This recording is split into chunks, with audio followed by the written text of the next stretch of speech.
There's the VOD going. Let's do one of these. And then we can switch. There we go. Hi. Hello, everyone.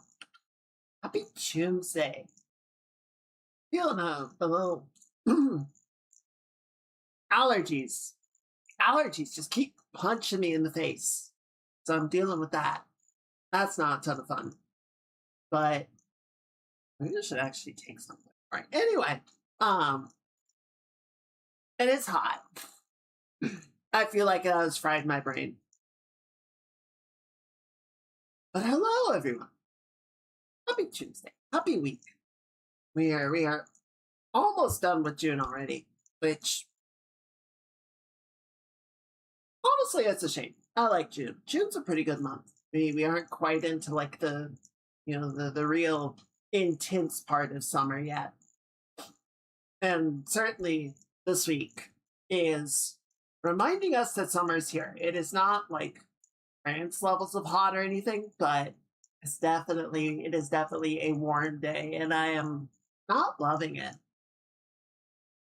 Especially with all the computer stuff going, just makes my room way worse than it would otherwise be. Yeah, it's not honestly that bad of a day. It's just like in here, it is not great. Let me say hi to you guys. Hello, Standing. Hope you're having a good week as well. It is good to see you. And hello, Lickers. And hello, VOD watchers.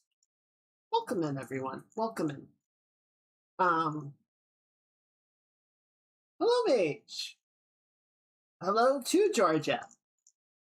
I am not there, but I hope you're having a good time. Hope the travel went okay. Nothing too crazy. And hopefully you're not baking like a lobster. I don't know how hot it is in Georgia right now. But hopefully it's good. Let's see. So what happened over the weekend? A lot happened over the weekend. There was always directly vent the heat from my computer to the outside. See, I feel like you would need to build a container for the computer with like a hose and a fan that directs the flow out the window or something. Like, I feel like mechanically it's possible. I have one of those for my 3D printer. Because when I bought it initially we didn't have like a garage or anything that I could put it, sort of a more separated space to deal with the fumes and everything. So I bought a container and just hosed it out the window. 75, but the sun is setting in the high 80s. Well, that's not too bad. So at the south, it's the humidity that gets you.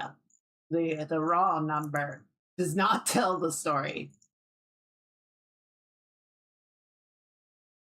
So yeah, it's definitely possible. I feel like it would be a lot of work, and I don't know how doing that would affect the airflow into the computer, right? Because you need air in and air out.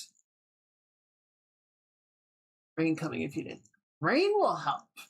Rain will help. And I'm really hoping that we do get that.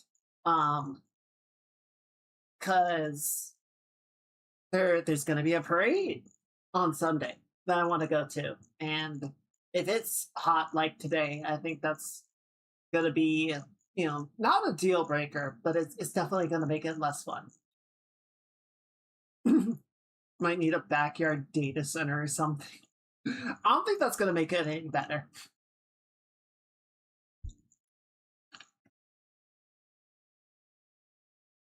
It's forecast to be high 80s into the 90s in the weekend. Ew! Ew! Disgusting.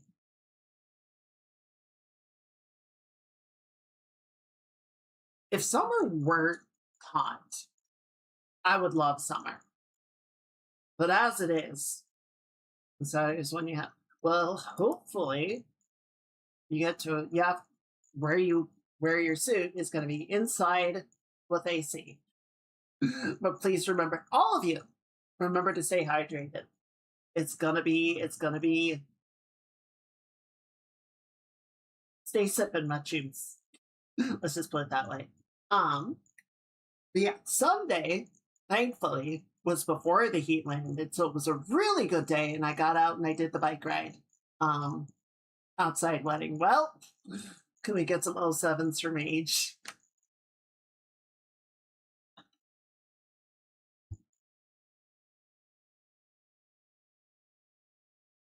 Self 07. Just as you're melting, just like the Terminator, just thumbs up as you turn into a puddle.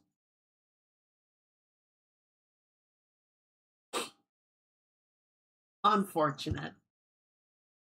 But yeah, so the initial plan that I had for the bike ride, I had done once before, and I don't know what happened. I swear it was over 40 miles when I routed it out before, but did, I double checked it Saturday night, and Google said it was like just under 40. And I'm like, well, we can't have that.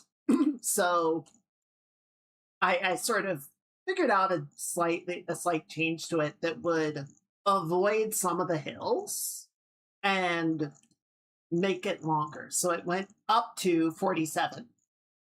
So it was going to be like 39 point something, and then total distance I traveled was like exactly 47. Um, and it was good. It was a surprisingly good ride. There was a little bit at the beginning, a little bit of up and down, and then it was a mostly level ride, just going out to the city and coming back. Um, the thing I think, the most surprised about, because I had, this is all routes that I had done before in one way or another, so I was familiar with where I was going. But what I think really surprised me was I got to the last like quarter of it. I was on the way home, and I'm like, I still feel pretty good. I figured I would be like really struggling to make it home, but I felt fine until the home stretch. There is one section I had to go through that was a lot of up and down, a lot of hills, and after that, I was just like, okay, I'm done. I want to go home now. This is not much fun anymore. I just want to go home.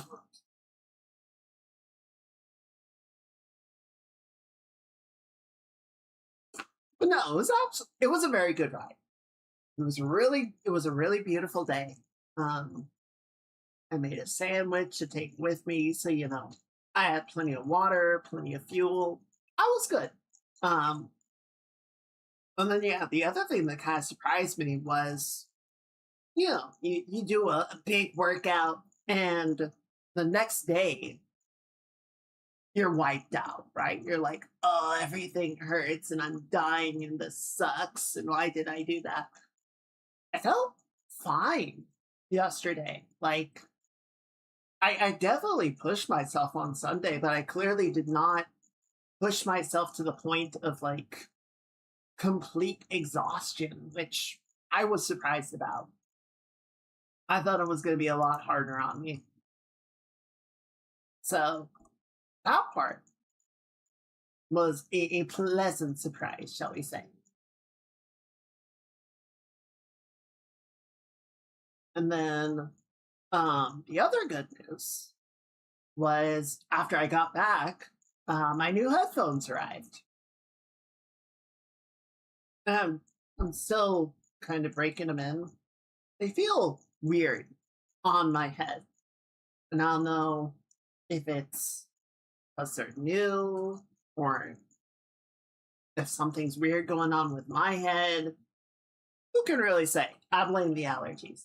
But in any case, it's the same ones that I had before. It's a JVC model.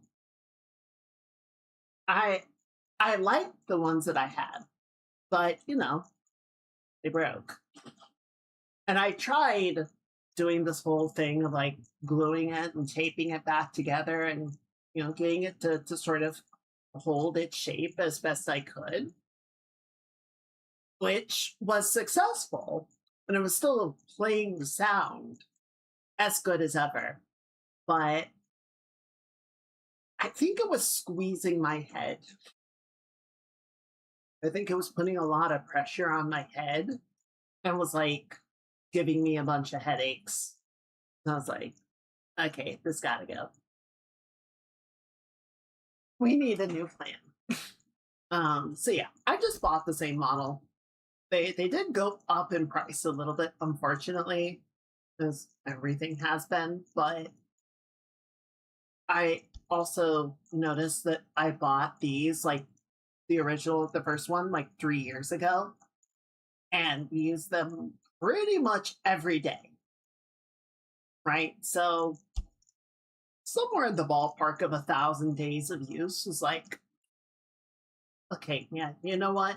You know what? That's okay. I think that gets a pass from me. And, I was taking it on trips and everything, so they went through a lot and they held up. And technically, I always hate this. But it's like technically it still works. There's just something about it that makes it not fully functional to the point of needing a replacement. Like there's one problem. If it weren't playing out of one or both ears anymore, it's like, okay, yeah, it's dead. But it's like, no, it's just that the the twisty bit that lets one of the earpieces rotate, that snapped. So the whole thing was just disconnected. I'm like, well, shit. So I don't know. It's what it is. But um, so yeah, that's good. Like I said, I'm still kind of breaking it in. I think it feels a little weird on my head compared to the old ones. I think I didn't realize just how much the old headset had kind of conformed to me. Thankfully, I have not conformed to the headset. I do not have the dent that so many people report getting, but it's okay. It's okay. I'm glad it's here. I'm glad I'm not dealing with that as much. Still some head pressure stuff, but again, I think that's just the app. Oh, excuse me. That was evil. I think that's just the allergies messing with me, as they do so love to do.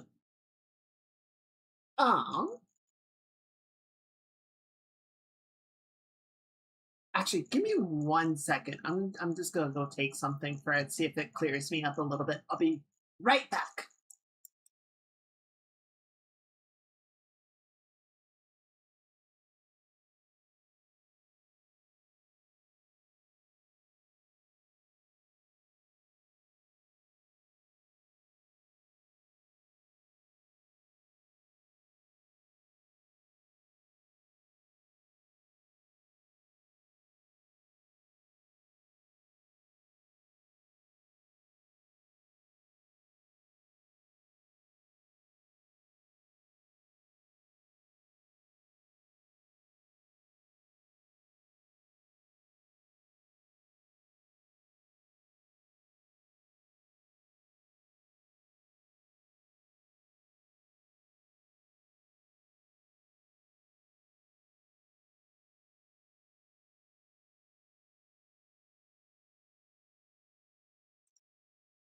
Sorry about that.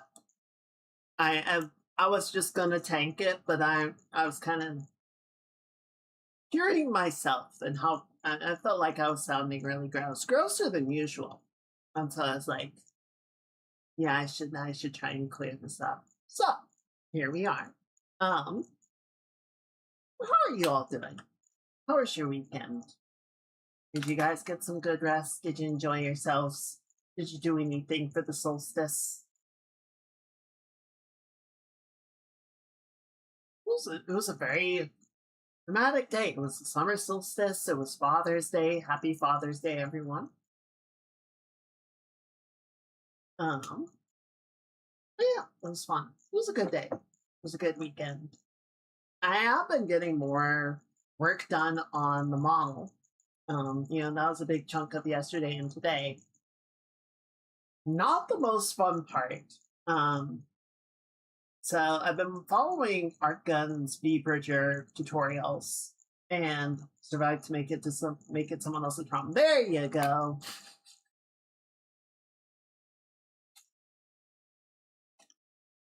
We take those W's.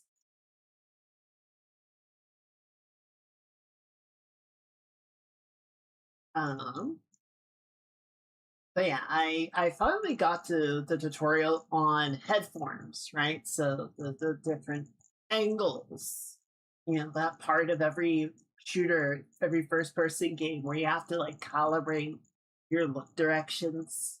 You have to do that in V Bridger too.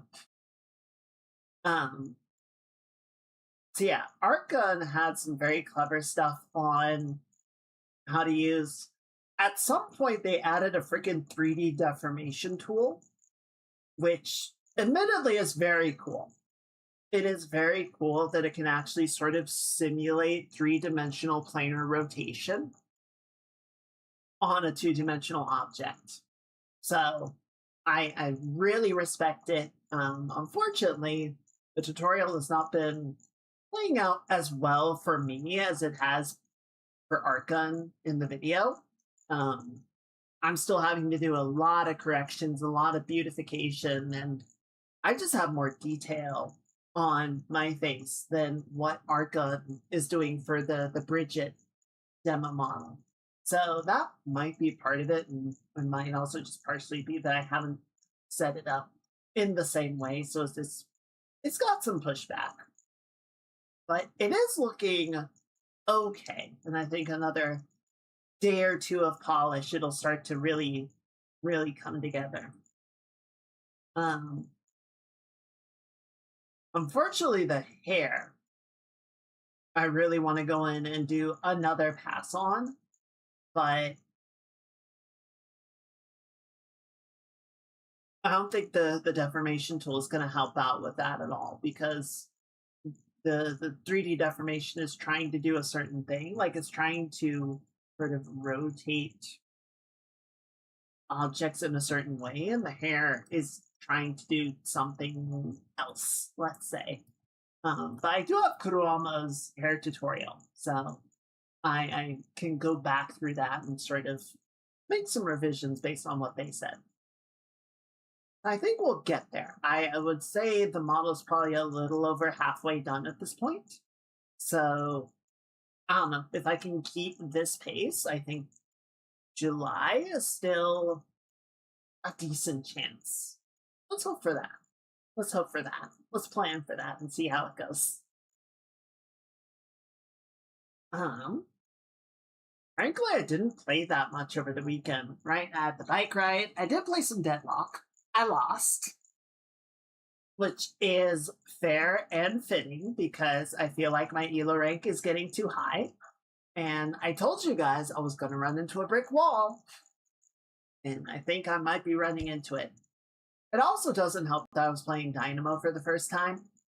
Like, I played Dynamo some point a couple years ago. So, whatever, like, his abilities were the same. But the balance of the game and the way that the game felt is pretty drastically different. So, effectively, first time playing it. I don't know if I like him or not yet. I don't hate him. I feel like, I don't know, Deadlock has that MOBA thing going on where if the game is going well or even going evenly, it feels very different from when a game is going badly, right? Like if the enemy team is successfully sort of blocking you off and preventing you from coming online and getting the items that you want and giving you room to breathe, room to think, then I don't know. It really messes with like your mental. It messes with your perspective on how much you actually like. I was gonna say like a character, but how much you even like the game. Um, that's a big part of why I think I stopped really enjoying Graves. Like I like the character. The character is fun.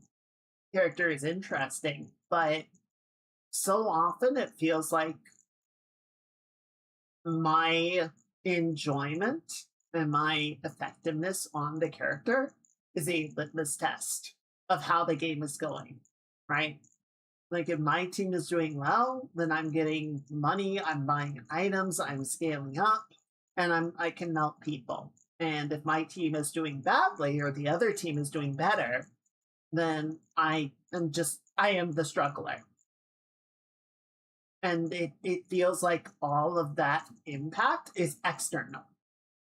Like I just don't really get to make a decision as a Graves player. So I haven't really been playing her very much. I feel like what I do enjoy about Graves, I can play Ivy and have that same experience while also having more versatility, utility, ability to support people, and more direct agency on the game. I don't know. It's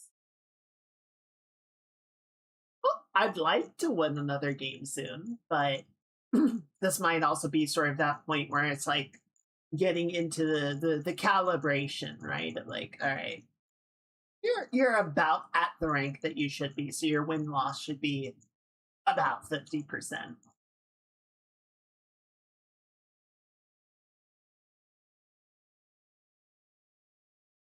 All right, between the allergies and the headphones.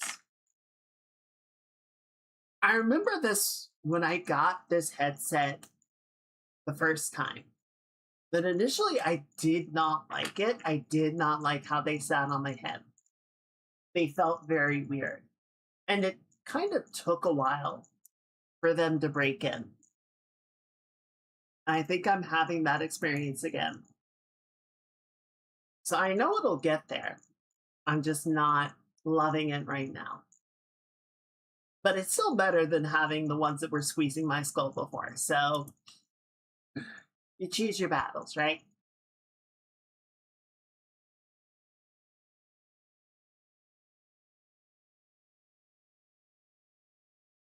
That said, I feel like the parts that I'm kind of noticing it are like when I'm talking. So might might be a little bit more out of it on that front tonight. But we'll see. Between that and the allergies kind of messing with me. Why don't we go ahead? I'm gonna get out of the way. Why don't we go ahead and jump into some art time?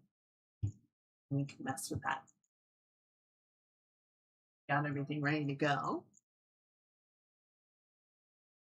Pour myself some tea real quick.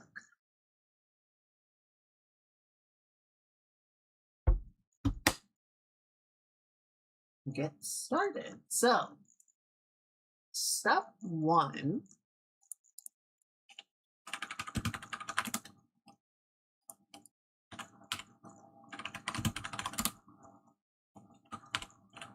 is organization.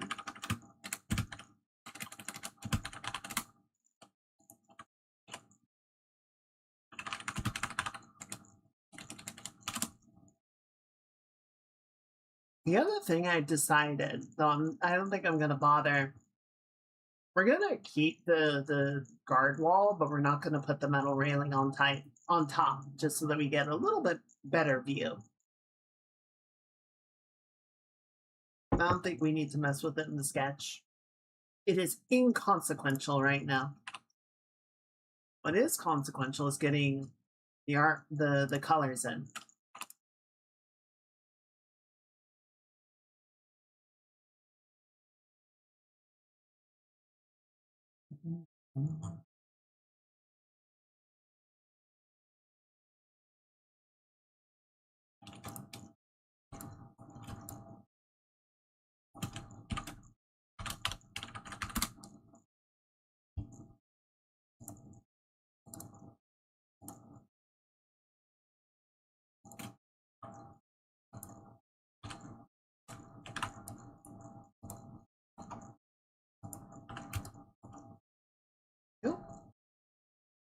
Let's just focus on Ivy for right now. And we'll do Jin next.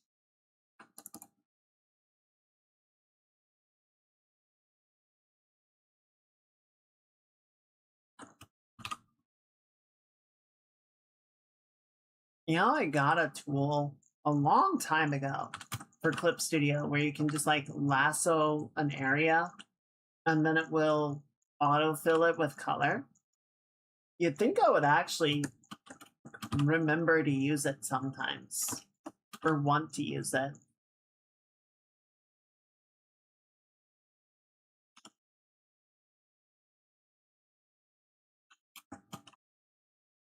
Anyway.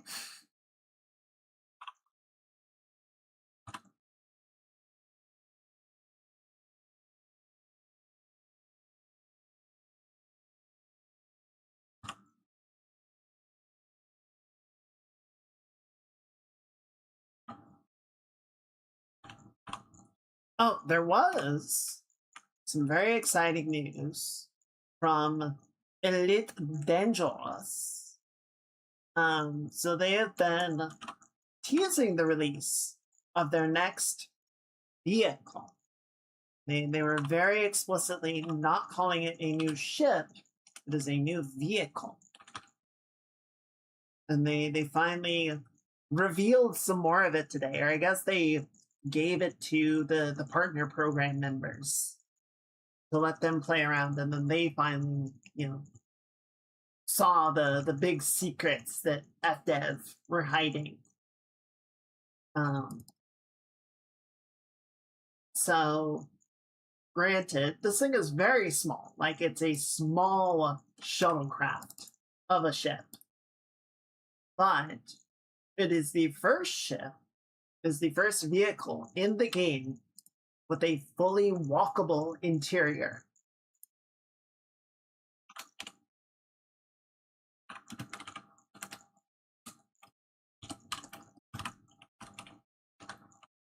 So when you get close to the ship, there is there's a ramp on the back, and there are two big like gull wing doors on either side that will open up when you get close to it, and there's a small sort of walkable area in the main body of the shuttle.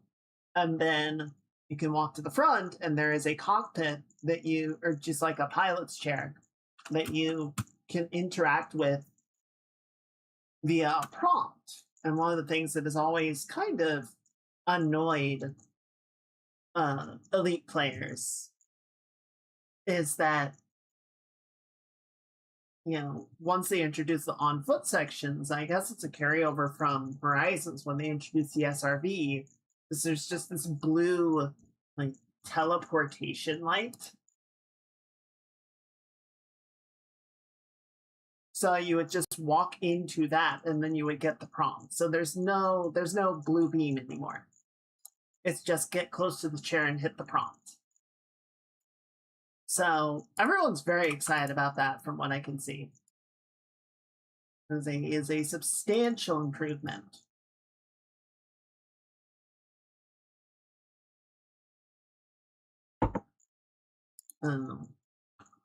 Obviously the hope is that we see more, right? That we see some of these ideas translate on to actual like interiors for some of the bigger ships, and not just be this neat little gimmick of the Nomad or something that is limited to small ships. I do think it would not be necessary for the way that Elite plays to necessarily fill out the entire interior of the ship and make everything walkable. Like if they had sort of a play set playground type of deal where it's like, okay, here's the bridge and then like a little living area and maybe, some hallways down to the entry and exit point, I think that would be fine. would I like more? Yeah. But I can also understand that it might not fit with the way that the game works, and something a little bit simpler would be necessary just to have anything at all. Um, compared to, so I was watching Space Tomato, checked it out, was looking into it on his stream. So Space Tomato, is predominantly Star Citizen, but obviously likes space games in general and sci-fi games. And so when No Man's Sky has updates, when Elite has updates, he checks in on those as well.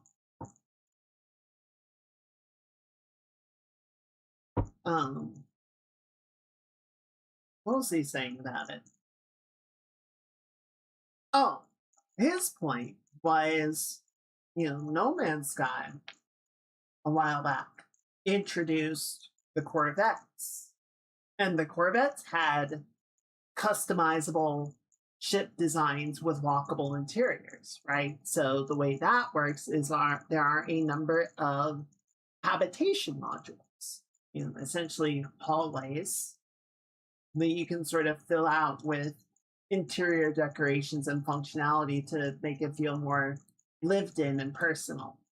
And then there's a bunch of sort of additional modules that you can use to change the appearance of the ship more dramatically, but the those pieces don't have interior sections. That's just the habitation and the cockpit modules. But one of the problems that I've always sort of pointed at with Elite is the ship interiors in Elite are modular, right? So the design of the ship is fixed, but then every ship has a number of interior compartments of different sizes from like 1 to 7. And then those compartments can be filled out with whatever you want. They can be, excuse me, they can be passenger cabins, they can be cargo storage, they can be refineries, they can be additional armor plating, whatever you want.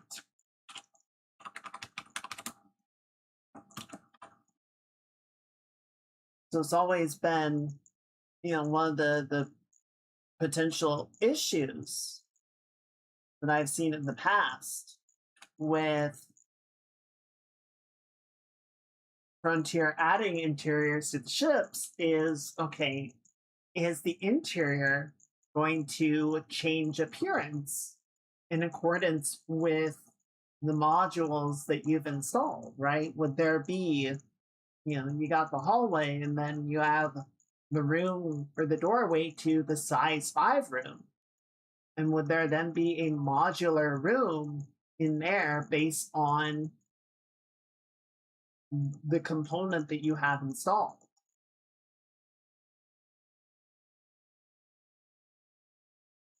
Possibly. It would be an extra layer of complexity, but possible. Now that they have this proven tech working at a very basic level with the nomads, like, okay, so we can have an interior space in this object that is moving around. At least I assume that it is moving around.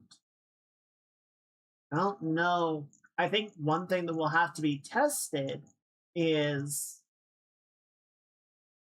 if a player flying a nomad around and lands, and another player in the same party approaches the nomad, is it going to open up?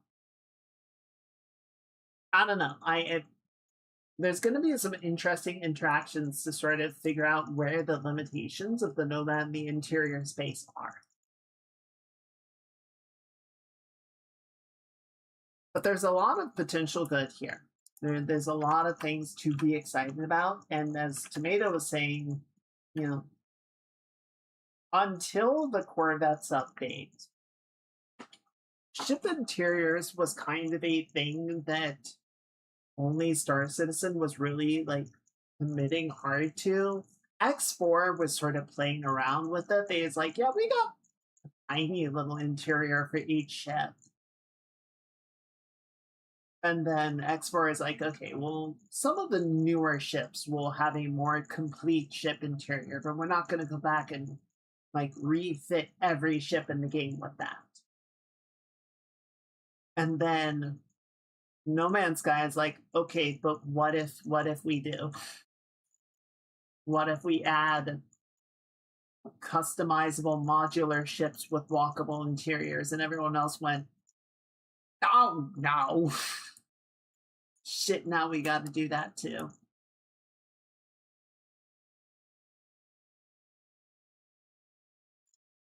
Want to stay relevant, you got to keep with the competition, you know?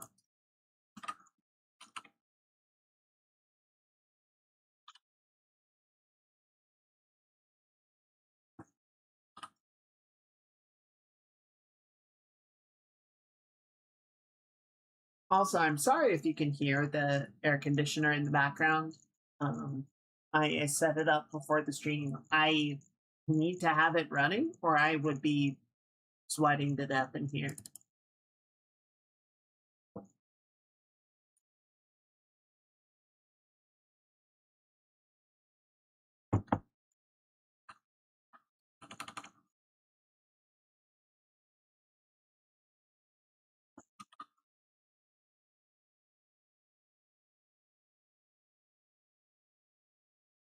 It kind of is. I always feel a little bad. Well, I don't know. I think it's a little insane being like, what if we spent more power to resolve the issues of the heat being generated by the power use? But we need the power, so here we are. The other thing I also get worried about is trying to run too many things and blowing a fuse. So if the stream suddenly dies, that's probably what happened.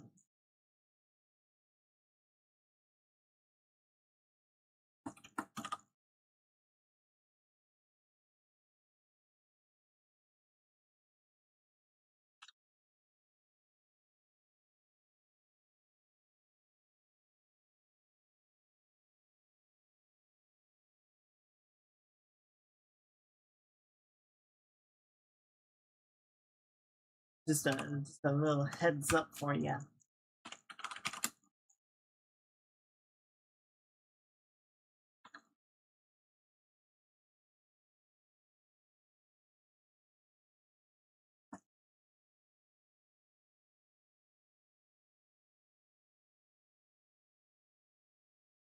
There we go. I'm gonna keep the eyes, or the color in Ivy's eyes pretty simple here.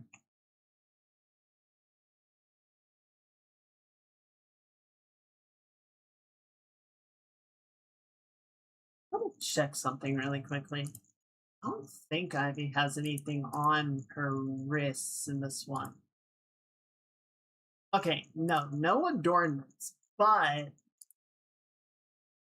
does have a little tattoo.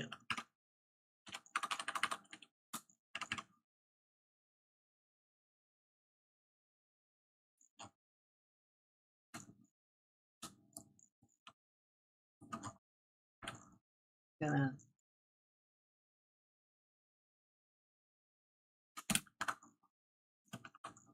that move into position like so. We'll sort of blend it in later.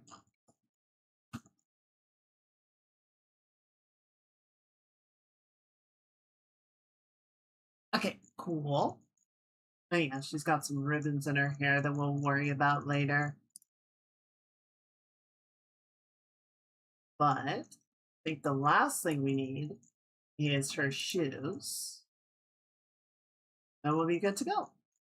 Admittedly, it's all the same colors, which you guys know I love that. You guys know I love a nice repeating color palette used on a character.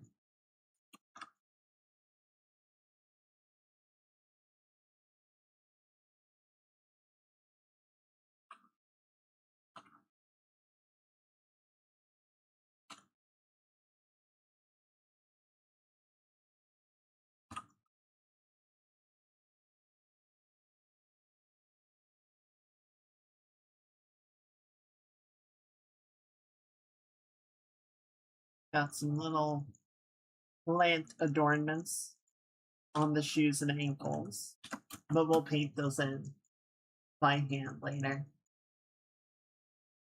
Oh, and then just for good measure, so I don't forget, her nails are red.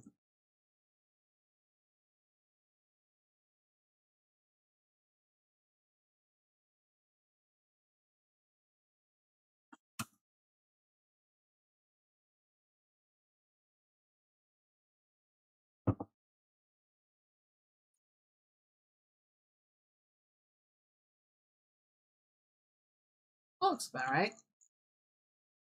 All right, cool. Let's get Jin in here.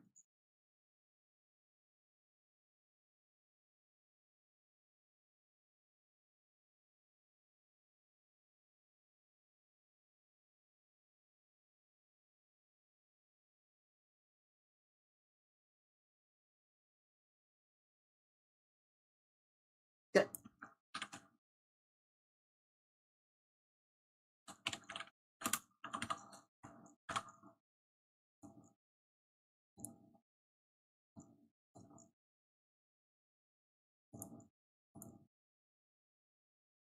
I think this one will be a little bit simpler.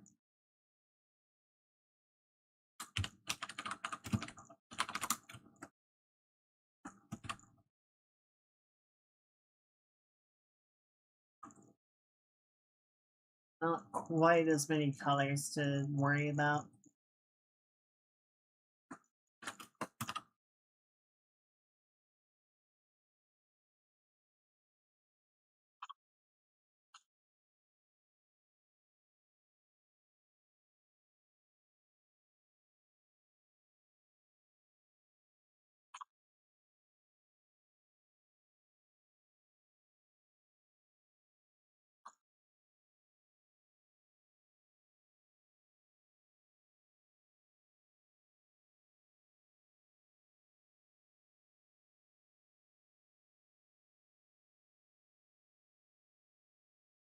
Oh, she does have a choker. We'll clip choker. Let's do like that.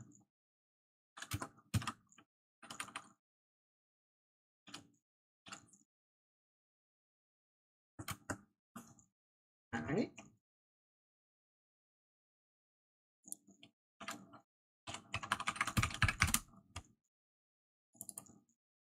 Hopefully I only need to run the AC tonight. Because I got through most of the day without issue.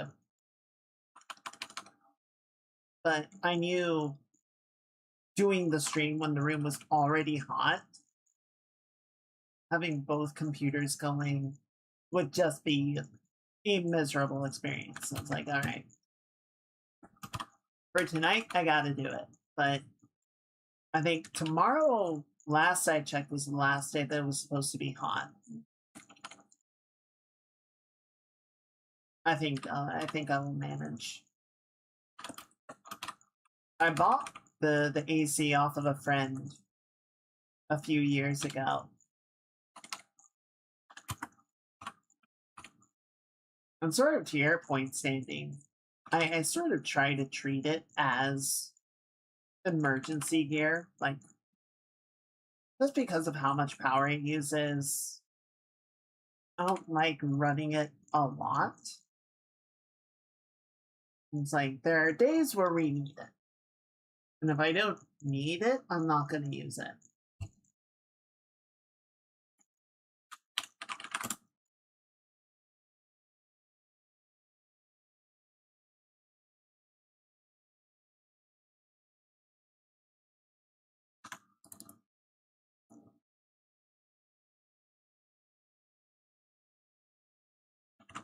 All right, let's get the hair in here.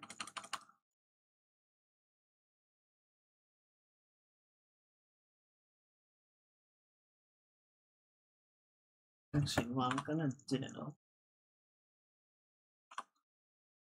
this is almost cleaned up. Let's just trim this back and then we can reorder the layers.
It's just necessary.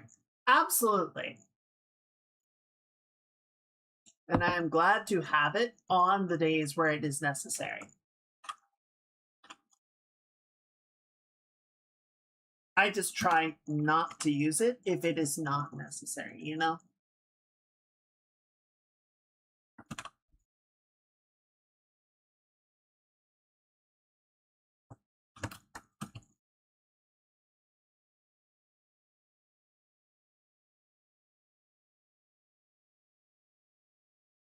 And like much of today was fine. It's just, you know, as we get into the afternoon, the the second half of the day, late day. I guess it's technically evening, but sure doesn't feel like it. Starts pouring into my room, and the computer's been going all day. And it's like, okay, now it's hot. Now it sucks.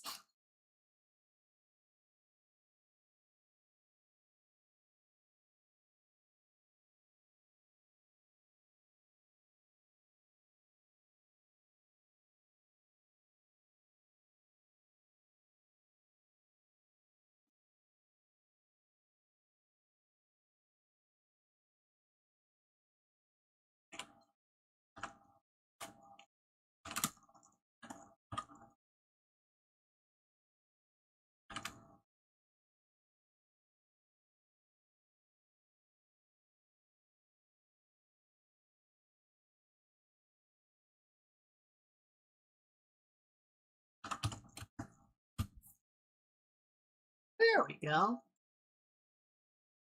Yep, that looks good. Hey, Astolfo. Happy Choomsday. Welcome in. You had a good weekend? The week is treating you well? You look familiar, but I can't quite figure it out.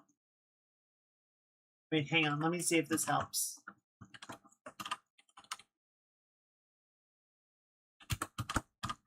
Eh? Not do anything for you? Holy shit!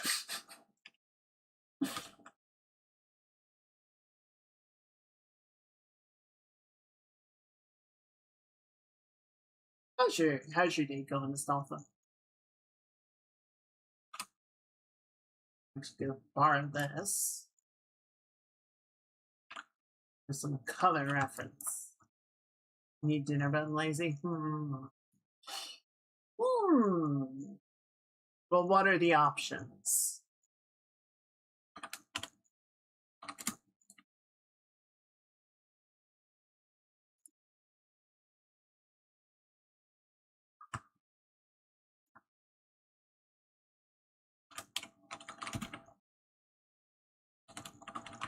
Lumberjack salami chicken sandwich.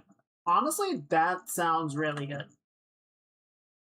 No, nothing bad about that plan.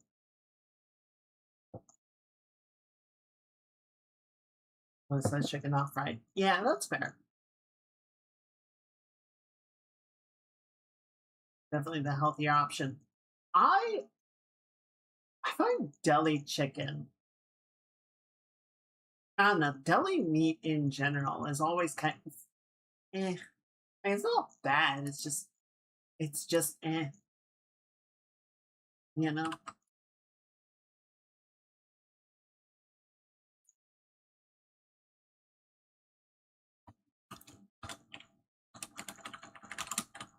I like grilled chicken. Grilled chicken's where it's at.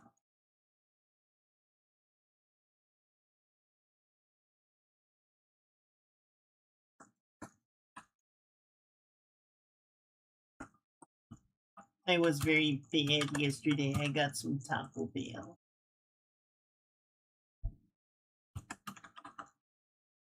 I gave in to temptation and weakness.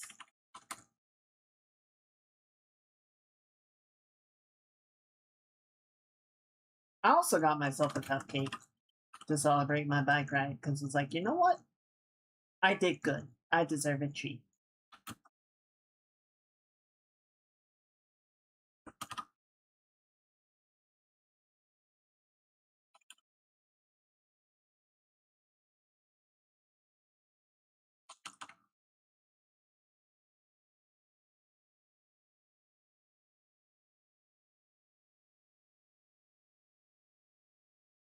I was wondering why I wasn't blending properly. I didn't have the blend mode turned on.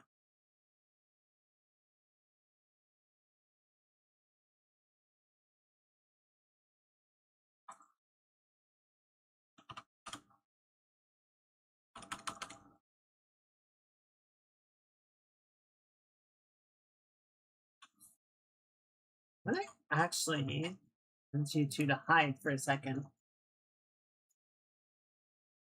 And you.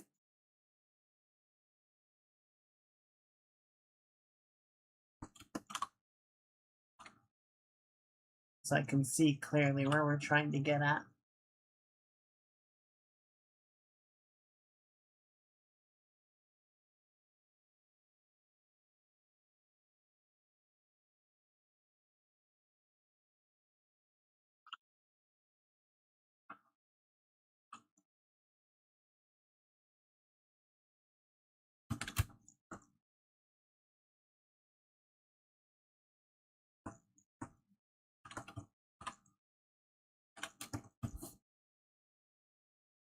All right. And I think actually, oh no, here, let's use this little spot right here. Perfect.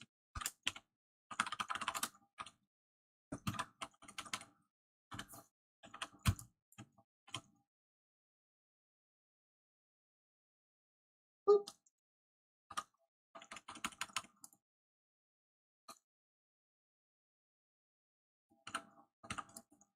I'm just cooling off a little bit.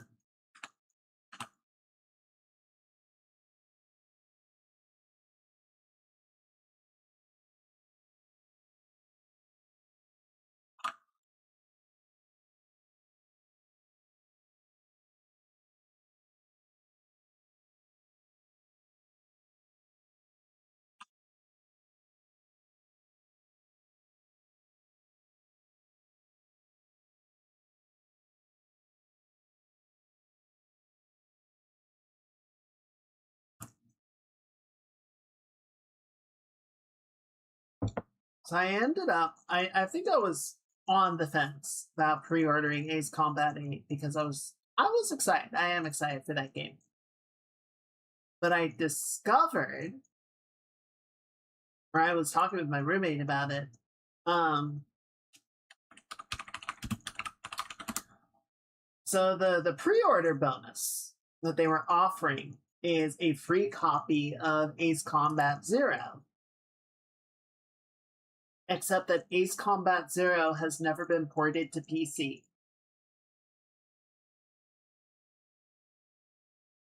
So the version, or that was exclusively um,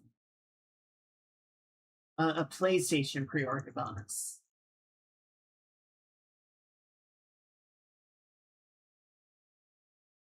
So that kind of sucks.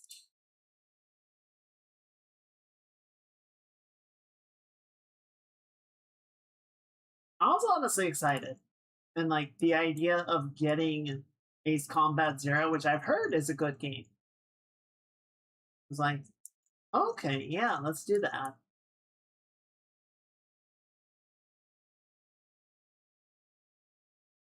A little bit. Well, so like Ace Combat Zero has been out for a long time. So they weren't exactly like losing a bunch of sales that they weren't going to get otherwise.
You at the train.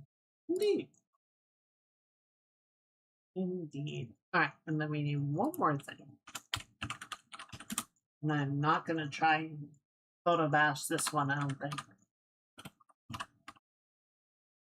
I'll keep it nice and easy. More of a hand approach this time.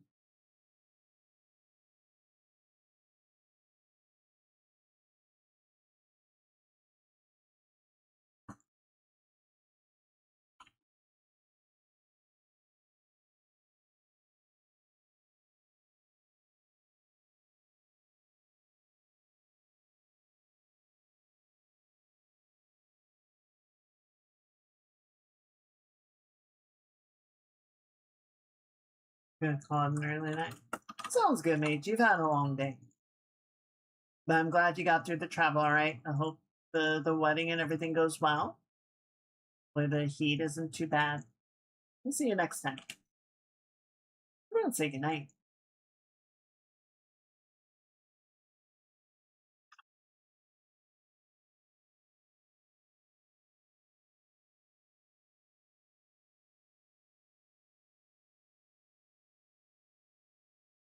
There we go.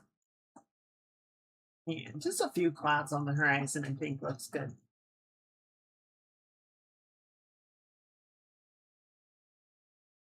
One more thing from here. Let's grab this, but then we're going to shift it over into yellow. Kind of a warm sandy yellow.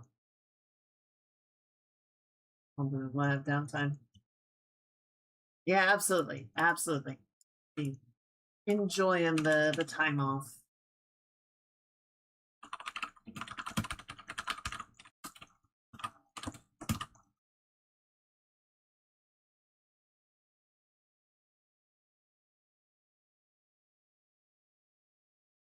Got responsibilities and all that.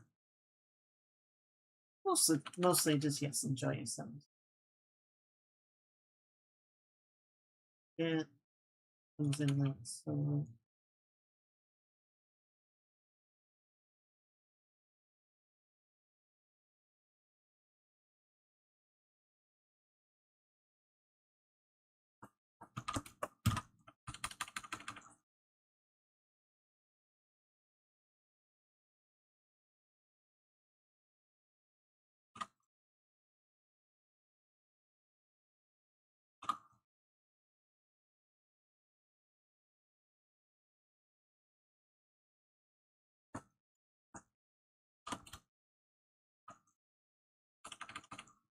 Like in the back here. Admittedly, I think all this is going to be behind the characters, so it's probably not that important. But I don't know, maybe we can do like a standalone version where we just have the background.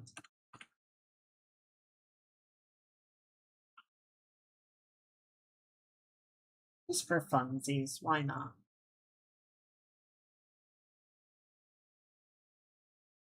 I mean, that would require that we do a good enough job on the background to warrant it. We'll see. We shall see.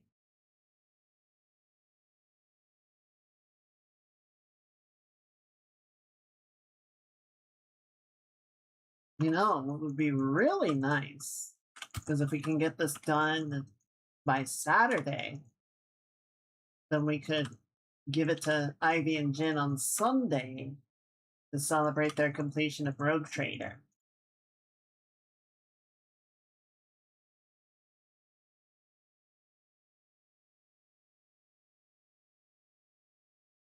It would be very fortuitous timing.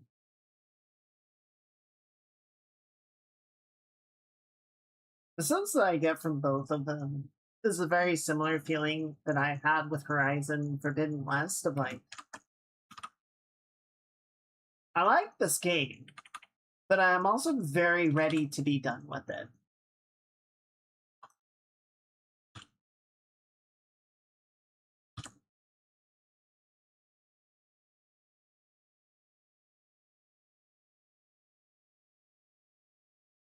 That looks pretty good.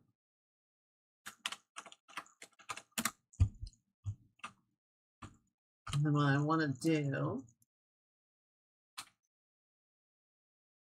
desaturate. That as that whole game is just not something I can derive much interest from despite recognizing the quality. I think that's fair. Like, not to assume or put words in your mouth or anything, but you know, some games just aren't for you. Like you can appreciate objectively the accomplishments and qualities of a game and just not find it something that you care about or want to play. Yeah, Bungeon stream. Oh no, please shit on Sony till the cows come home. Modern Sony fucking sucks.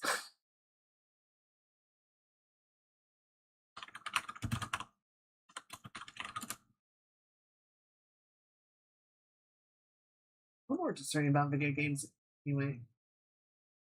Yeah, I'm kind of in a similar boat just because so much of my free time, and admittedly, I have a lot of free time now, but even still, so much of my time is focused on drawing and doing artwork and working on things that I still don't play that many video games.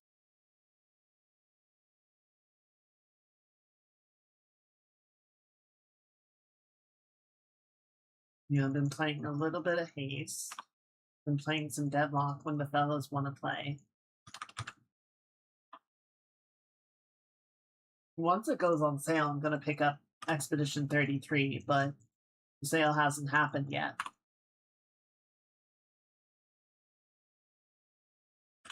To be fair, Expedition goes on sale a lot, so it's really just me being really stingy and waiting for the big sale.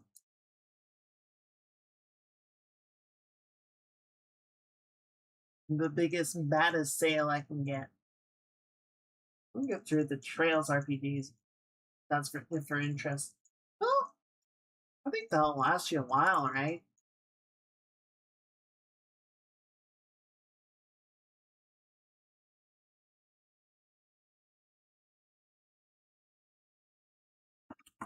No, that is fair. And it definitely does sour the experience slightly to know that they did go that route, even if it was only. I don't know. They say it was only supposed to be for concept. Is that just because they got caught, or is that true? I don't know.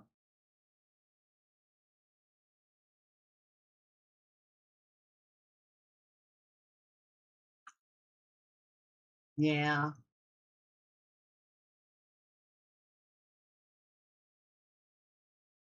Yeah, it definitely does have an era of, whoa, sorry guys, that was just meant to be in concept, hands up caught.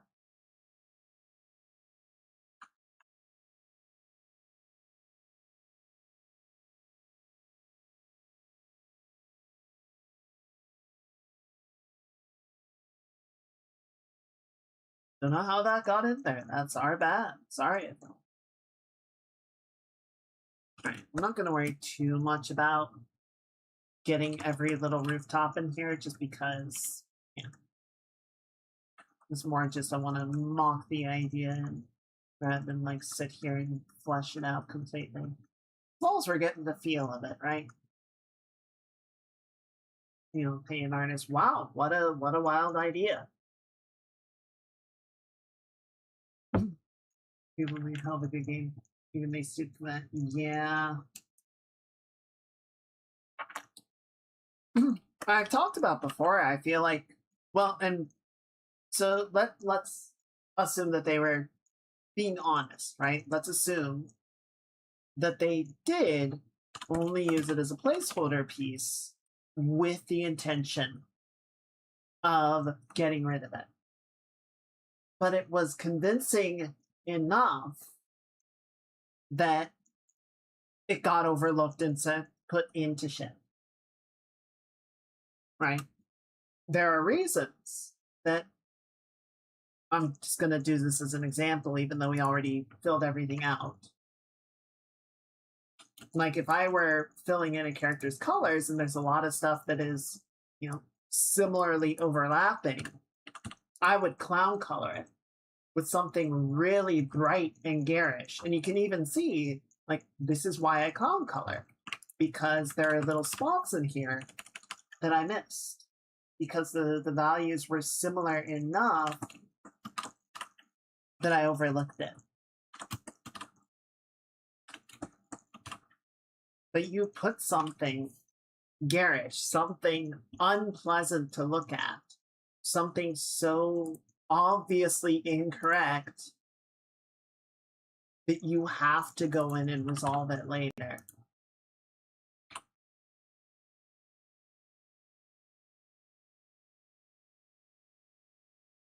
So yeah, I think placeholder art should be like deliberately, I wouldn't necessarily say bad, but so clearly intended to not be the final product that you need to do something about it later. Yes, very attention grabbing. So yeah, it's a little suspect, but I don't know.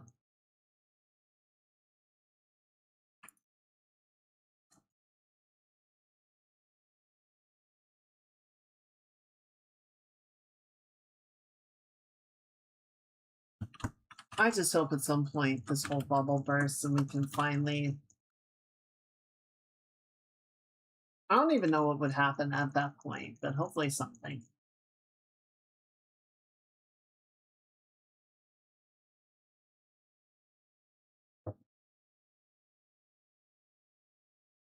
Yeah. But I think at this point, we force emissions out of people.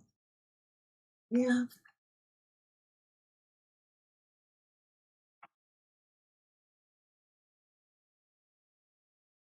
I'm not going to worry too much about the background at this stage.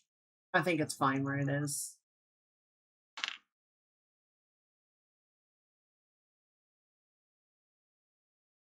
So let's do a couple of things.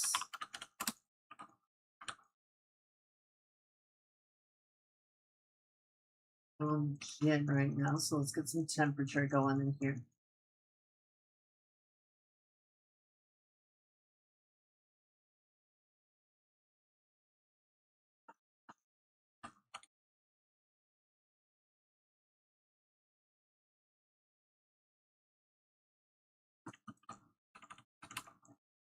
I also haven't decided what color I want the cup to be.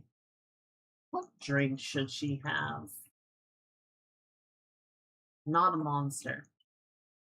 Lemonade? I'm thinking lemonade.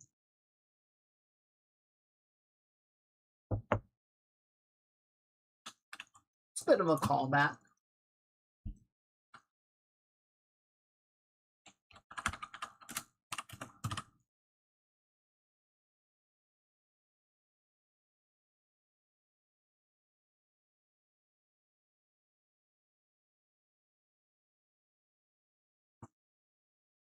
Lemonade seems good. And then we can just kind of cool this off. I do want it to be somewhat transparent, but if you gotta just sort of throw a in between coloring for a time being, that's fine.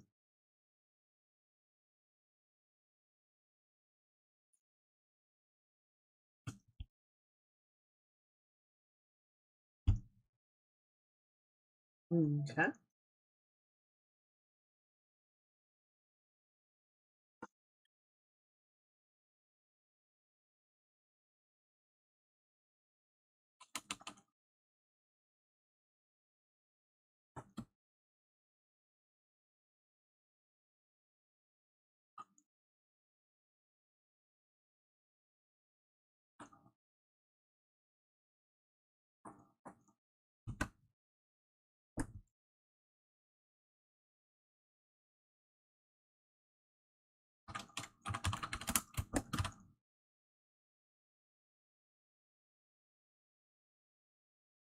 I feel like I made Jim's legs. Well, maybe be a little bit thinner, but they're not too bad. I think Ivy's legs might need to be a little teeny bit thicker. But I think that'll be easy enough to paint up.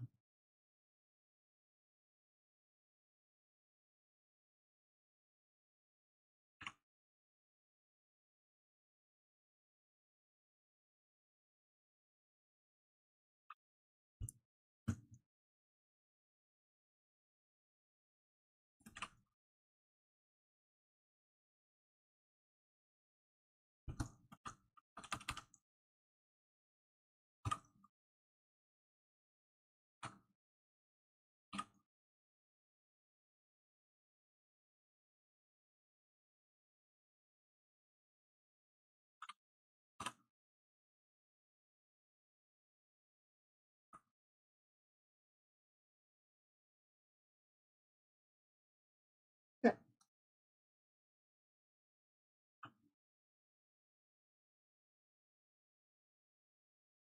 All right. And then, what do we need next? Okay, so subsurface is going to be on top.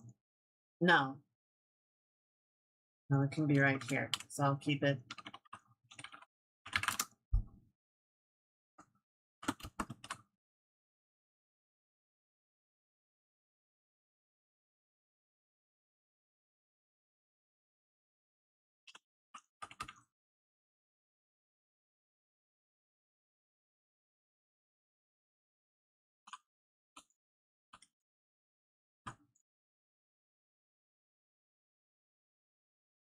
Underneath all the clothing, so it's less of a pain in the ass.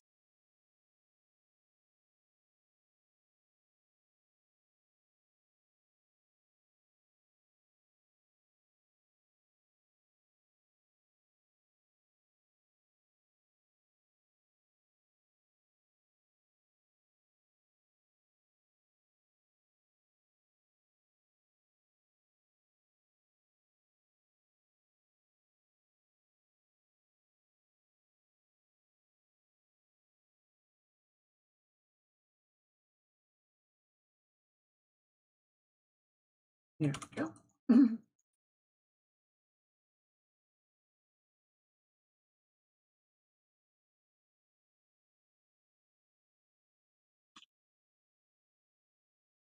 Yeah, I don't like talking about AI constantly.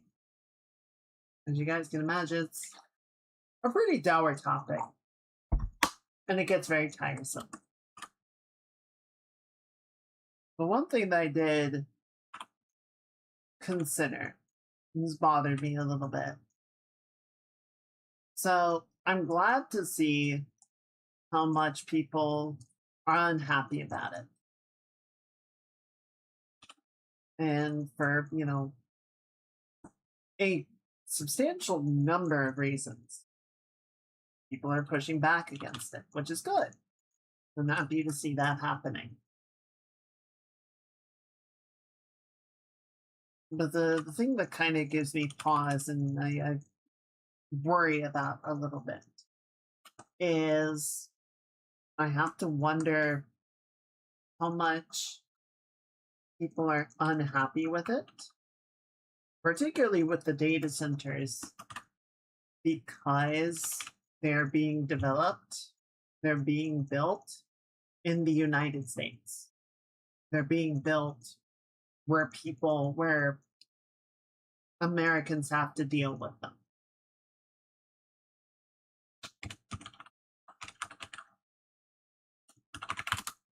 As opposed to somewhere out of sight.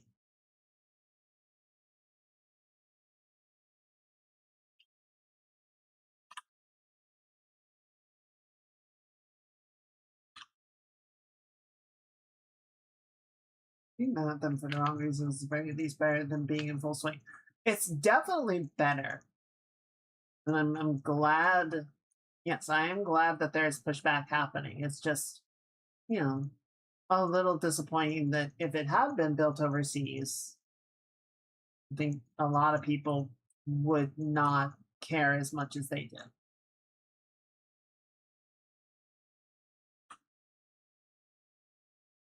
And I would like to be, you know, somewhat optimistic and be like, oh, well, maybe people will take this lesson to heart and, you know, think about that more next time something like this happens and things aren't being built domestically, but it's getting shipped off to somebody else that doesn't have the ability to push back on it. It's like, no, they won't.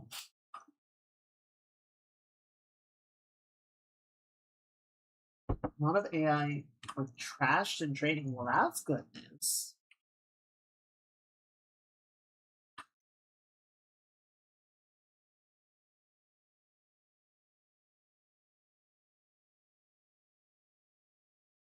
I wonder why that is.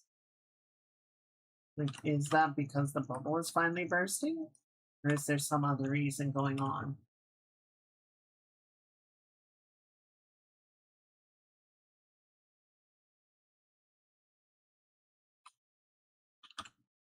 It is.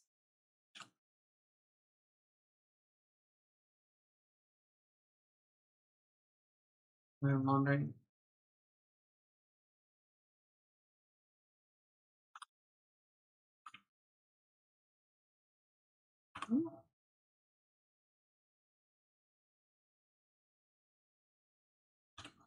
I guess the weird thing about it is that it's all this weird sort of circular exchange of money.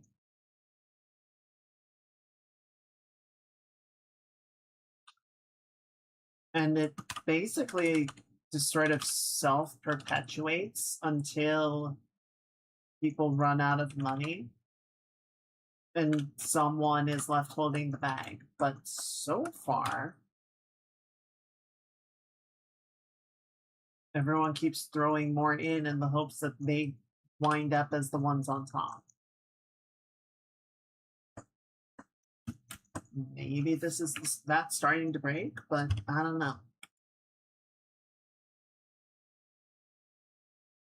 A lot of money spent on something people may not actually want. Ooh, who could have seen that shit coming? Whoever could have predicted that?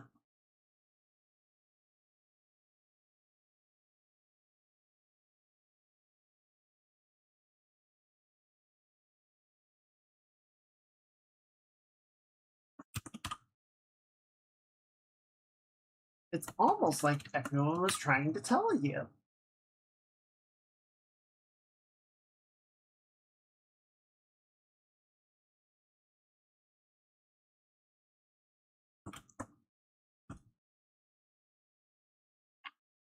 That there's billions in the AI development and more.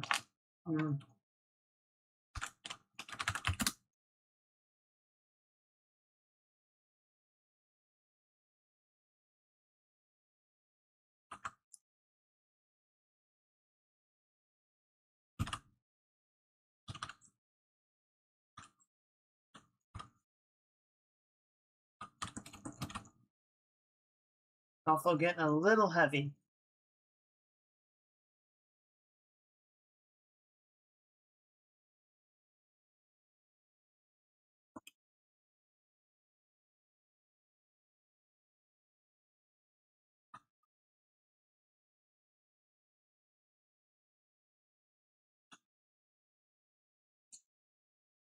Yeah, that whole thing of like, we're a rocket company, but also most of our valuation is going to come from AI. It's like, what?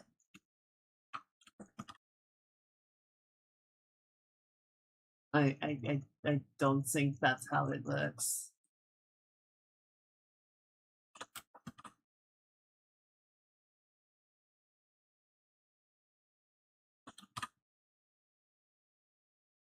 It would be very funny if that was the straw that broke the camel's back.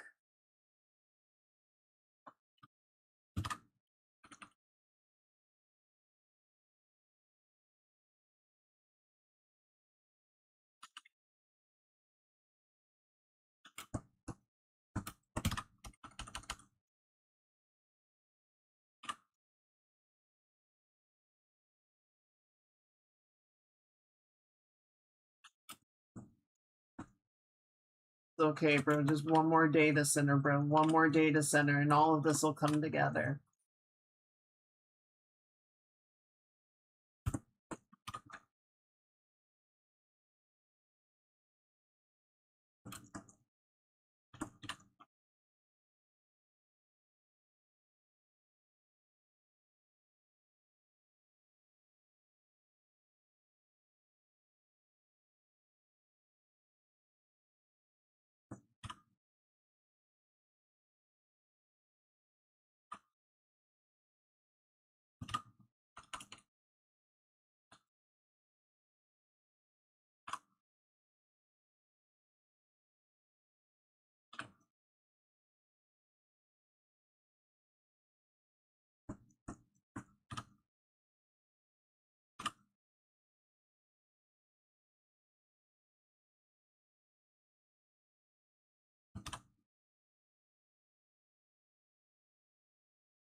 There you go.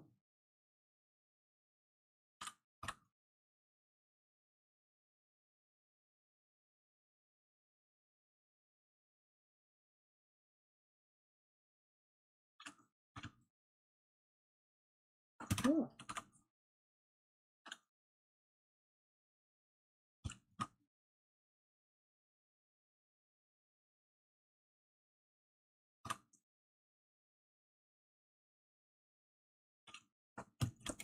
And then, yeah.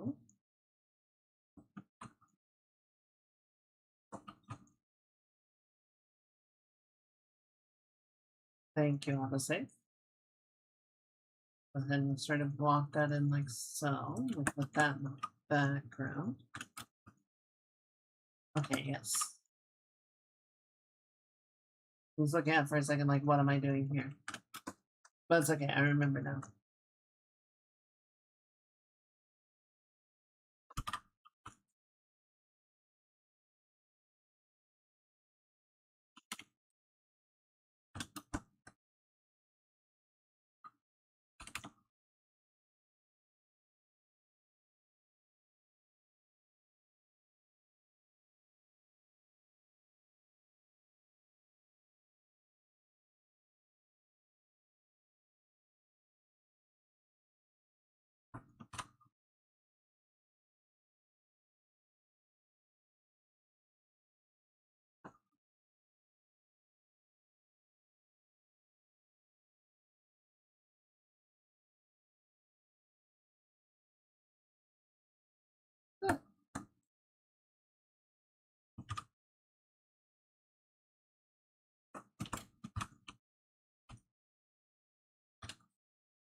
Okay. I like it for the most part. Try a couple of things out. So I want to warm up the tone a little bit, maybe a touch more saturation. And we're going to duplicate it, set it to a color pass.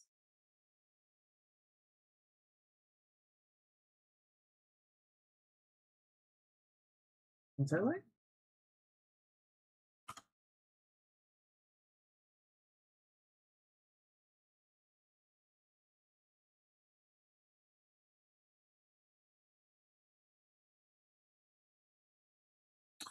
Yeah, that works. Okay, yeah, good. I think that'll do. Let's do the same thing for Jin now.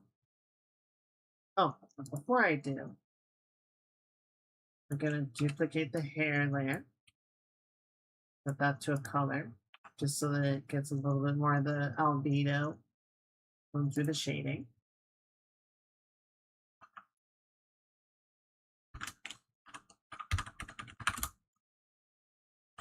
And we're going to set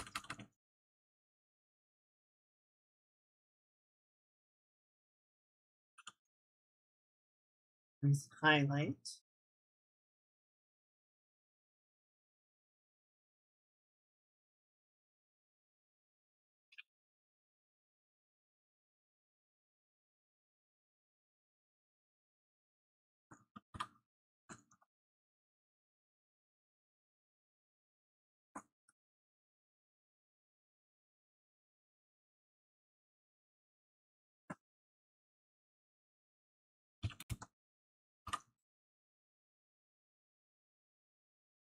All right, and then for my last trick of the moment,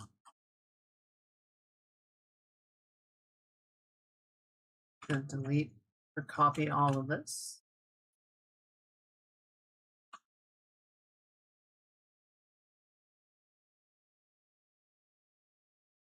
And blend it into line work. Nice.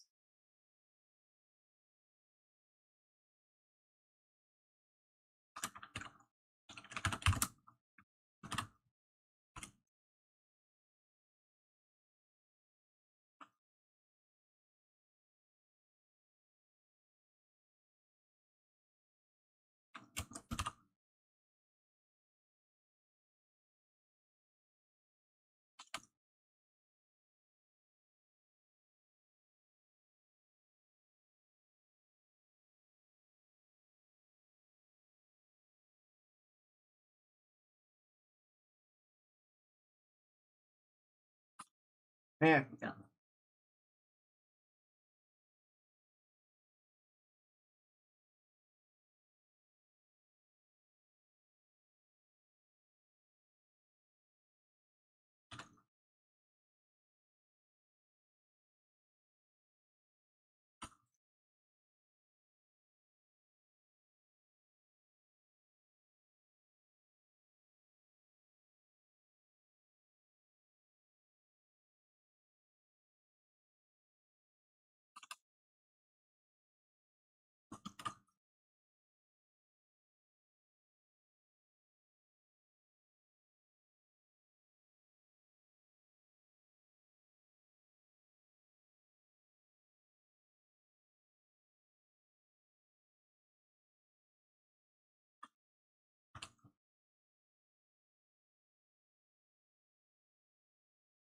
Mm.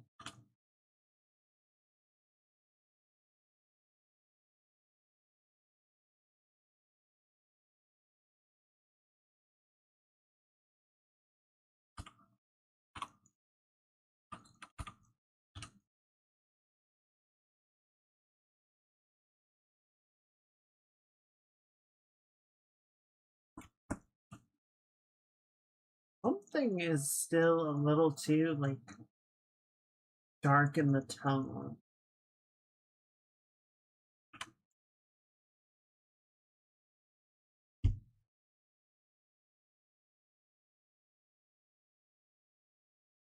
So that's not bad.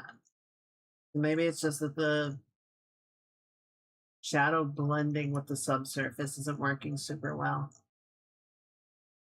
That might be it. That honestly might be it. All right. Yeah, let's see if that is the problem. And if it is, then cool. And if it's not, then we'll figure it out.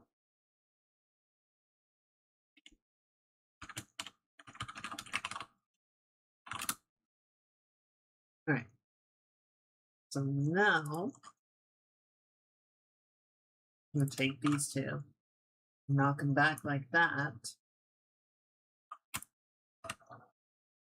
What we're gonna do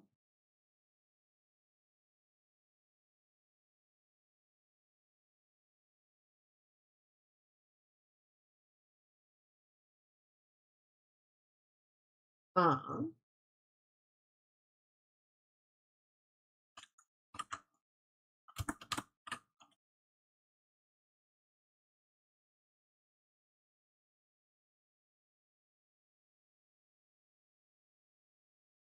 I just want to have them in place as a point of reference.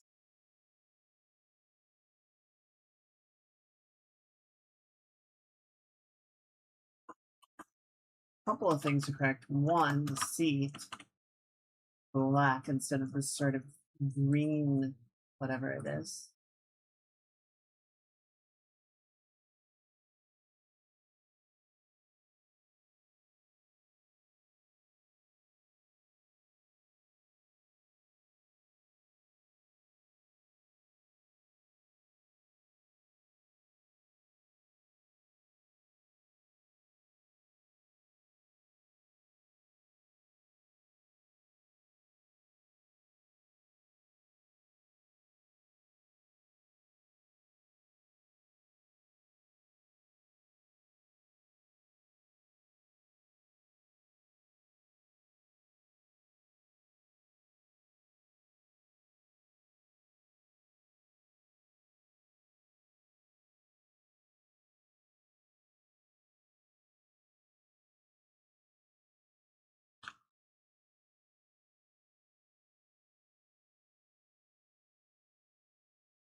Okay, and then the wheels are also different.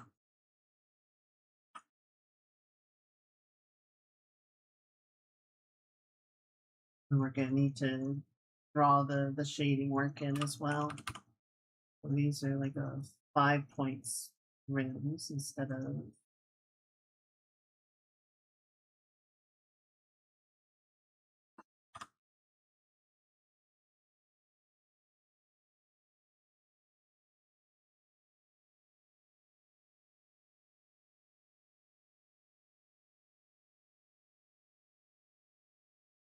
whatever we got going on here.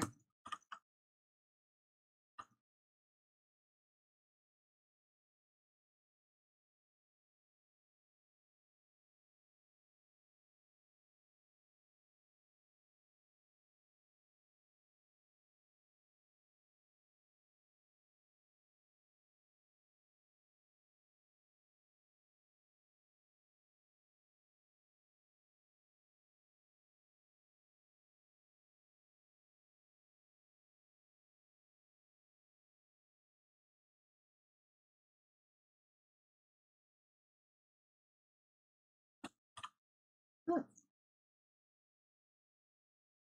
The fine starting point. Then we just need to make the. Hey, Gally. Good to see you. Welcome in. Hope you've been well. Hope your weekend was good. How's it going?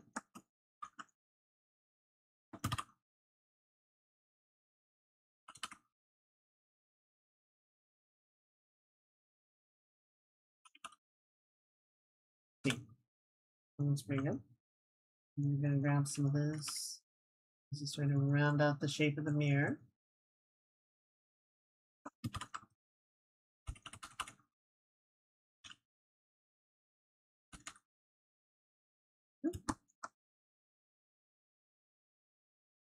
All right, and then green, the side mirrors are silver and the seat is black. All right, cool. So I got all of the directions there. So now I'm just going to start painting things in. Sleep schedule makes Mr. Streams. Oh, well, it's good to see you. I'm glad you can make it by. Hopefully things aren't too crazy, even if the sleep schedule's getting a little funky.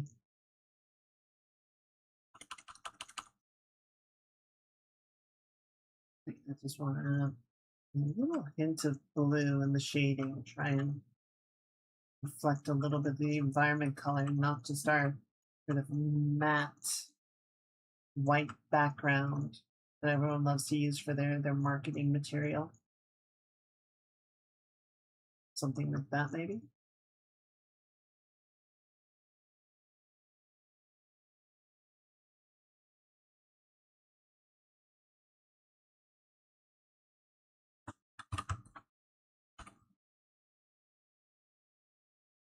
There we go.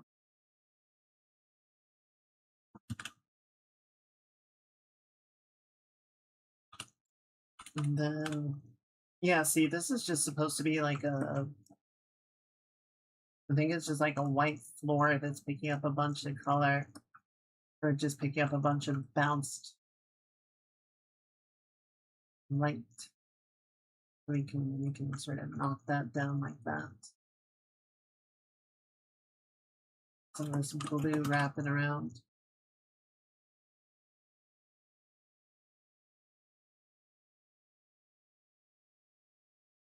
Sort of work it into the painting more, you know? Feel more integrated and not just like I slapped a photo in.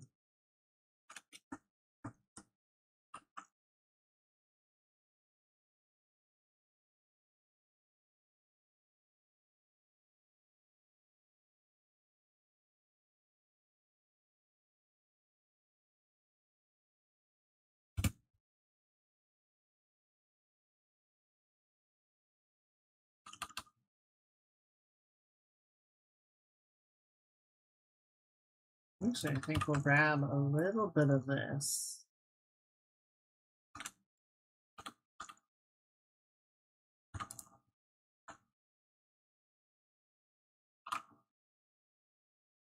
Just to cool it off and tone it just a hair, right?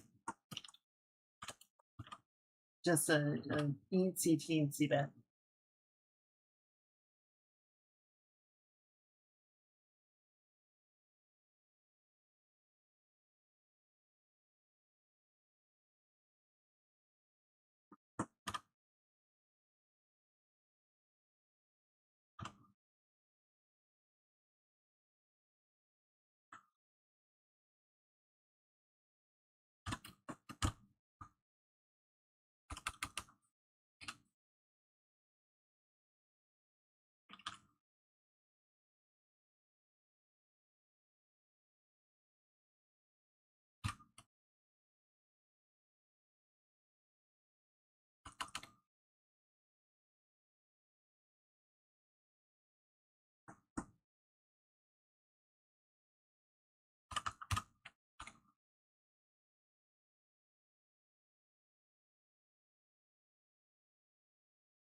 All right.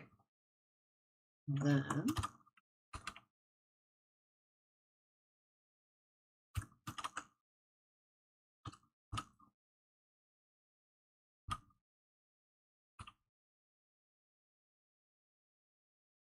this work some of the detail.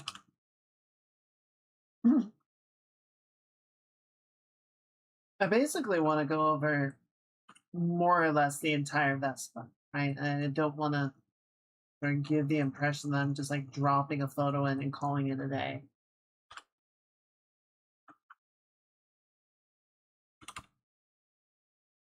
I ain't no quitter.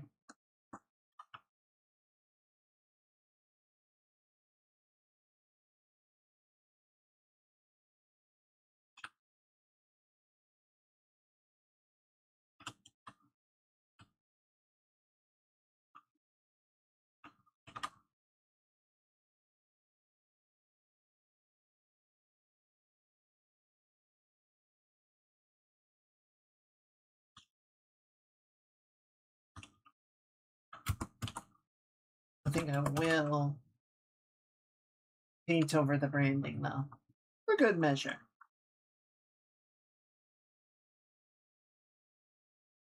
Being get copyright struck for it would be immaculate. You get copyright struck for having branding in your stream when you're not sponsored. The stream is sponsored by Brondo. It's what plants crave.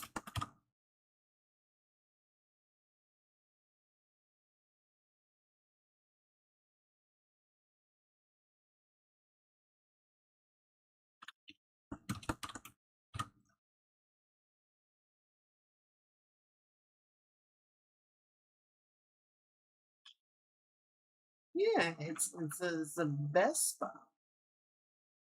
It's short for best.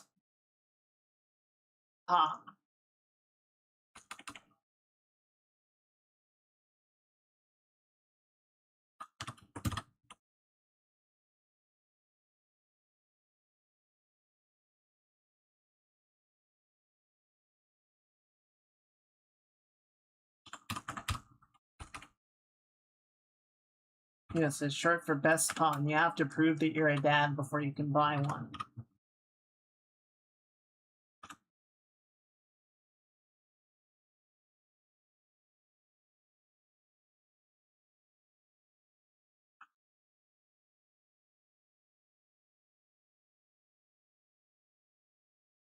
I suppose if you just tell a really good dad joke, they'll let you get one too. That's fine.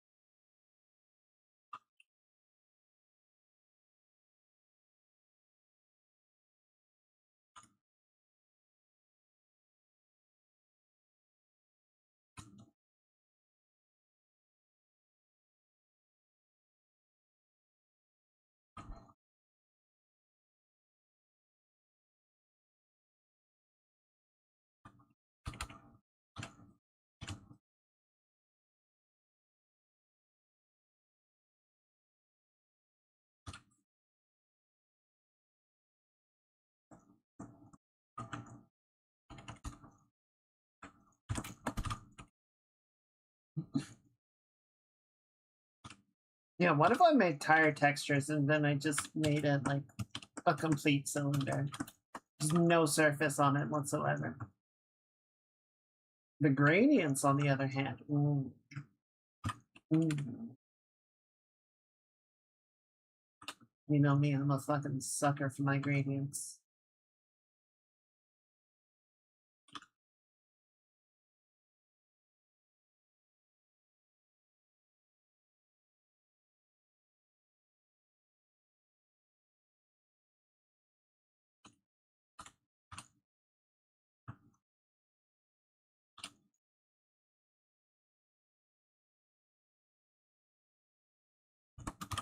Supposed to be somewhat fair. A lot of like concept artists and stuff will just photo bash shit together, right? And do sort of paint overs to blend it all together and get the right mood and feel. But like to get that level of greeble and detail without pouring too much in is like, yeah, just mash like texture together. Mash little odds and ends until you get something that feels right.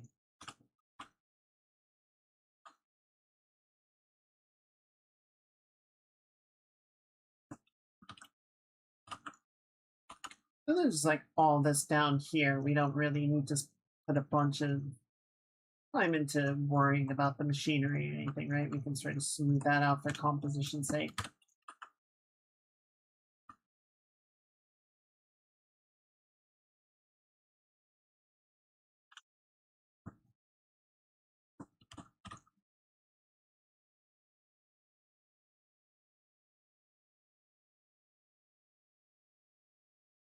There we go. That's pretty good. That's pretty good.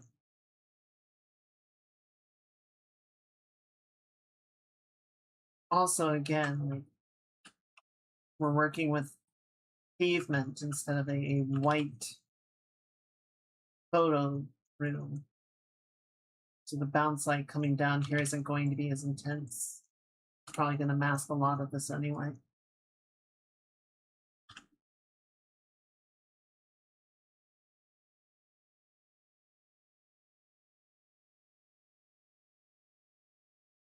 Oh, so what I did want to be sure to include to help you rationalize how you can have the characters leaning against it.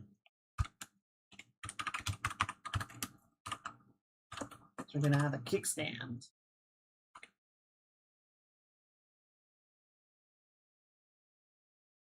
Where is the kickstand? I assume it has one. Oh. Oh, I think it's actually this thing. Hang on.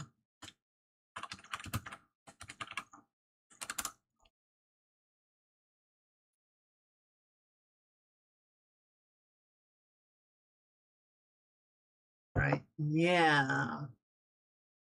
And it does have the spring loaded on there, right?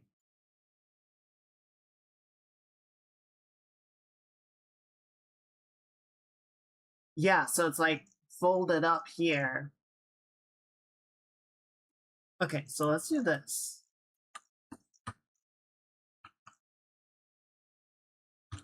We'll sort of keep this part just for positional reference, but then we'll hide this little bit of the Vespa. We'll just sort of mask it out. And then on our new layer, we'll just sort of throw this down.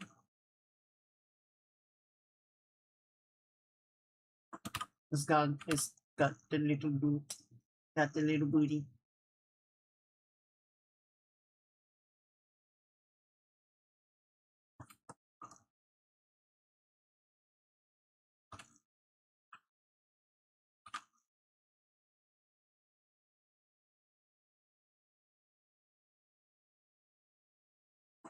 It seems like the actual mechanism of it.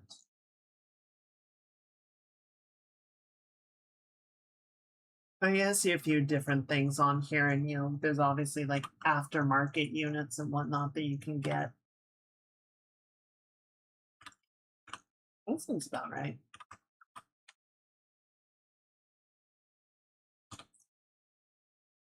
For a second, I thought it was this thing that somehow like swings down like that. But no, it doesn't look like it's quite that large.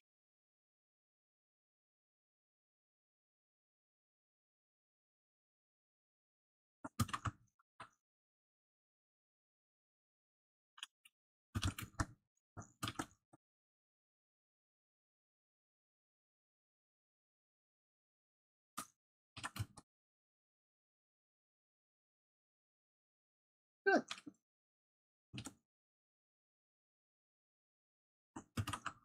All right, so yeah, same sort of deal up here. And yes, we do have texture that we could use, but I think it'll just, to me, in my mind, it'll look nicer to just kind of smooth out the tire.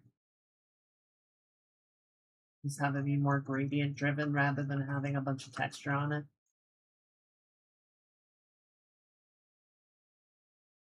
Maybe I'm wrong, but it'll be easy enough to fix if that's true.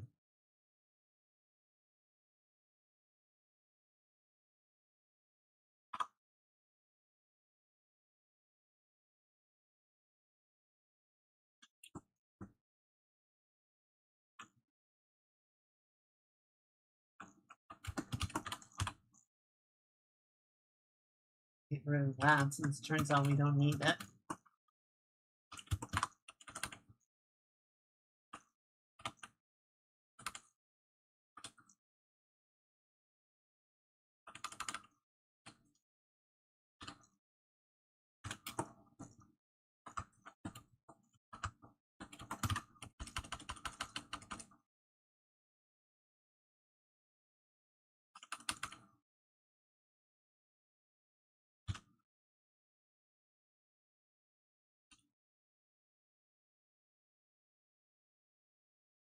Yeah, I keep thinking about getting Mech Warrior 5. I never get around to buying it, but I loved Mech Warrior 2 growing up. That game was so sick. I think I played a little bit of 3 or 4 at a friend's house. Must have been 3. Must have been 3.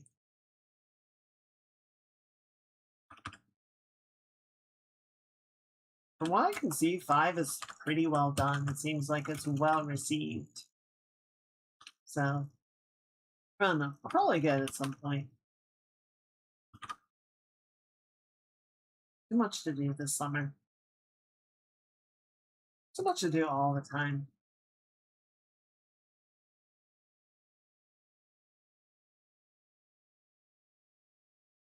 Just have all the free time I could possibly want. Do all the things I want to do. It's like, yeah, but there's too many things I want to do.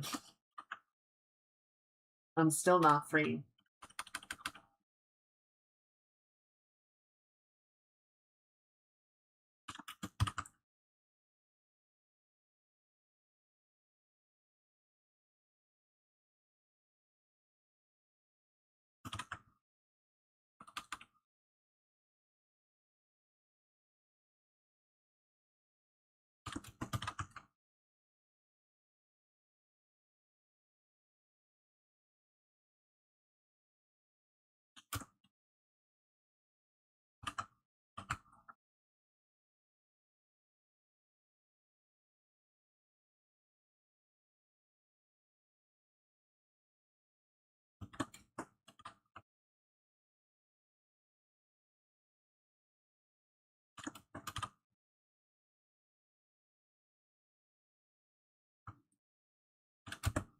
Good. All right.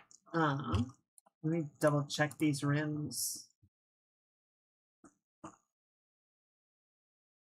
Might need to do some of this later just because it seems like the rims that Ivy has are open enough that you can see through the tire and might be able to see a little bit of the far side, like be able to see all the way through, possibly. Like I think it might go about yay far and then we would see the gap.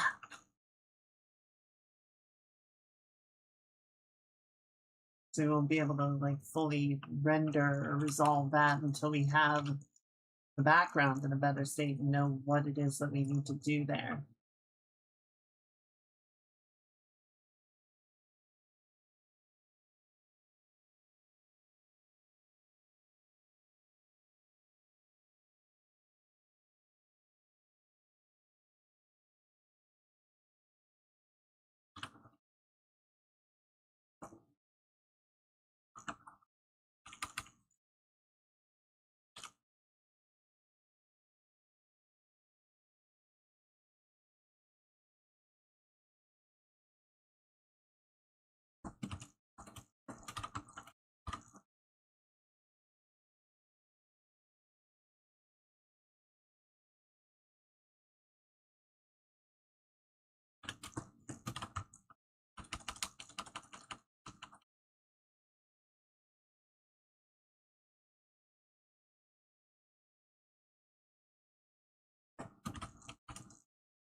Good.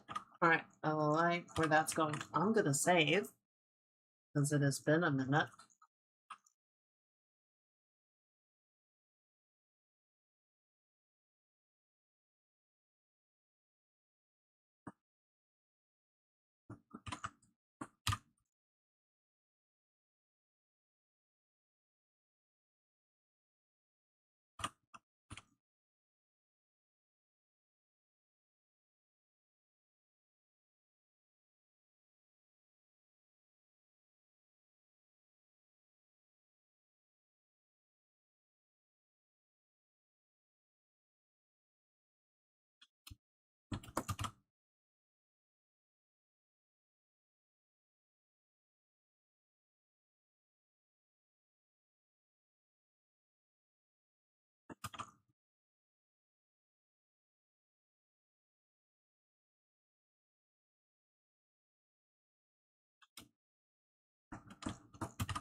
Getting there.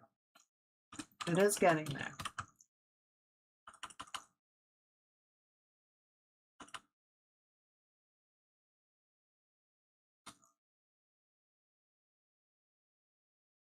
I do think if I had tried to like redraw the Vespa by hand from the beginning, I would be having a bad time.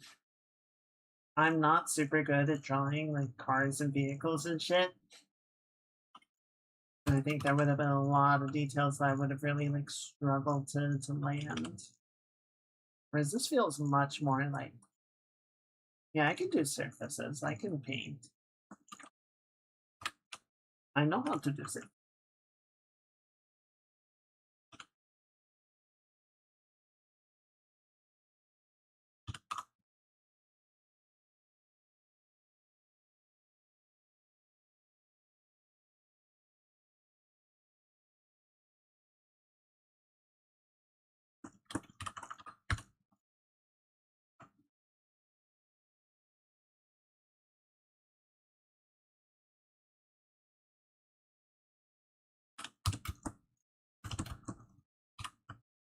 So, yeah, let's reduce some of this like bounce light from underneath, right? We can have some coming from the wheel cover.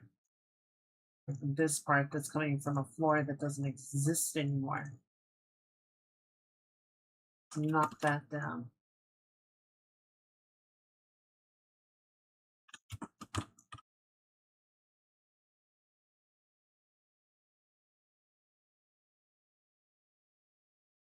And a little bit bouncing underneath the body. For the most part, it's going to be more subdued than it would have otherwise been.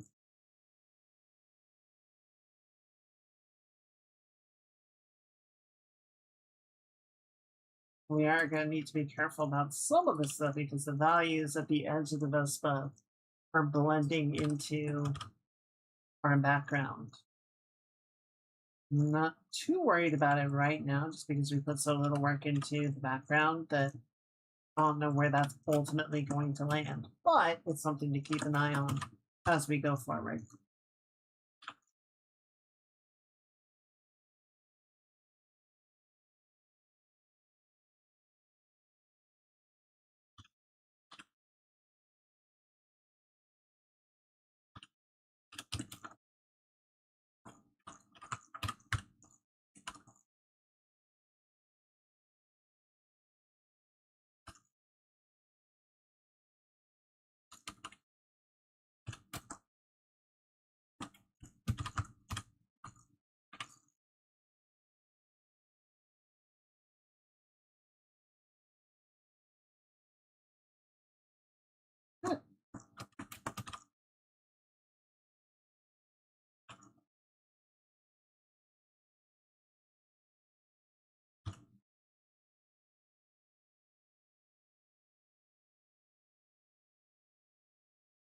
I think it's next month.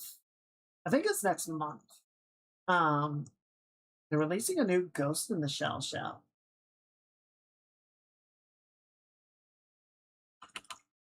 And this one looks very interesting. So it seems like it is going back towards the look and feel of the original manga.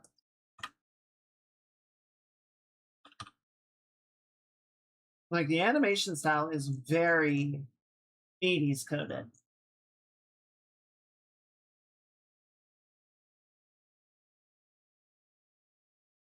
Like even before the original look of the movie. So I'm curious to see what they do with it. One of the things that I really like about Ghost in the Shell, like stylistically, is it's existed in I think 4 different mediums. I believe it started as a light novel, and then it got made into a manga, and then it got made into a movie, and then it got made into TV shows. And each one has taken the same core concept, same setting, same characters, same themes, but has looked at it in different ways and sort of focused on different things. And, you know, as the years have gone on and technology has sort of moved in different directions and gotten closer in some ways and drifted in other directions in other cases, sort of the way that the show or the instance of Ghost in the Shell approaches its ideas and talks about them has changed as well.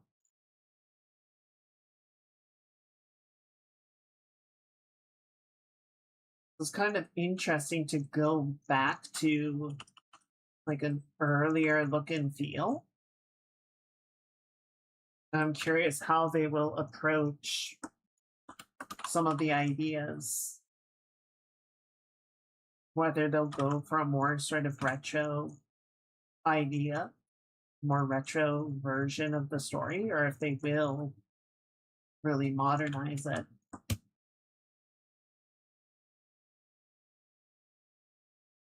One of the things I loved in the original standalone complex, this was very early on.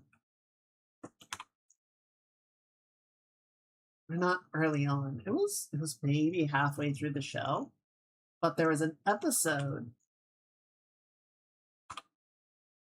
talking about the Laughing Man, you know, the main sort of villain in standalone complex. And I don't think of the new one. I think the new one is looking at the Puppet Master again, but I don't know. I don't remember. I'd have to rewatch the trailer. But the Laughing Man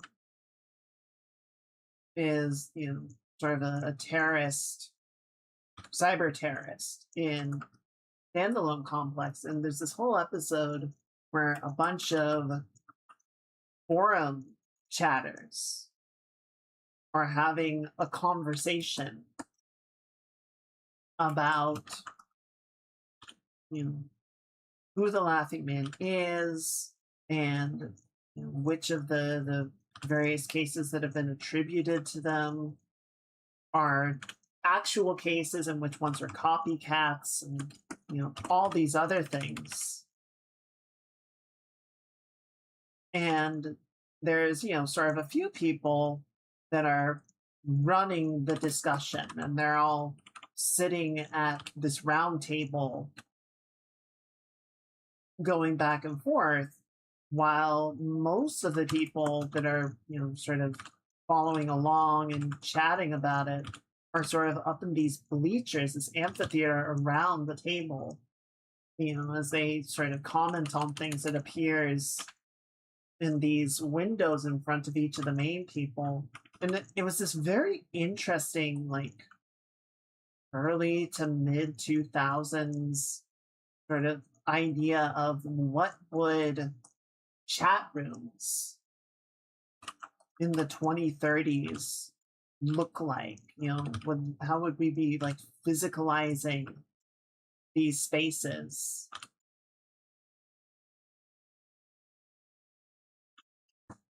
I mean, in some ways, I think they got a number of things pretty spot on. Like, we've definitely not gone down the whole sort of physicalized metaverse approach, no matter how much Zuckerberg wanted it to happen. The technology has really not reached a point where people want to do that in large quantity, right? You have people that will do like VR chat and whatnot. You have VR enthusiasts, but it has not become like a widespread adoption.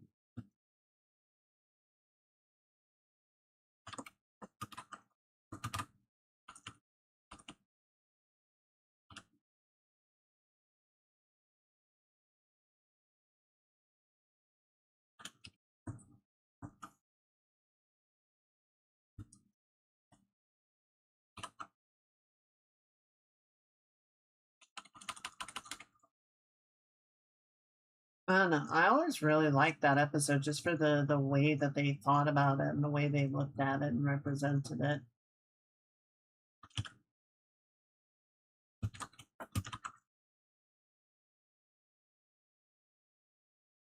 I think there was a Netflix Ghost in the Shell or something. Not like a live action adaptation, thank God, but like there was some sort of show, some sort of anime that I think was a Netflix release. And I tried watching an episode or two of it, but it never really kept my attention.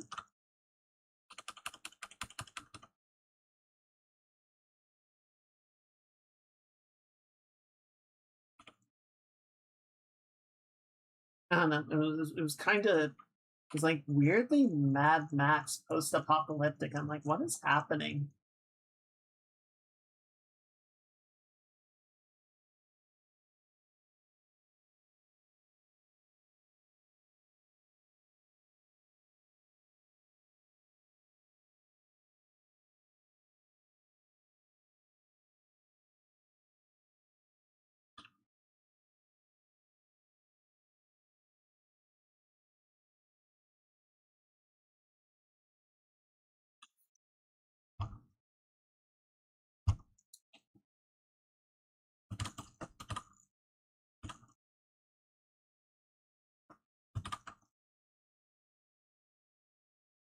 Some of these.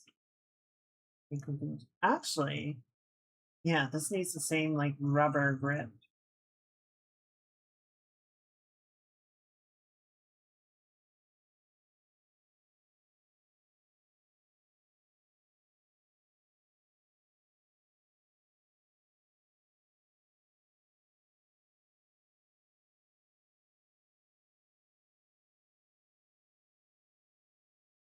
There we go.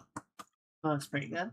Then we need some of these silver accents to go along the outside.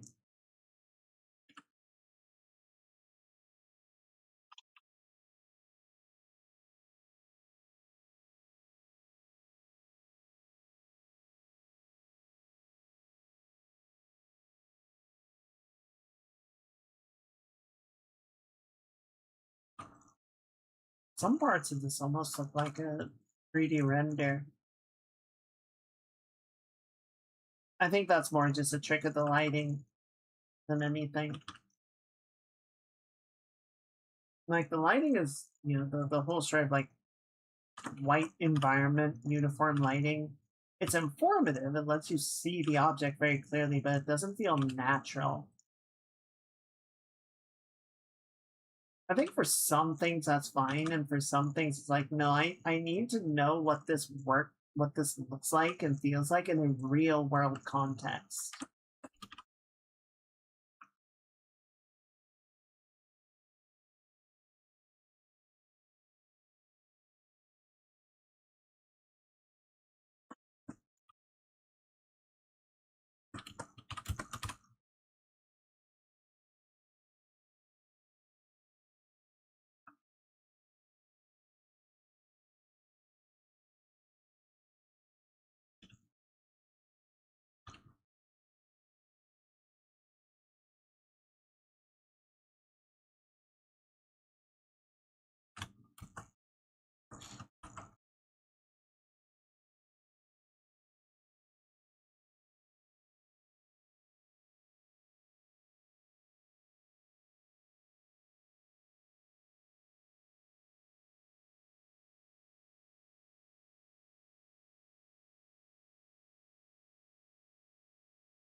Not thank you. Yeah, I think it's coming along well. It's kind of fun just to like take the pre-existing, material and then sort of make decisions about like where to, adjust the lighting a little bit, add detail, subtract detail. Cool. Some things are a little iffy, but I'm just looking at this little radiator bit and being like, what are you? Wait a moment.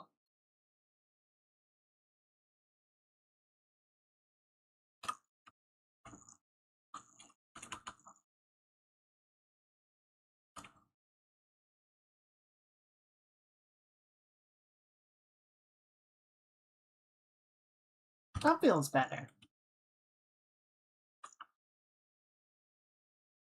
You can sort of knock this back a little bit. I don't like where the bolts are at already, so I don't feel like we need to do too much. Or just sort of simplify the shape around them.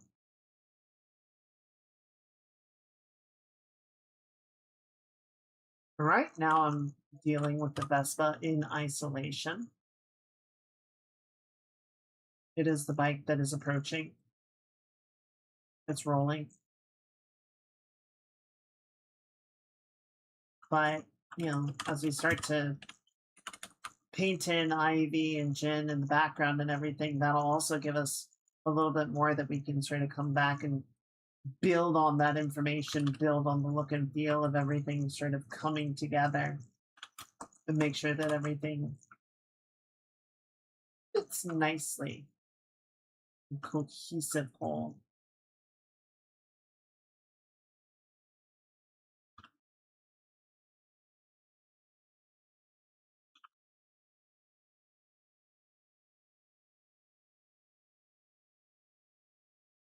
Remember, chat, everyone likes a cohesive whole. You don't want your whole to be discordant, discombobulated, chaotic.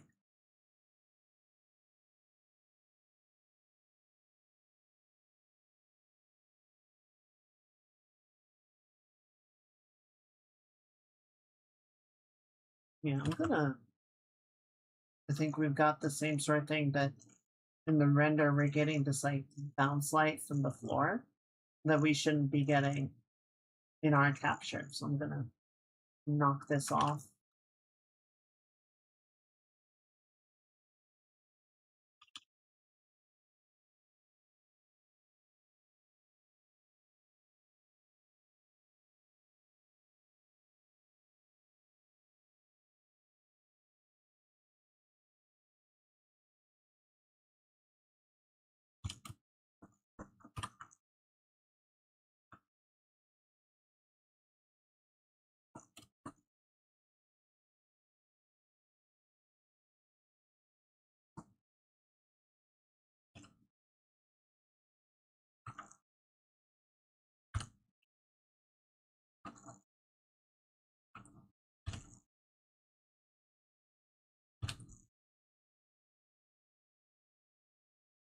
Minor touches through there.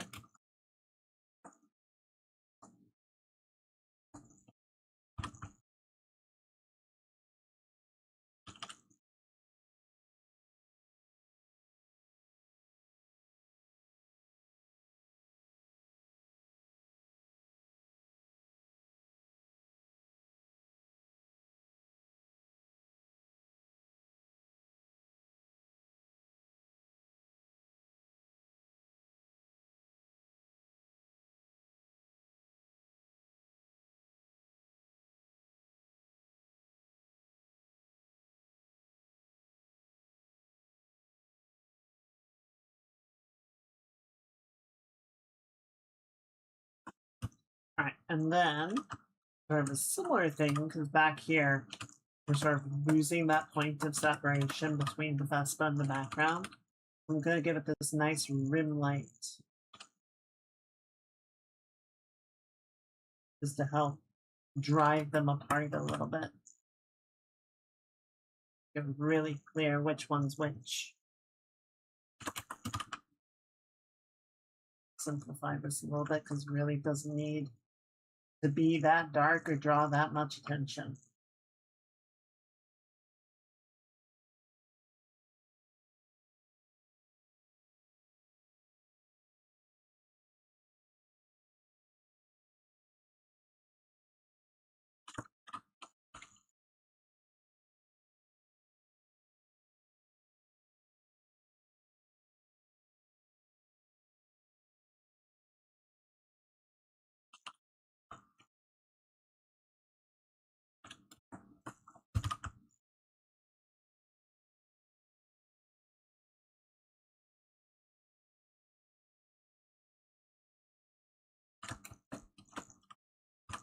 Might move up on this side as well, since we're going to get that backfill. And actually, so our main lighting source is sort of coming in this way, right?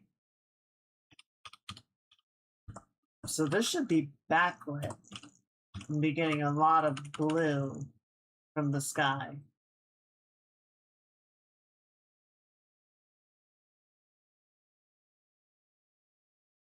Something more like that, perhaps.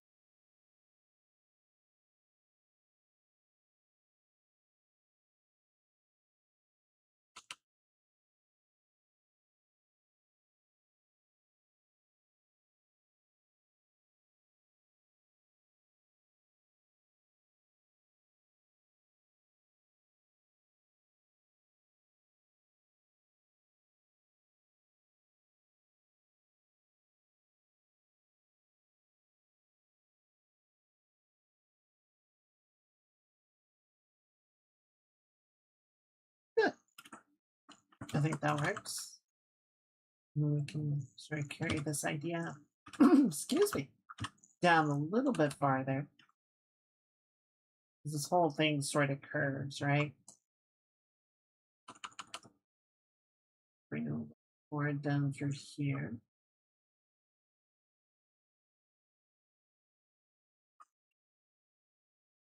But obviously, as it sort of turns back up, the shaded element isn't going to be as dark.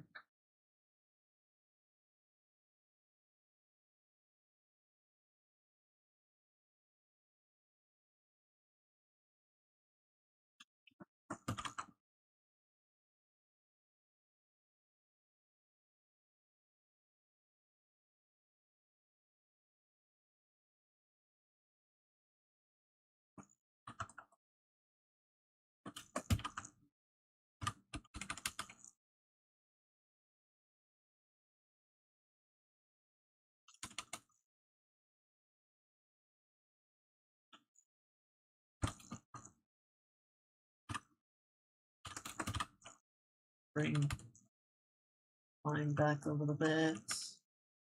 Line back a little bit.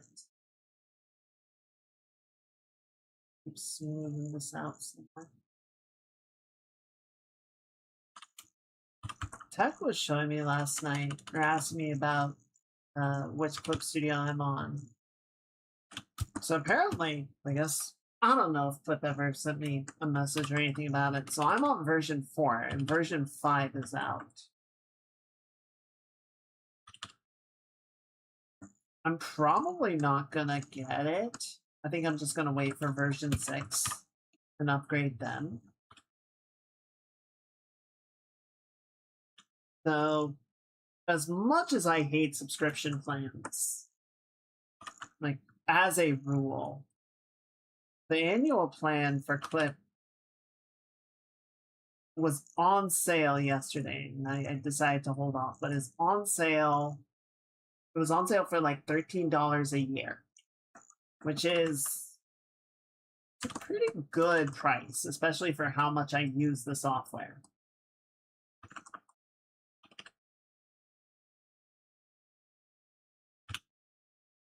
So once version 6 comes out, I might switch over to a sub plan. I might not just on principle. It's because I hate subscription models for software so much. And I think it's really stupid that if you want Clip Studio on mobile, you have to subscribe. They do not have a perpetual license set up for mobile version. That to me is kind of shitty.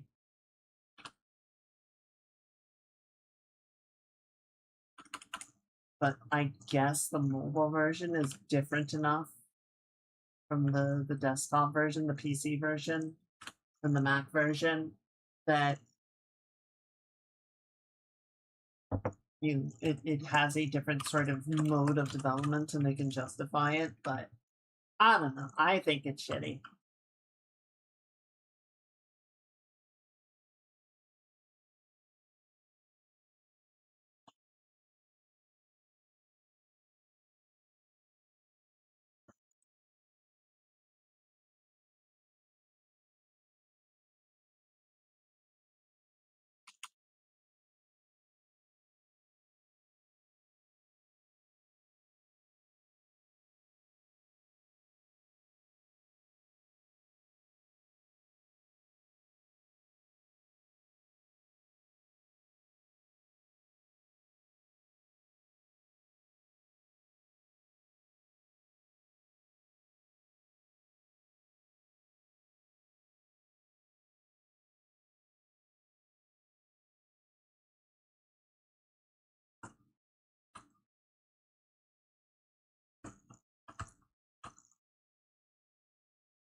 Yeah, I think the tire is about yay big, so kind not nearly as much as on the other one, but definitely to some degree we can probably see through here just a little bit, right?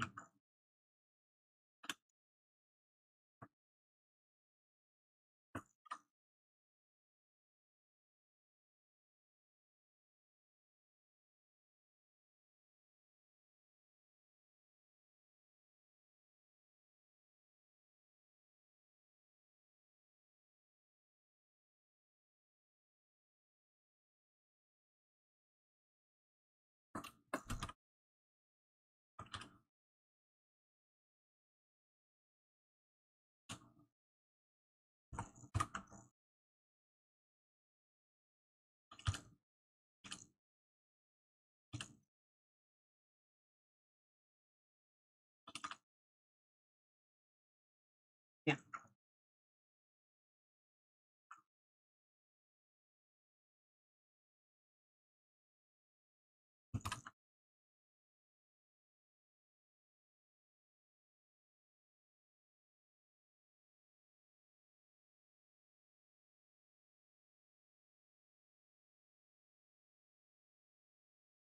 Stretch break. Ooh. You know those stretches where you do them so hard you feel a little dizzy afterwards? That's a good stretch.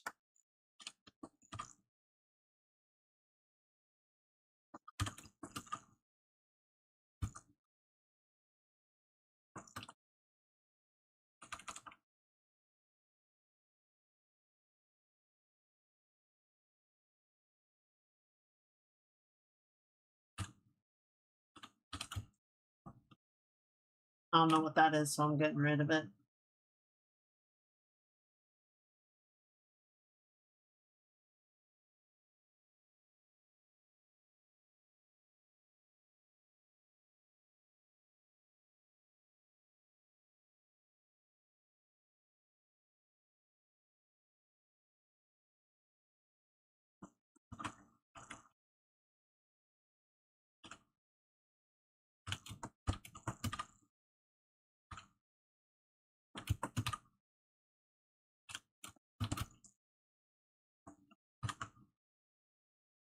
Nope.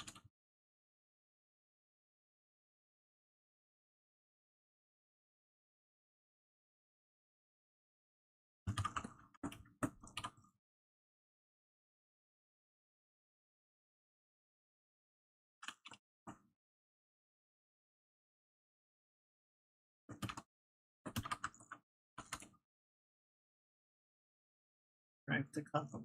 Well, I say correct. I'm technically making it incorrect, but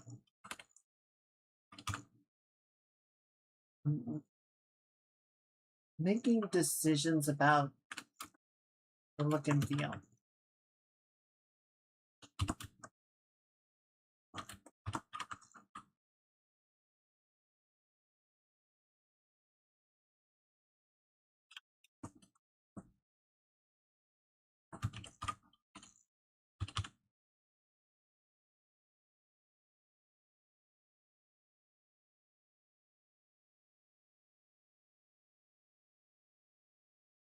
There we go. Yes. Yes. Yes.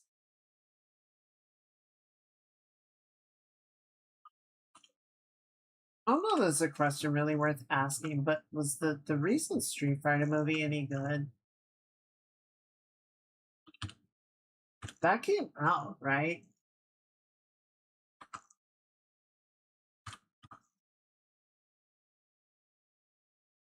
I feel like it's kind of a rhetorical question, but I don't know.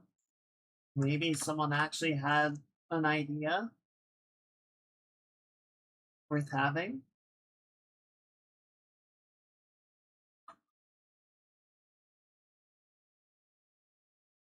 You never know.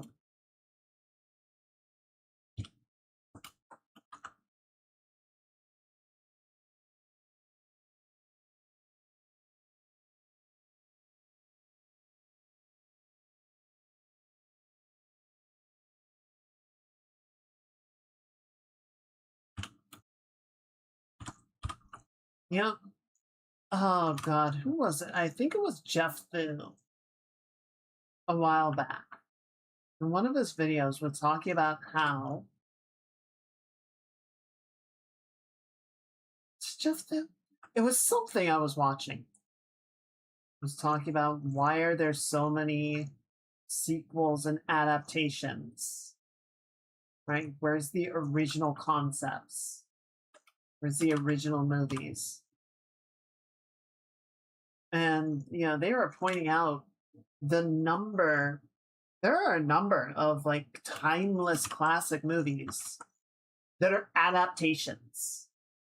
I think The Godfather is an adaptation, Jaws is an adaptation, Jurassic Park more known to be an adaptation, but that is too.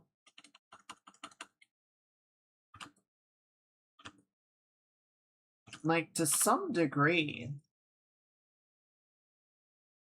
the movie making business has been and likely will continue to be an adaptation machine. And what has really changed over time is not necessarily the number of adaptations, but where the source material is coming from, right?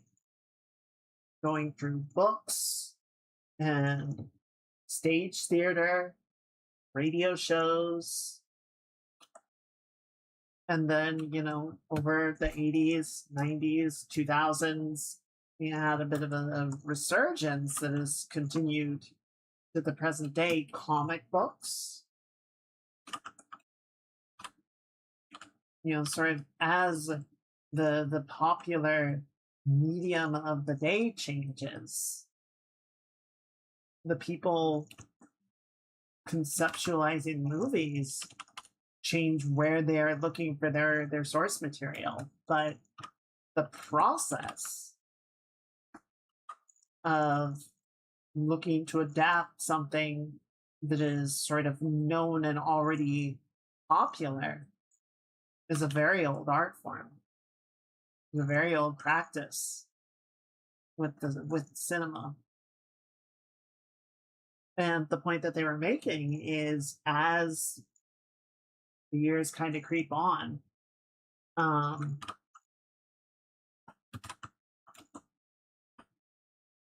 you know, we see sort of the demographic shift, the creatives demographic shift, and the consumers demographic shift.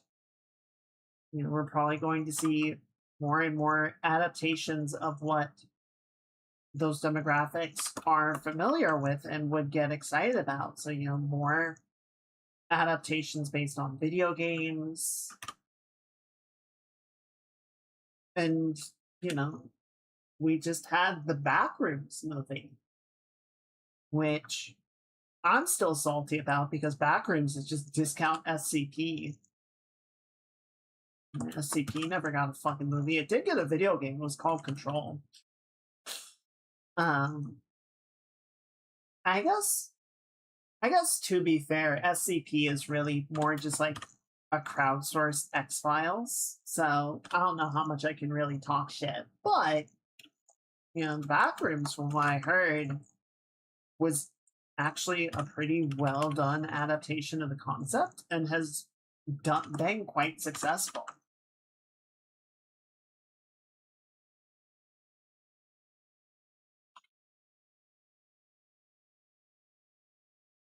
So I saw that and I was like, oh shit, it's happening. Where we're getting to that era of, not just like the obvious adaptations of like Street Fighter, Mario, and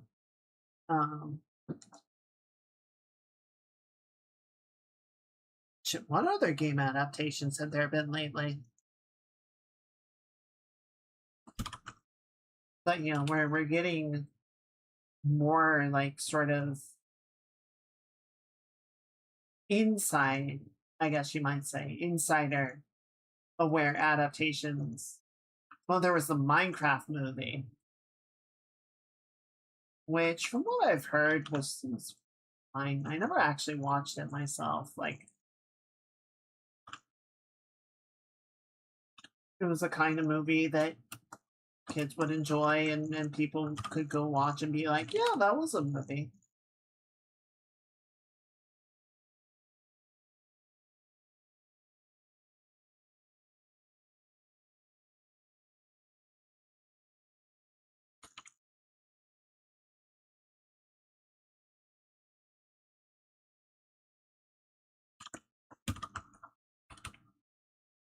Just simplify. Like this bolt hole on the underside of the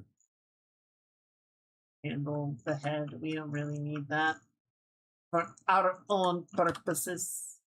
Overkill.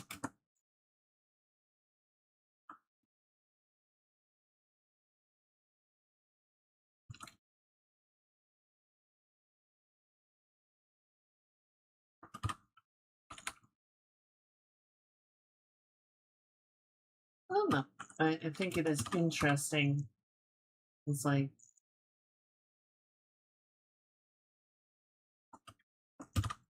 if anyone was hoping that the Backrooms was some kind of freak one-off,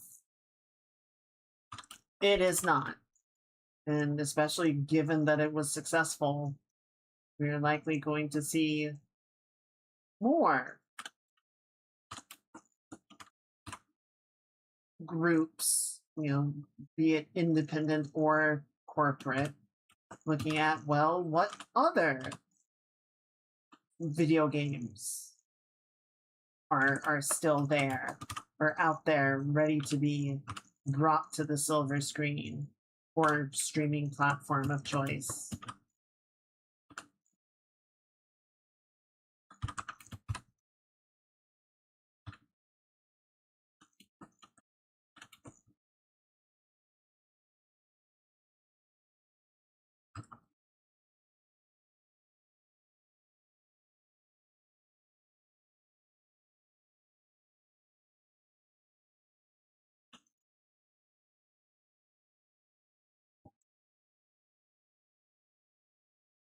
Well, in a couple years back, I say a couple, and I feel like I'm going to actually look the data and just it turned to dust on the spot. But we had the Lego movie, which was just like, yeah, what if we took a toy? What if we took like a line of toys and turned them into a movie? And again, it worked because they took the concept and then they built something, wrote something really like compelling around that. They didn't just sort of lean on the novelty of Legos and be like, it's a Lego movie, yippee! Like some do. Those tend not to hold on very well. That was a safer bet than coming up with a completely new story. Yeah, no, it absolutely is. Like, it is going to draw more attention, at the very least, by leaning into something that people are already familiar with and may already have feelings one way or the other.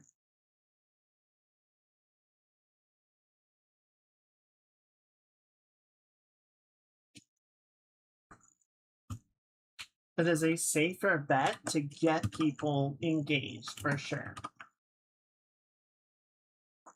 And sometimes that's all they're really looking for. Like sometimes just having people be engaged is enough to get butts in the seats.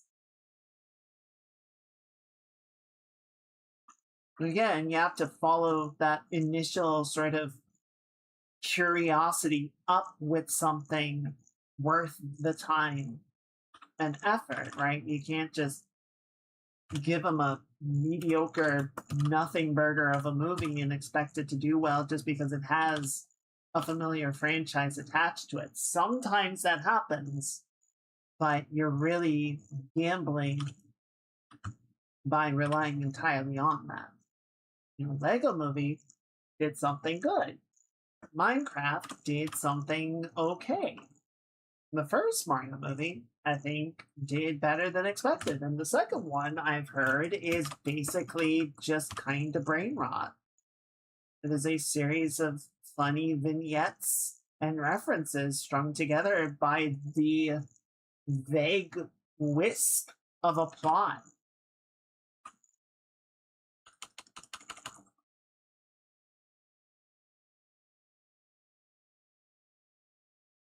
So I have heard. I actually still haven't watched either of the Mario movies.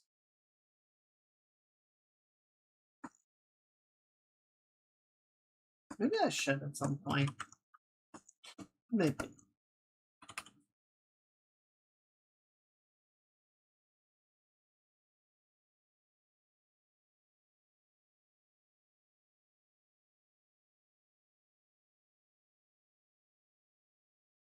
Oh, that's the handlebar. I'm looking at this like, what am I dealing with?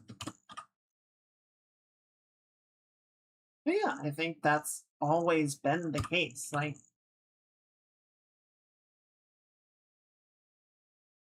you even back in the day with like Jurassic Park, I don't know how big of a book Jurassic Park was. I don't know if it was like well recognized popular fiction. I mean, it's a book about dinosaurs, so I feel like there's going to be some inherent audience for it. But then, yeah, you see, like, oh shit, Jurassic Park is getting made into a movie? Fuck yeah.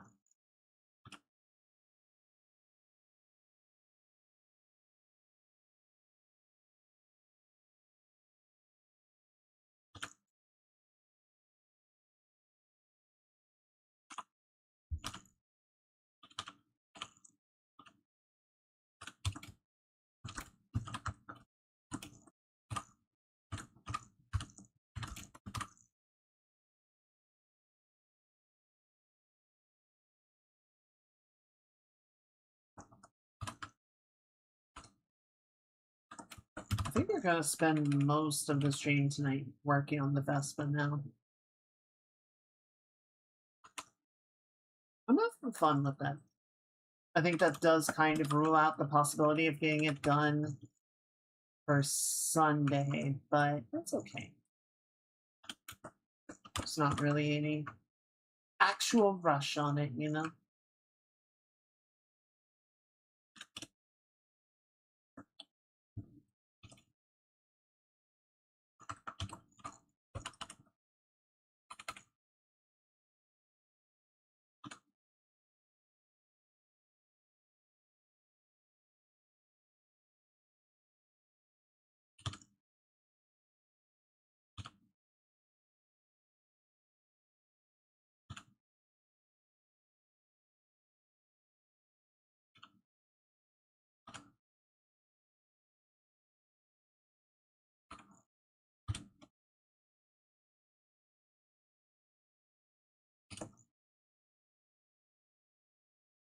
Good.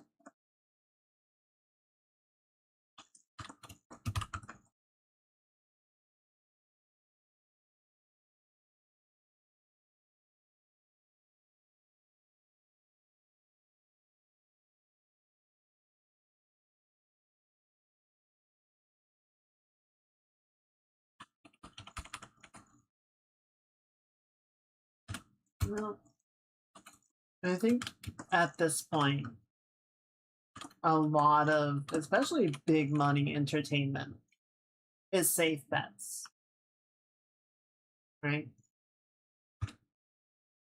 You know, to be fair, if I were throwing around $300 million, I would not.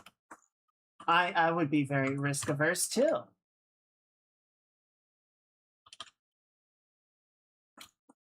Unless I was trying to pull some kind of producer style scheme, I would not be like, yeah, let's just throw a 9-figure budget on a shot in the dark and hope that it does good.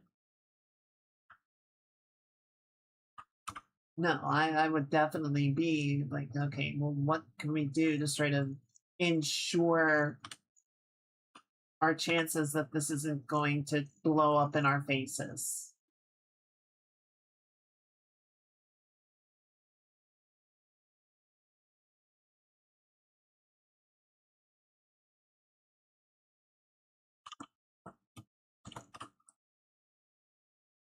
So I definitely get that. I think the mistake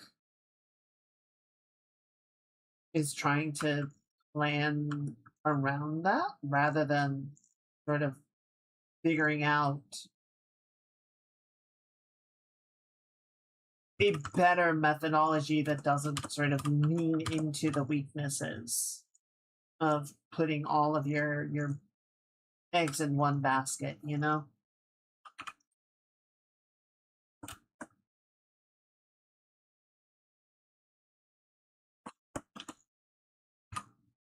Like if you were to instead say, okay, well, we have a budget of $300 million, so let's allot this out to like 4 or 5 different projects, and each of you will get a portion of it.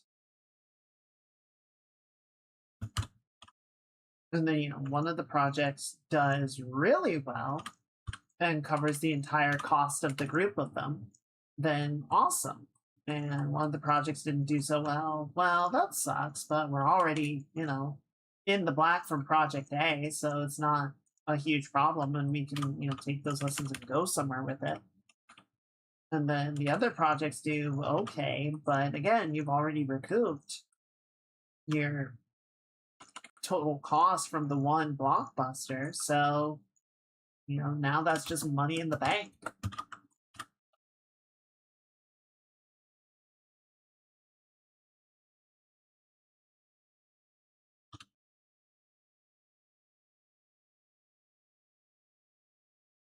See, that's what I would do. But I'm not John Business, so clearly I don't know what I'm talking about.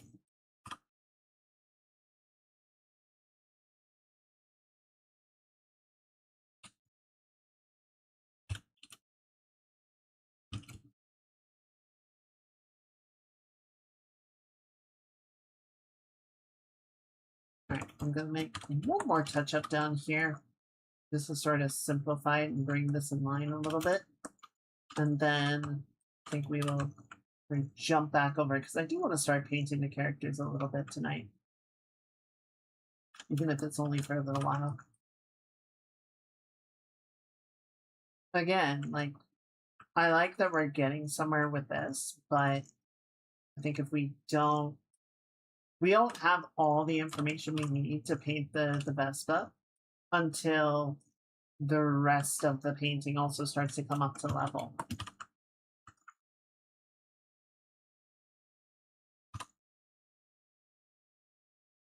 I can grab this and sort of bring in the background of the wheel, right? But I don't know what that background is going to completely look like until we've rendered it.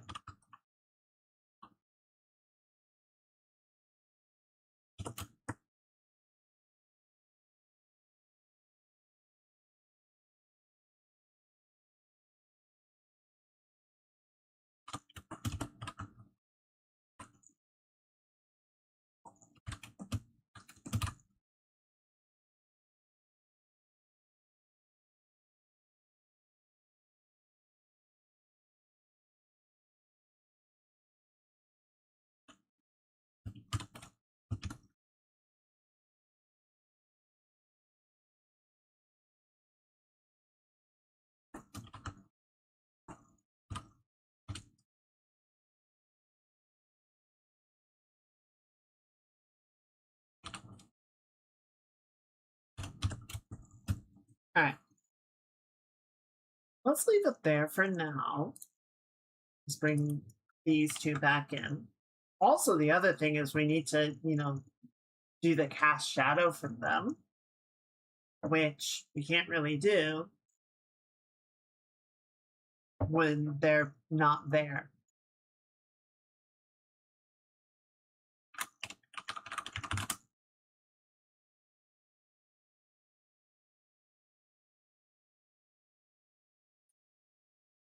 Yeah, let's start here just because I was thinking about this earlier and I want to see if this is going to work. Oh, I forgot.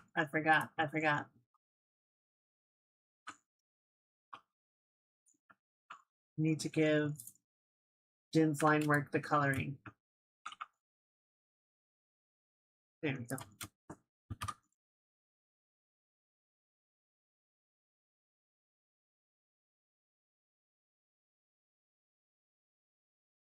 Yeah, hair a bit darker than that.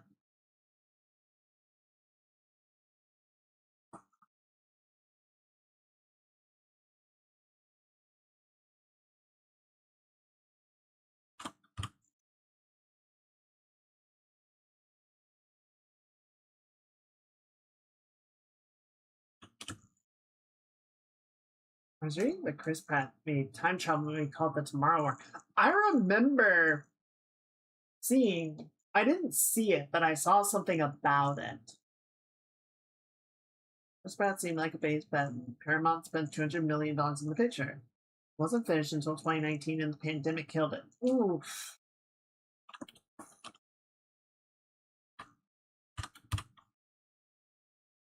Well, that is certainly unfortunate circumstances. That definitely doesn't help. I don't know that the movie was much good. It seemed like it was kind of dumb, but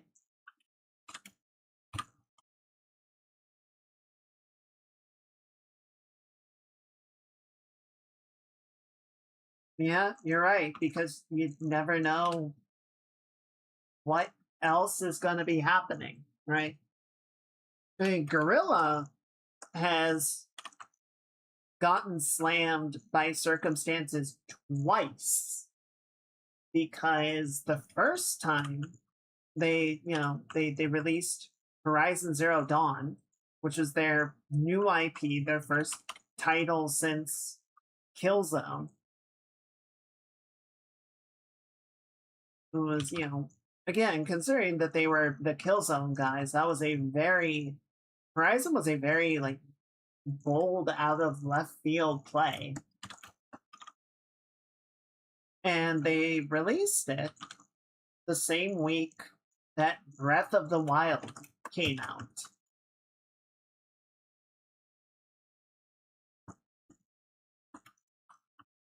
So yeah, they kind of got completely shafted by circumstances there.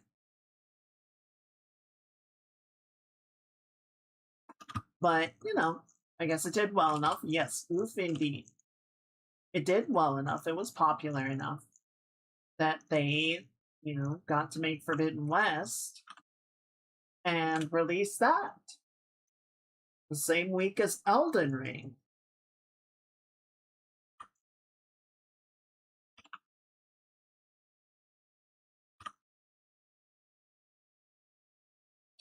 Series can't catch a fucking break.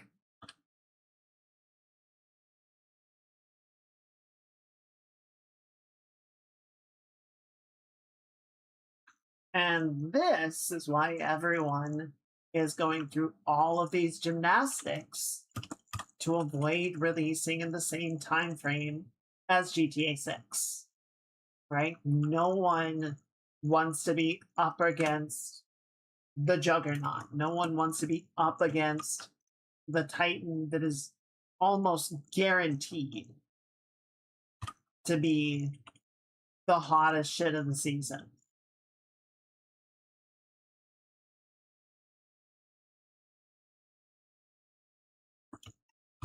So, as we were saying before,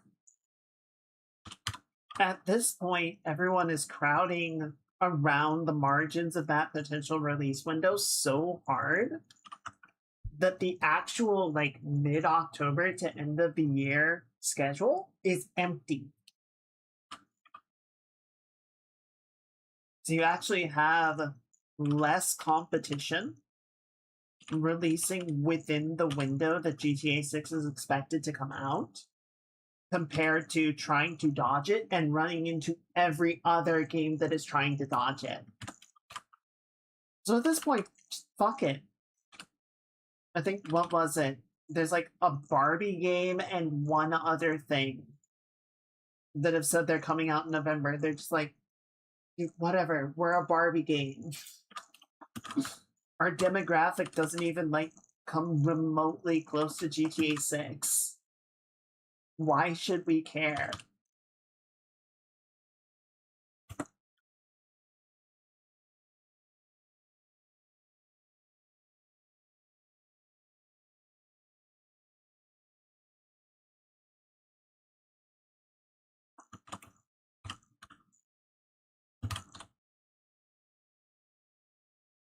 You know, last year we had this whole thing happen already.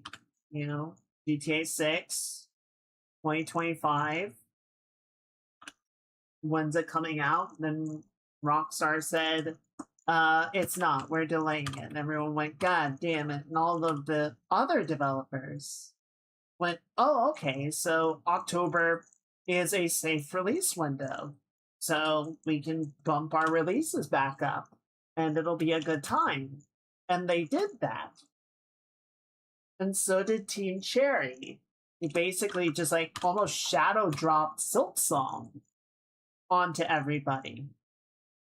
So now you had all these other titles coming out, but they're still getting slammed by a big bad boss that just sort of like shoulder checked them as they were coming in.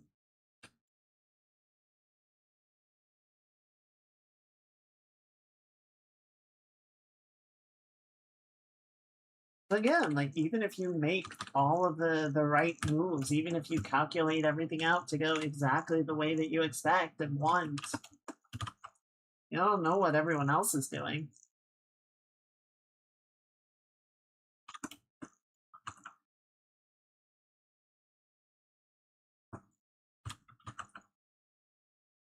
There was a meme I saw the other day of something to the effect of Deadlock is a really easy game, except that the enemy team is always up to some shit.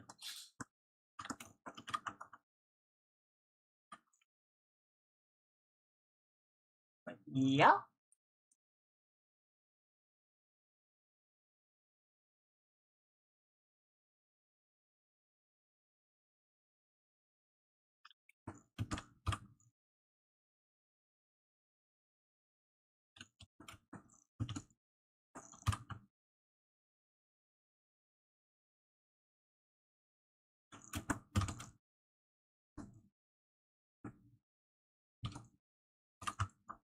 I kind of want to make this a little bit more blue.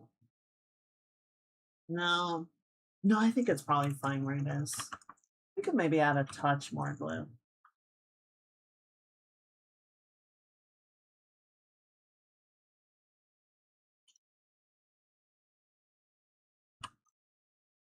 And then, of course, we need the bounce light from the bike on that particular part of the thigh. But just in general, I think the tone of the shadow being a little bit cooler is nice.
Good.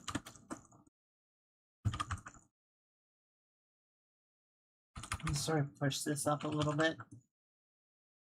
The skirt feels more flush with the leg. You know, if the shadow be too long, it feels kind of floaty.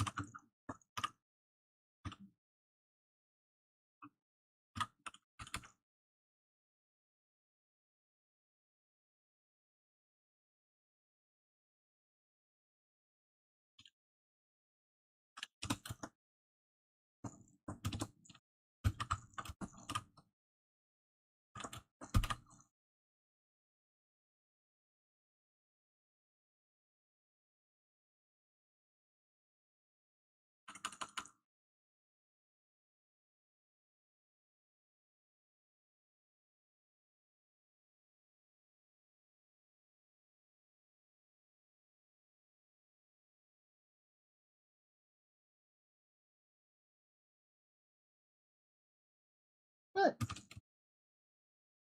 All right. So now that we've got that plan sort of laid out, we figure out what we want to do, we can carry this up to the face. It's looking a little weird. Looking a little weird. If I'm being completely honest, not a huge fan at the moment.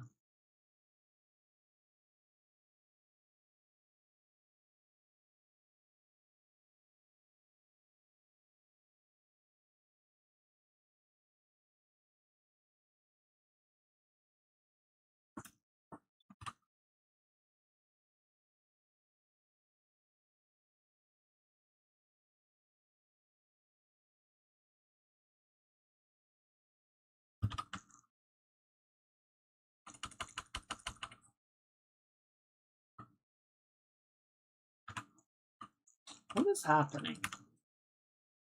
There it goes.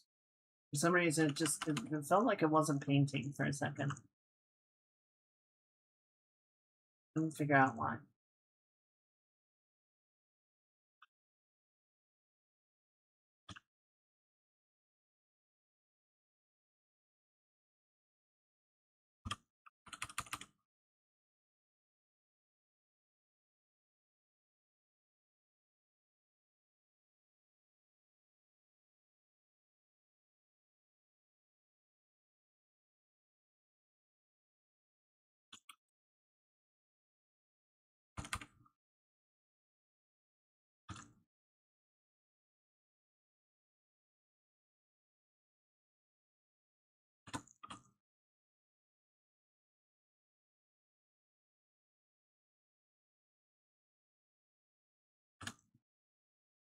Yeah, see, that's already looking better. I think just the way that the layers were blending, not giving us good material to work off of, and this feels better.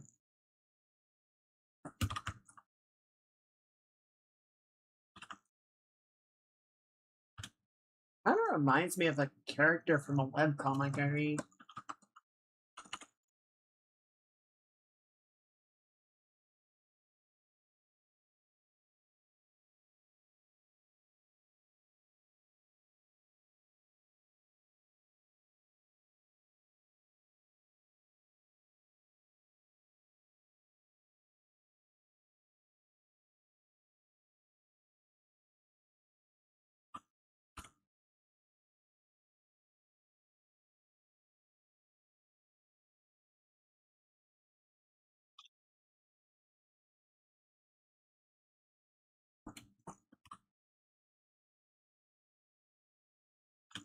My style has definitely evolved.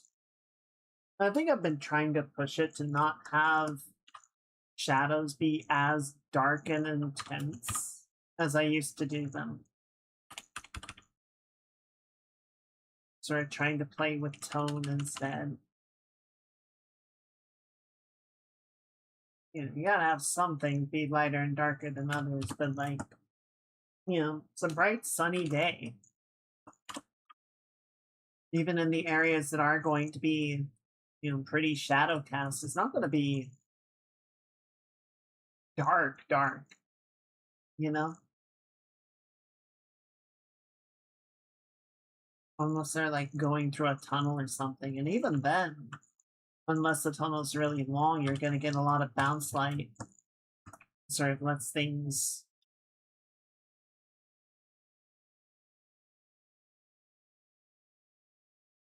carry through and get a level of illumination.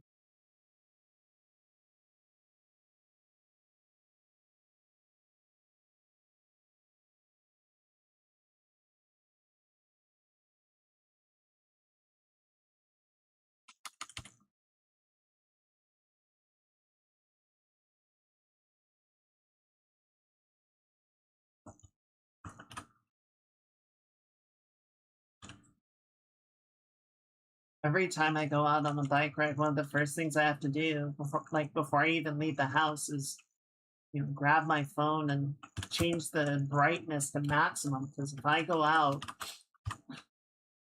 and I leave it on like indoor brightness, I'm out on a sunny day, I look at my phone, I can't see shit.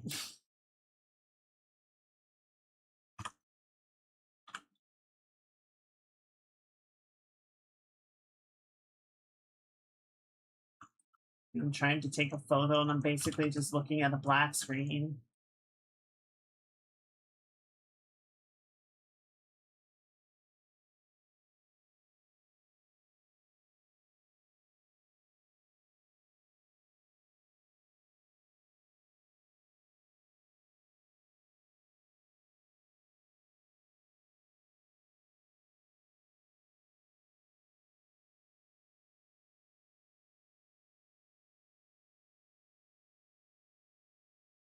You know what they say, chap?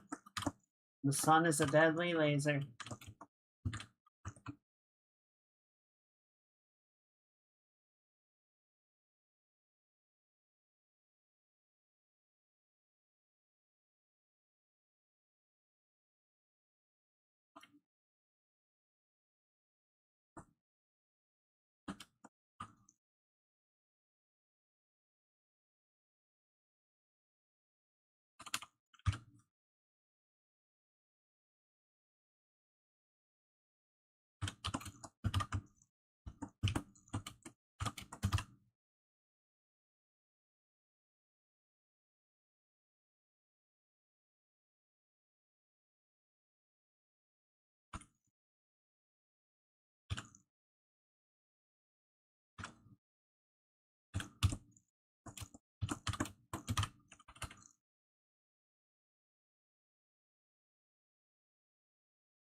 Good.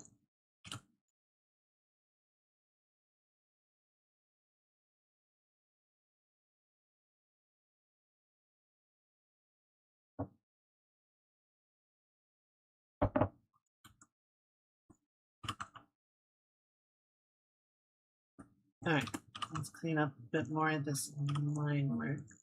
Got a few areas where the fill didn't quite reach the edges.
Good.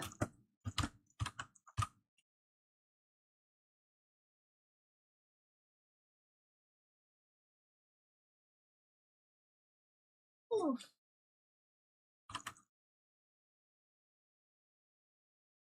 Sorry, I realized I was getting a little hunchy.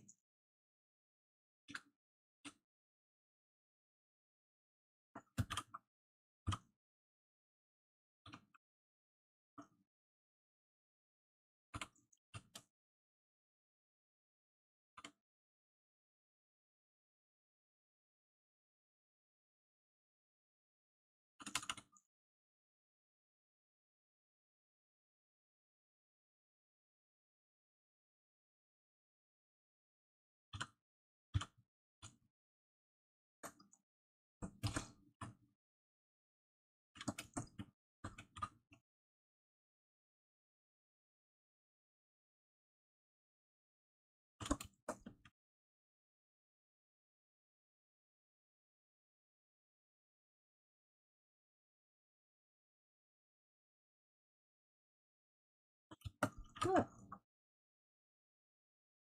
Let's bring this up a little bit more.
Alright, it's getting there. I think the one thing that's missing a little bit, and I did do some of it. Actually, that's a good point. I did not add the highlights to gin at all. But it was mostly a consideration for like the hair. And a little bit on the skin.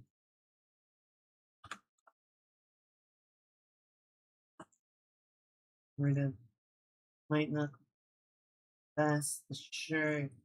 Okay, that's actually not bad at all. Okay. Okay, we have something to work with. That's good.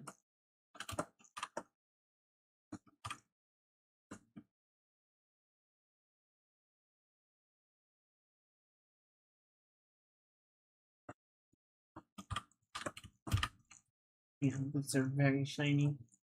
So I'll probably go in and artificially brighten that up. Later. Later. Okay, cool. And we'll save that.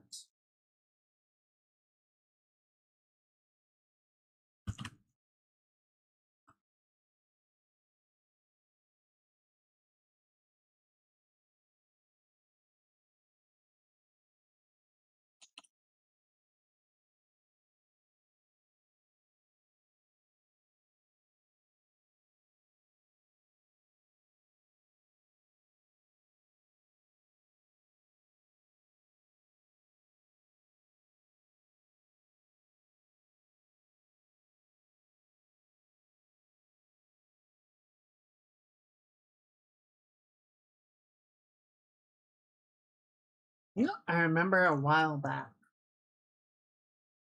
there was someone that would come by, someone that used to be in chat, and you know, I'm not gonna name names. I'm not bringing this up to call anybody out. Just sort of something that sprang to mind.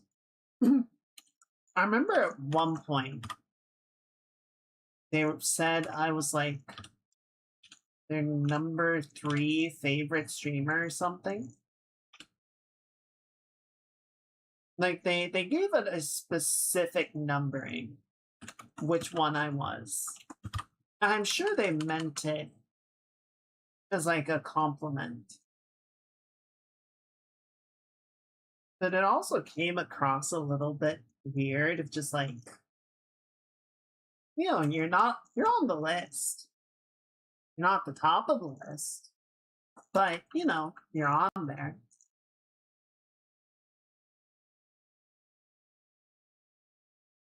I don't know. It was always just kind of weird to me of like,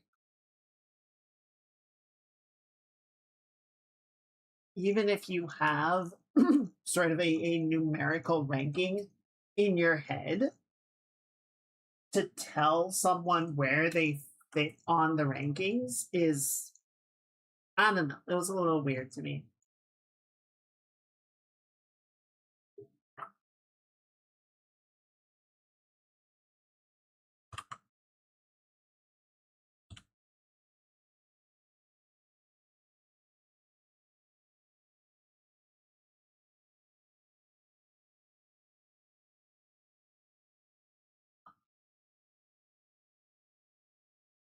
I hope they're doing okay. I haven't seen them in a long time.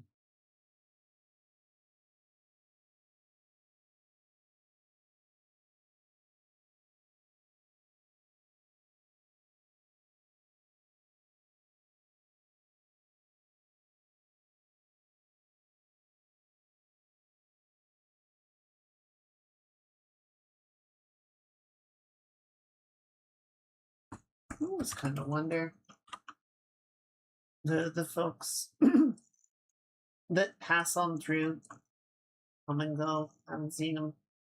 I wonder what they're up to now. I hope they're doing well.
don't know if I'm gonna try and play around into a deadlock tonight. I might. If I just want to embrace the degen. Be like, yeah, let's go for it.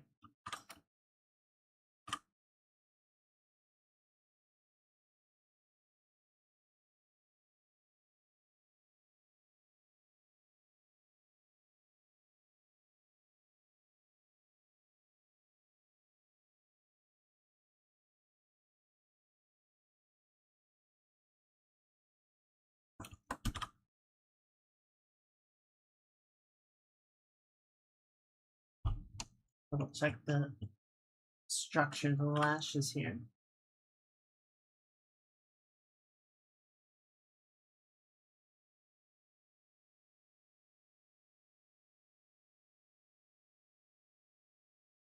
Okay, these stop pretty early on, about halfway down.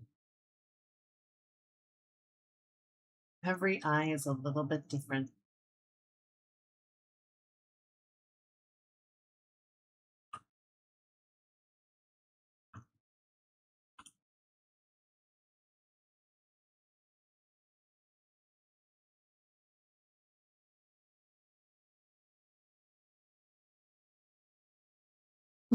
That's always been one thing that's very strange to me, is nobody has exactly the same set of eyes as anyone else. So, like, we all agree that a certain color, like the sky, is blue. We all agree on that.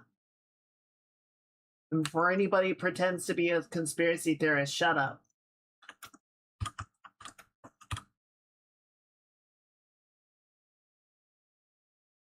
But like, sky is blue. Leaves generally, typically are green. Like we have these colors and we agree colors are a certain way, but then like you have colorblind people, and those colors look different to them. And then like does the blue that I understand the sky to be, is that the exact same shade of blue that someone else would see? Or is it just a little bit different? Or the rods and the cones and the nerves just a little different? Makes you think.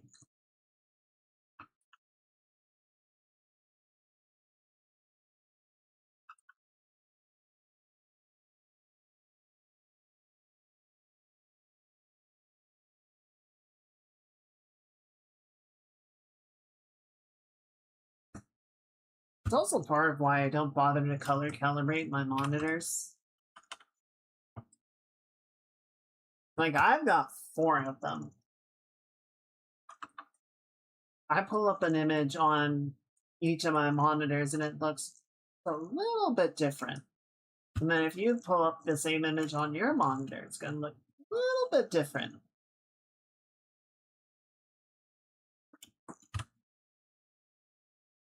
So the only thing I can really do on my end is just make an image look as good as possible from what I see and understand, and hope that it looks good to you too. And if it doesn't, well, tough tiddlies, as they say. I think they say that in Puerto Rico.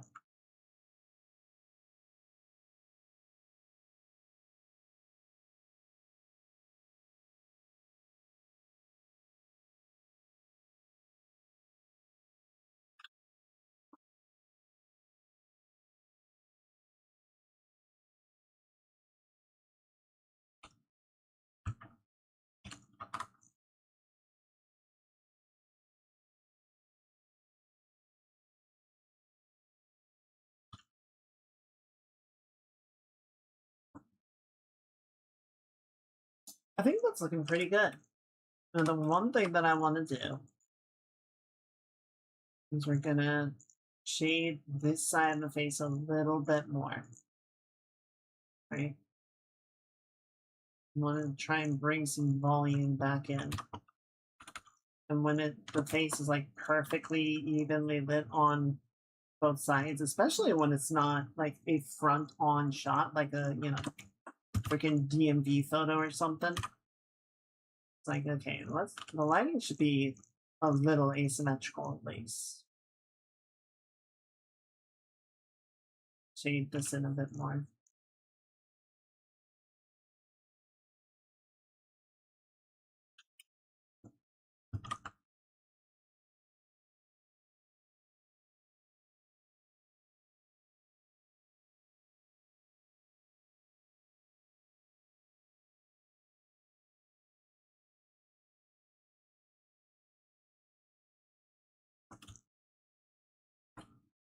Good.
Yeah, I think that's actually starting to look pretty good.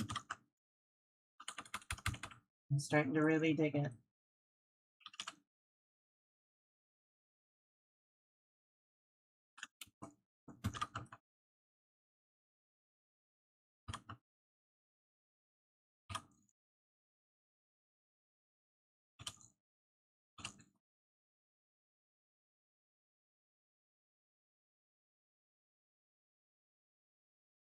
Like this sort of. Actually, let's turn this off for a minute. Grab this. We can use this for the deep shaded areas, right? Like the folds on the eyes, under the neck.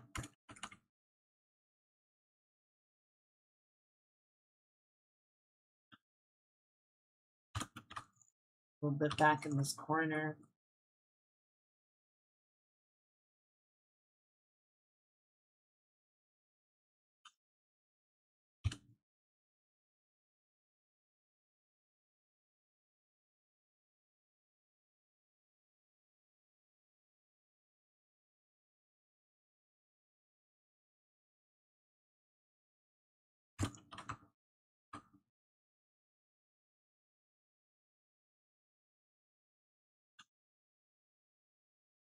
Let's flip it. Let's flip it and make sure we're not dealing with weird shit like that. Like, look at the eyes.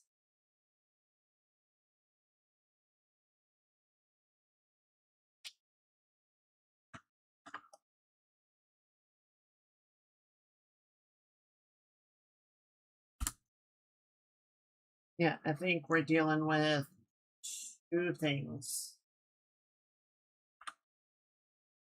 So I'm gonna drag whole section of the face out.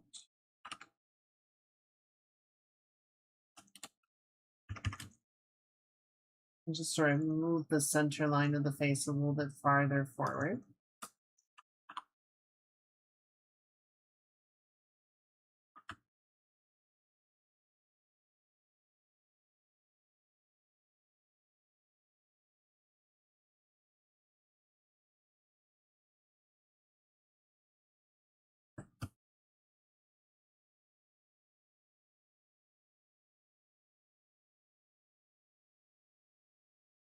And then I'm going to pull this eye up a little bit because I think it's gotten a little droopy.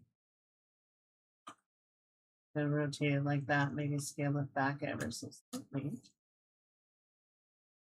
And then you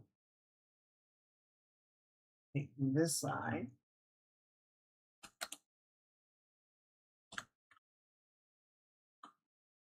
Rotate you down. Scale you slightly. You don't pick up quite so much. Then we're going to come back here.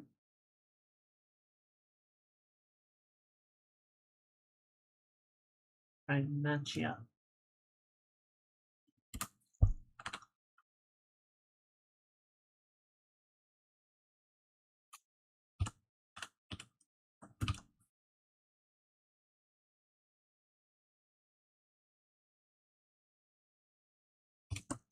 Good. All right, so now merge those together. And we just got to clean it up.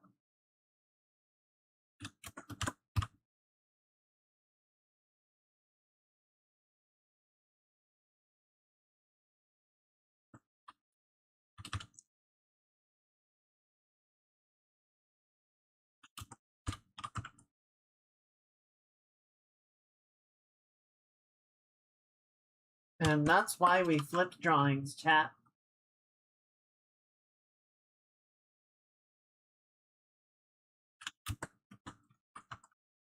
That's how we find the weird shit.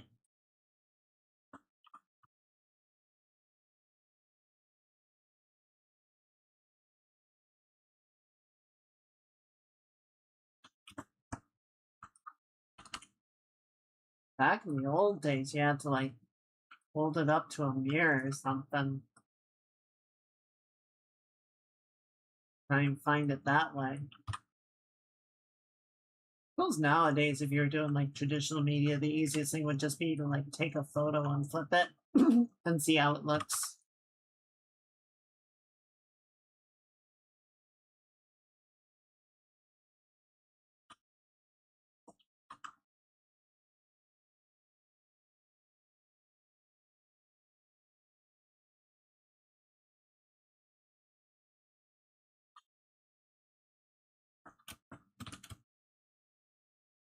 Yeah, much better. Much, much, much better.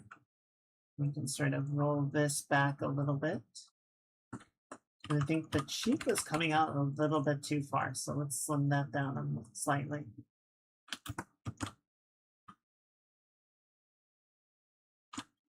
And then bring a bit of the chin block back.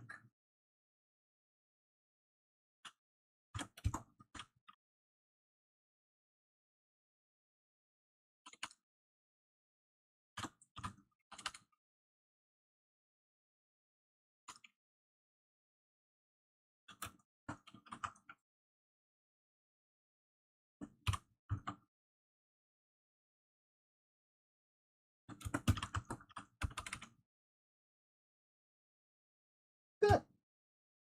I am digging it. I'm digging it. I think it looks better.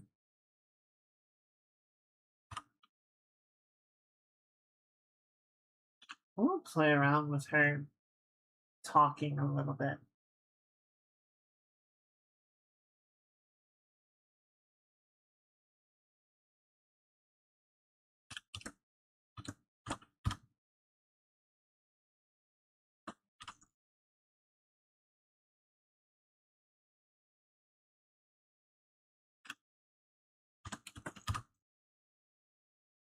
Opa. I think it's kind of cute.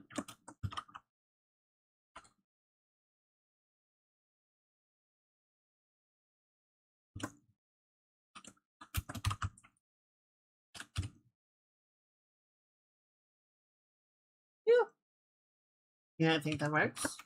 Still need to solve a couple of oddities with the shape of the face, but also we've got this still lingering around.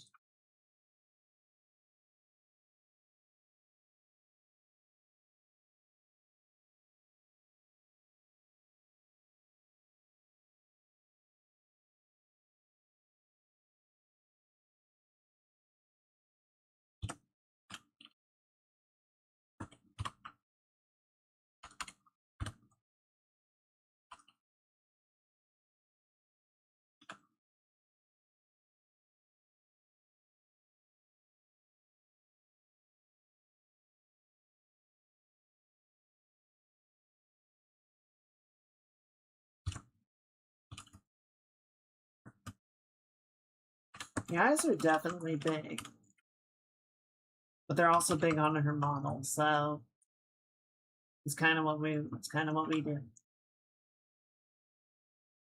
Who would have thought drawing a bunch of anime characters would make me draw big eyes? It's weird, right?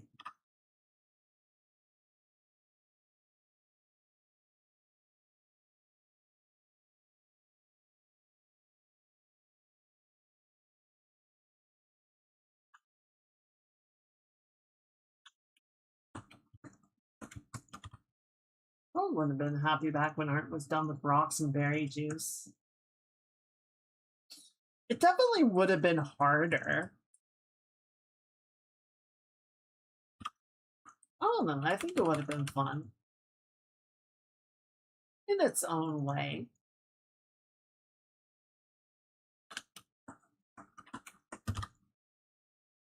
Teenagers back then seemed to get along fine when they weren't, being mauled to death anyway.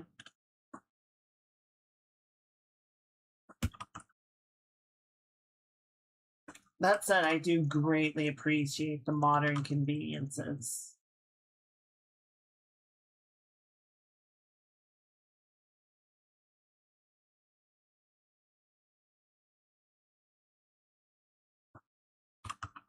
I don't like this little dangly bit of hair that formed. I'm gonna keep it.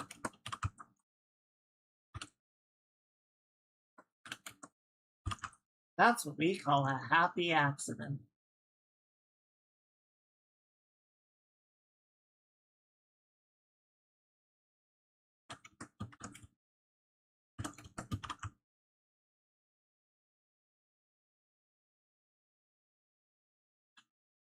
Also, the other benefit of your paint being made out of berry juice is you can drink the paint. Can't do that. Not nowadays. All chemicals and shit.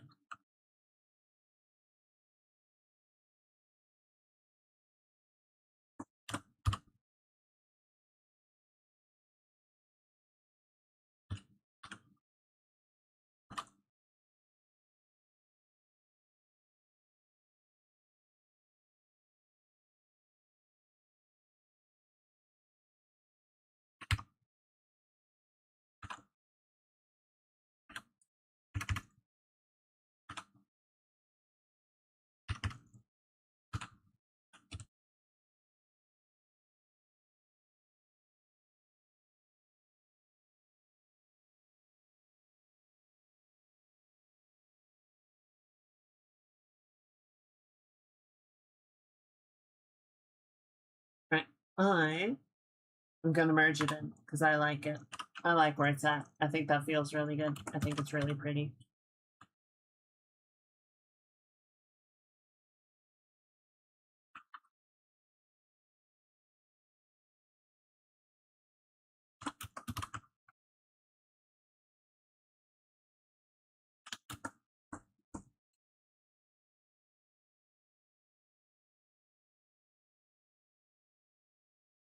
Just checking.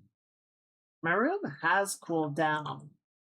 Not as much as I would have expected, though.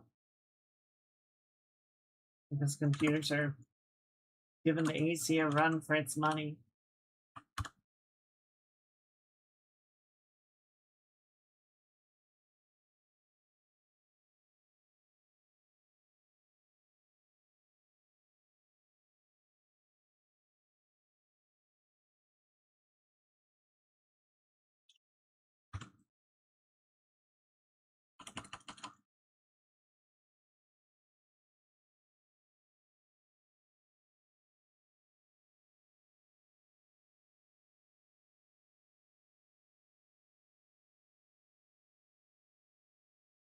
Hey, chat. Hey, chat, I got a joke for you. What's the difference between modern juice and modern paint?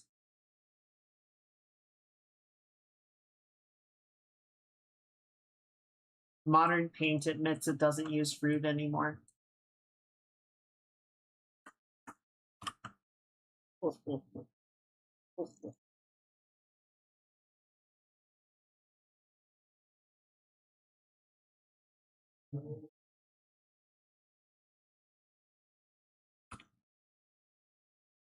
Why am I bothering to go through it? Go through it. We'll add it back. Making this big hullabaloo.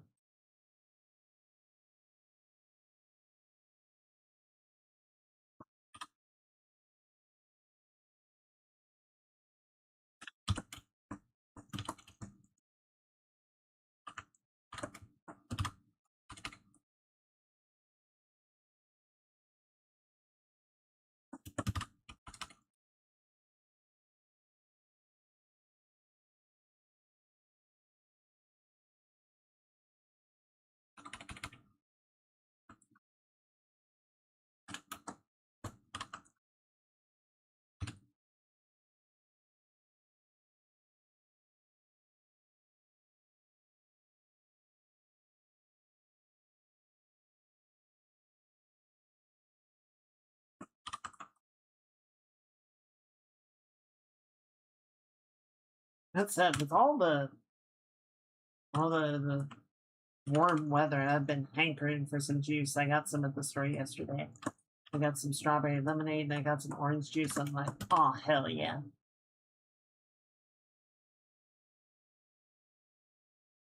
I'm not gonna have them at the same time, mind you, but both are good options. Did I bring up? I don't remember if I brought this up with you guys. I was amazed to discover. I saw a meme a while back saying that lemons are not a naturally occurring fruit. They are a crossbreed of other citruses. So life did not give us the lemons. We made them ourselves. And I was like, I'm sorry, what? So I started digging into that. It turns out that most of the citrus that we buy at the store are crossbreeds. They're not naturally occurring. And I'm like, what the fuck? So, like, mandarins, I think are close. No, mandarins are natural. But oranges are not, lemons are not, limes are not, grapefruits are not natural. And I'm like, okay, so we've just been fucking with this for I don't even know how long.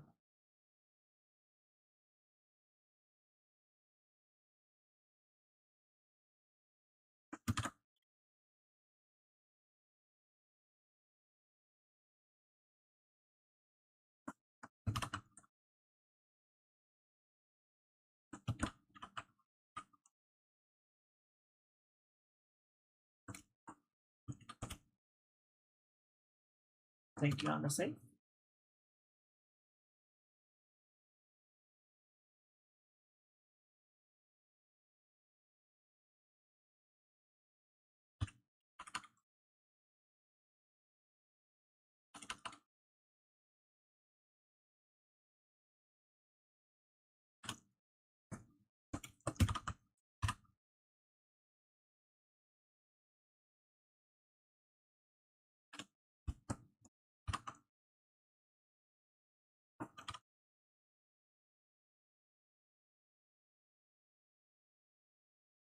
It's one of those facts that you learn and you're like, what else has the Jedi Council not told me?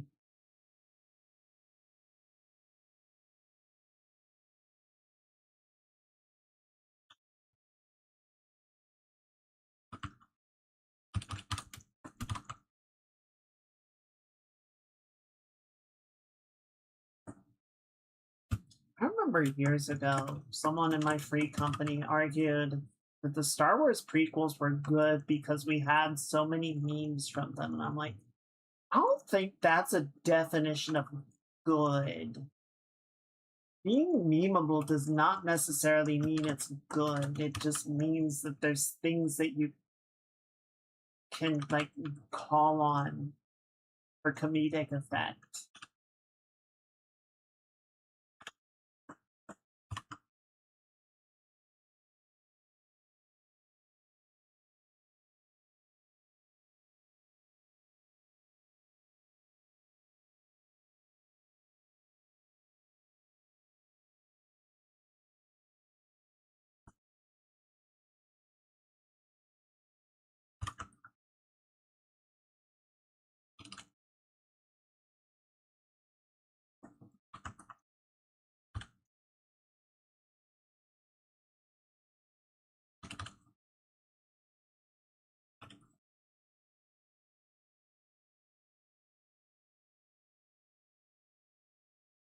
The funny thing is, meme actually has like a proper definition.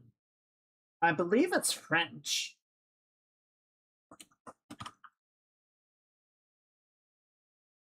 I believe I'm paraphrasing, but I believe a meme in the proper definition is like a shared thought or culturally aware idea,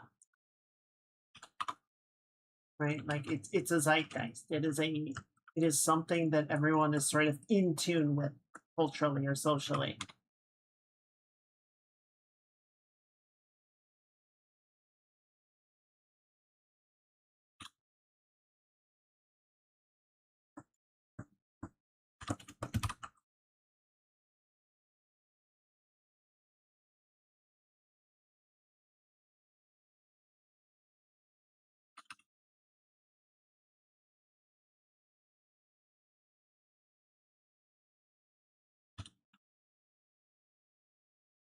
So it kind of got bastardized a little bit by internet meme culture, but also kind of not.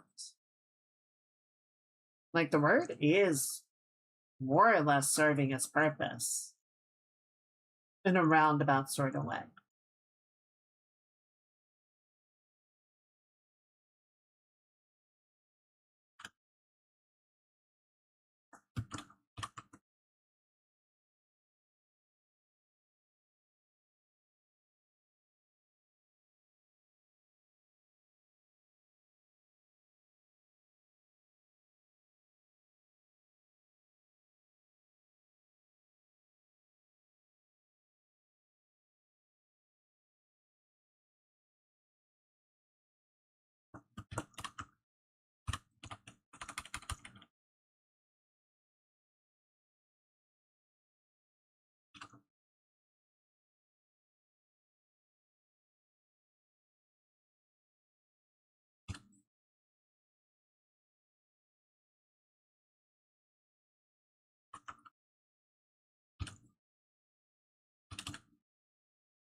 I also remember an argument I saw one time that, like joining a Discord and going into the meme channel and sharing a meme is it's a form of like social greeting. Like you are putting forward a joke or an idea or content, you are offering something to the group and seeing how they respond to it. Like you are testing the waters of what the social group interacts with and responds to, and if it is in line with your own sensibility.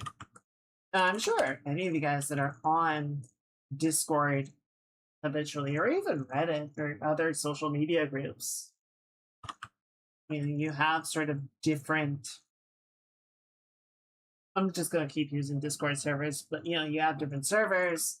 They each sort of have their own community. They have their own like things that they laugh about and share memes about. And like a meme that does really well on one Discord might get no response from another because it's just not the topic or the type of humor that that group really engages with.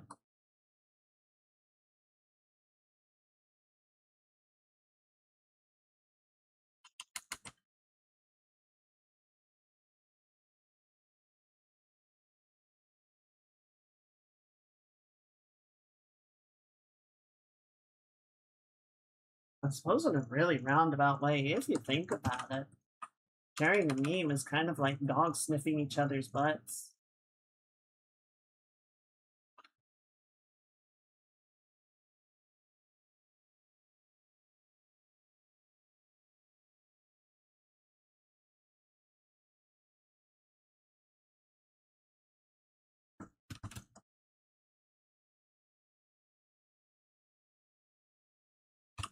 For my own sanity, let's argue. I'm just going to do a quick pass on, excuse me, the cast shadow for the bike. I'm not going to get too in depth with it right now. I just want to sort of mock it in to make the argument and remind myself that we're going to need to do it better.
Where did the bike reference go?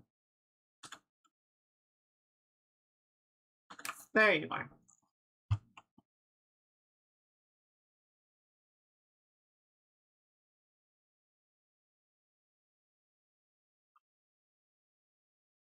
Okay, I see. So that kind of dips and then comes out like that.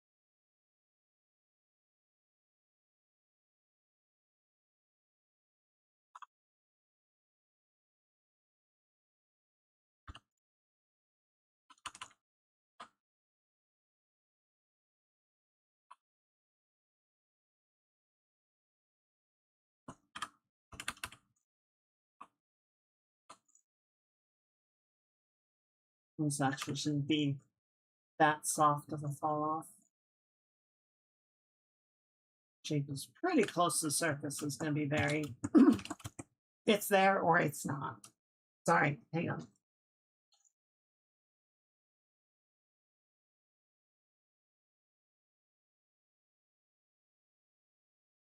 Sorry. Voice is getting all gross. As usual.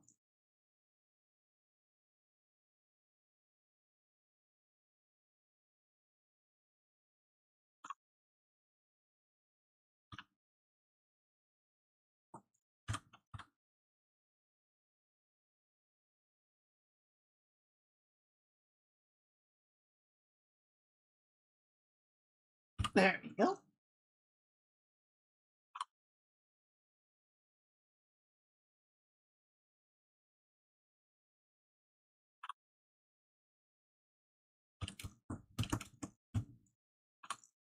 That looks pretty good.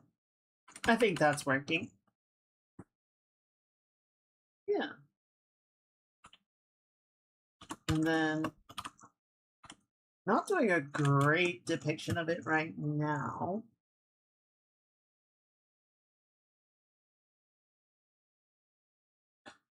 Did Ivy move? She looks like she's in a different spot. I wonder if it's because of the resizing.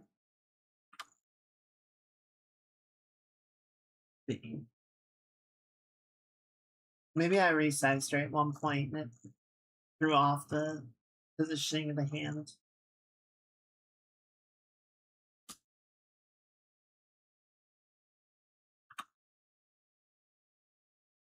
Anyway, let's pivot it up. And we'll just nudge it a little. There you go.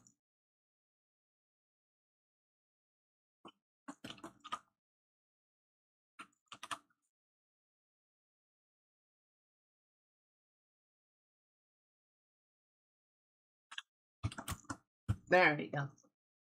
Yeah, I'm definitely gonna have to rework Ivy's face some. So I'm already looking at it like, what's wrong with your face? But we'll get there.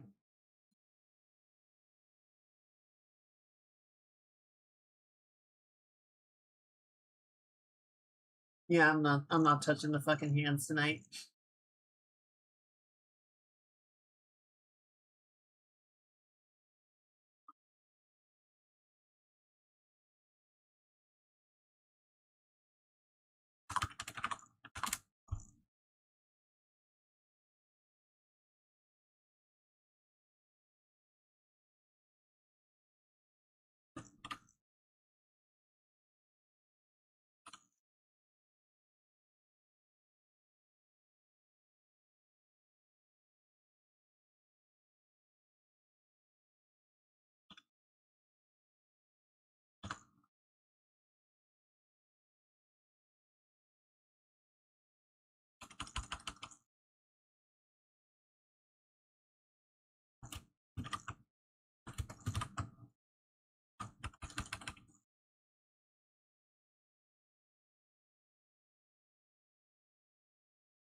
Chat, I have a question for you.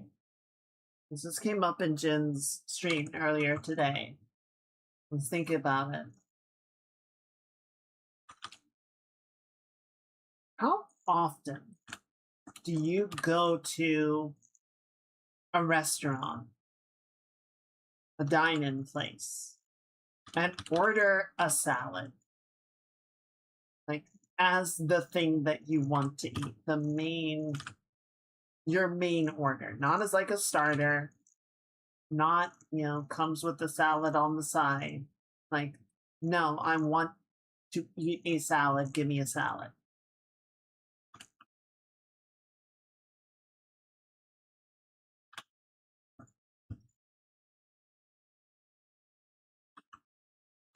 Because I'll eat a salad, but normally it's like something that I have at home or something that my family is making. Right? I will rarely ever go to a restaurant and say, I would like to have a salad.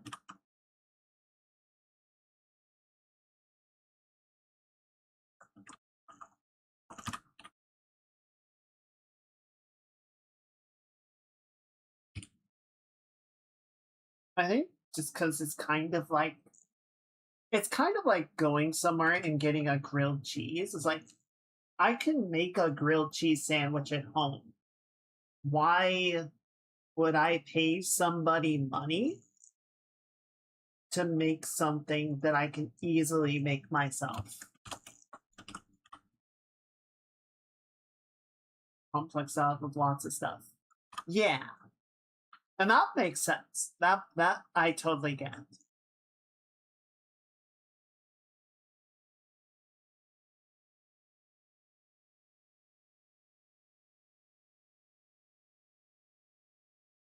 Yeah, it's got like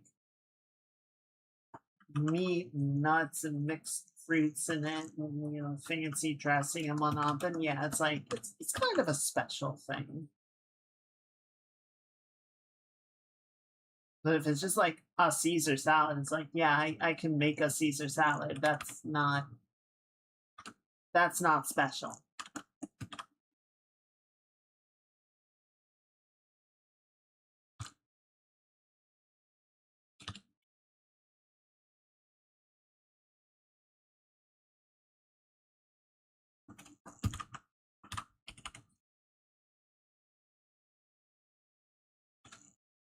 I realize you could, make the argument of, well, why would you then like go to a place and just order like chicken tenders and fries when you could get those at the grocery store and make them at home? It's like, because they don't taste as good at home, the non boba tea. True, exactly. Like that is a specific kind of thing. And I don't have an air fryer. So I know you can make decent chicken nuggets or chicken strips at home with an air fryer. I don't have one, and that is one of the few things that I think a toaster oven doesn't really accomplish. Like toaster ovens can do a lot, but they don't capture the texture of fried food very well. So yeah, I'll order chicken strips in some cases, not for a lot though. Like if it's expensive chicken strips, you can get out of here with that.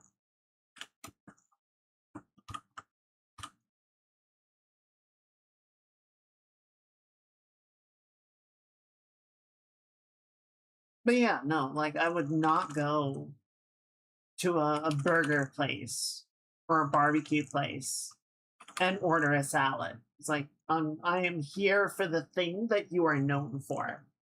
Give me the thing that's like the flagship of your establishment.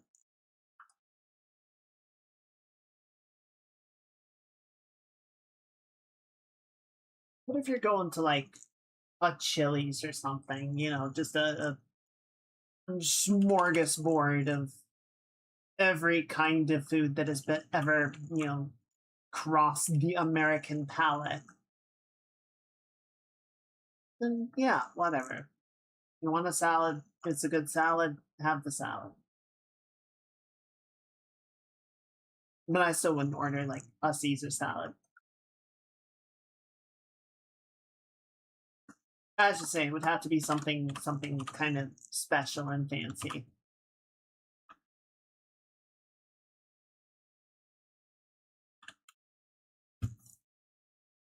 Does this model have? I think are the nails black?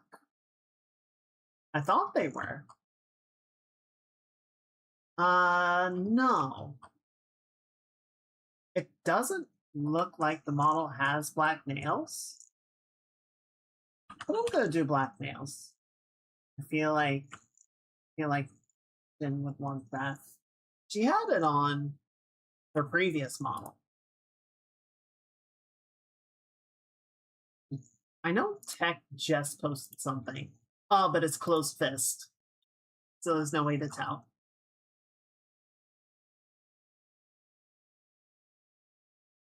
All right, whatever. Honestly, I'm kind of the same way with cold brew coffee. Like I literally have a jug of cold brew filtering right next to me right now. I need to finish up the last of it after the stream. Actually, give me 1 second. I'm going to pour some out. I'm going to top up the filter.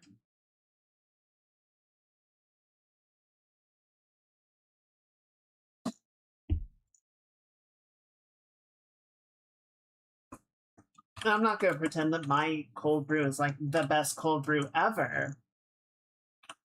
But also, I can have cold brew at home. So I'm not going to pay you a bunch of money for your cold brew.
All right, that looks pretty good.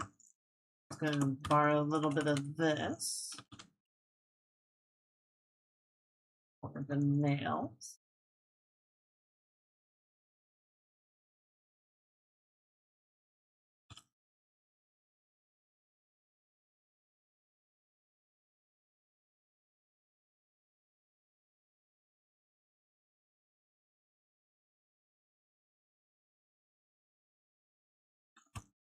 I'm not going to bother with the other hand yet, just because I haven't even started it. Reason to do the nails on there.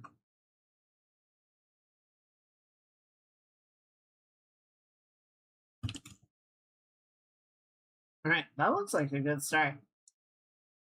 Let's go ahead and grab a little bit of this green. I want to bounce it into the back of the thigh.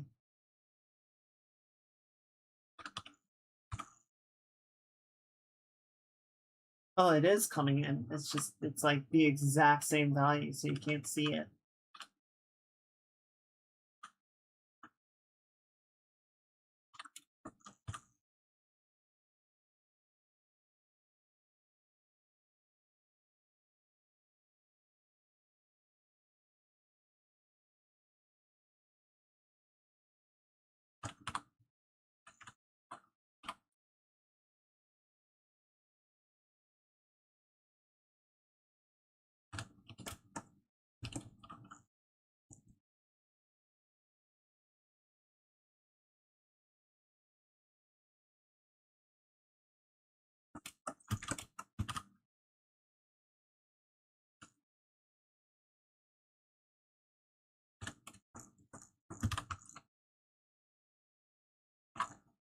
What we might try and do on Saturday,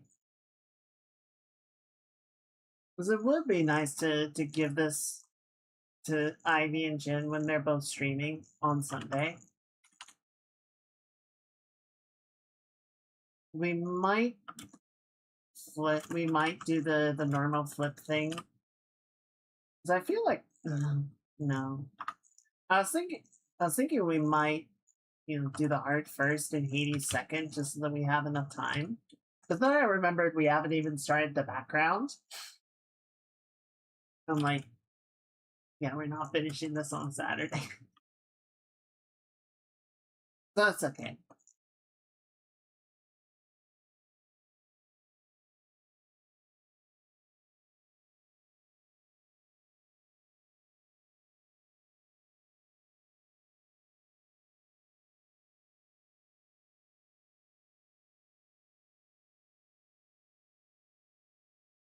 I think I'm gonna take so Sunday, I'm heading to a parade.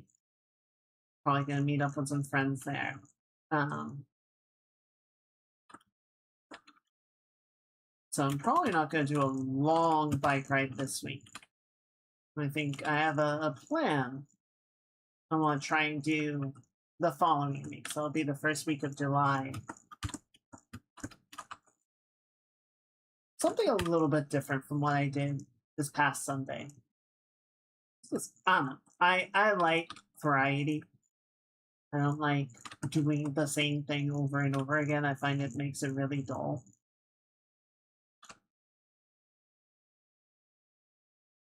If I can have another route that sort of hits a similar target, it's nice to be able to sort of switch between those.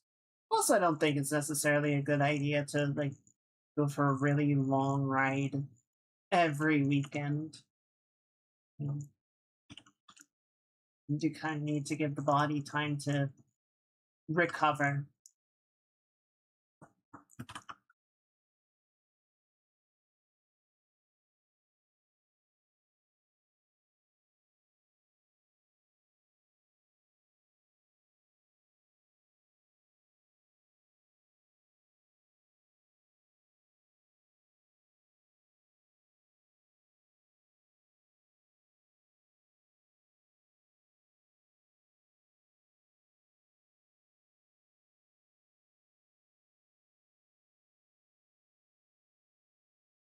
Speaking of tea, this new tea is working out pretty well.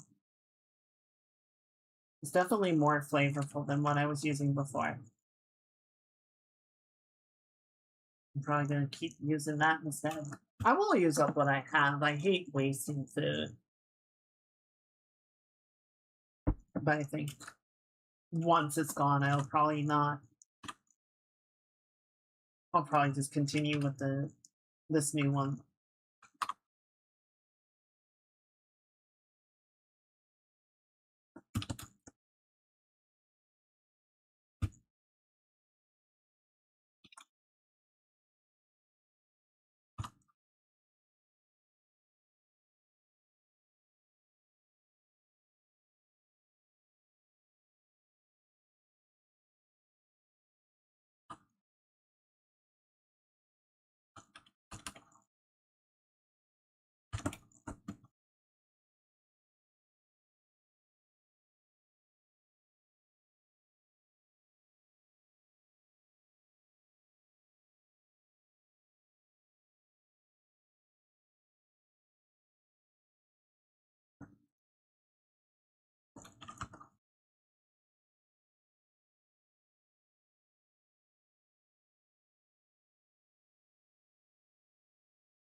Let's see.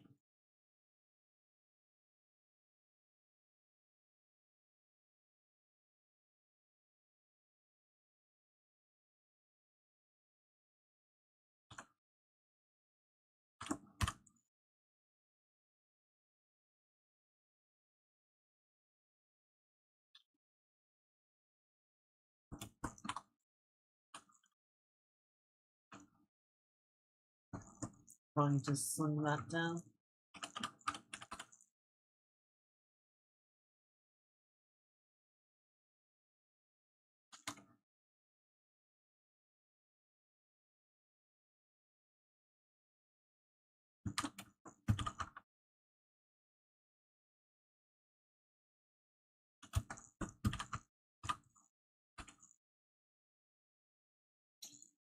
I haven't heard anything from the third Spider-Verse movie in a long time. I wonder what's going on with that.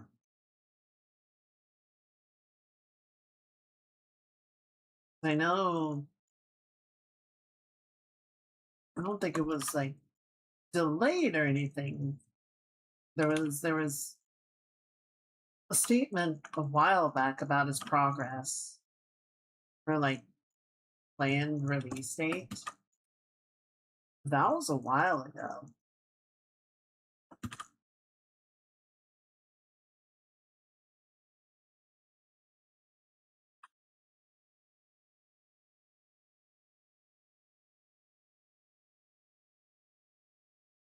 Who knows if they're still on track for that.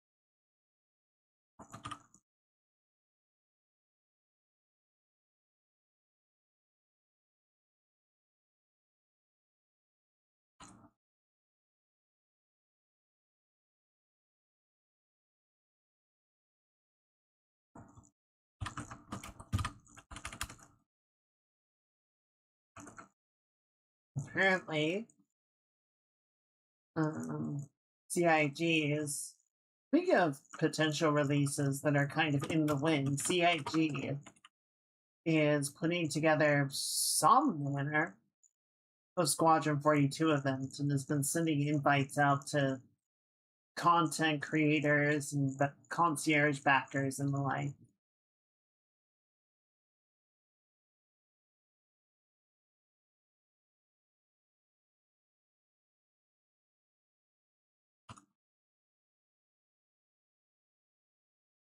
They haven't really said what the event is for. Like, I think something in the description made it, pretty clear that it was about Squadron 42. But, like, they haven't said what exactly the event will be or what attendees can expect.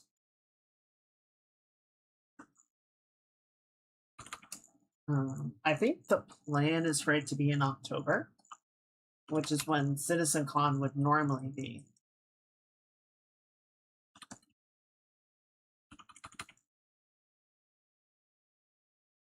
Obviously, I'm not going. I was not invited. They don't even know who I am. Why would they? But, a few of the content creators that I know, that I watch, have gotten an invite. So Tomato was talking about it a little bit, not really talking about, because of course there's drama about who did and didn't get an invite, because there always is. But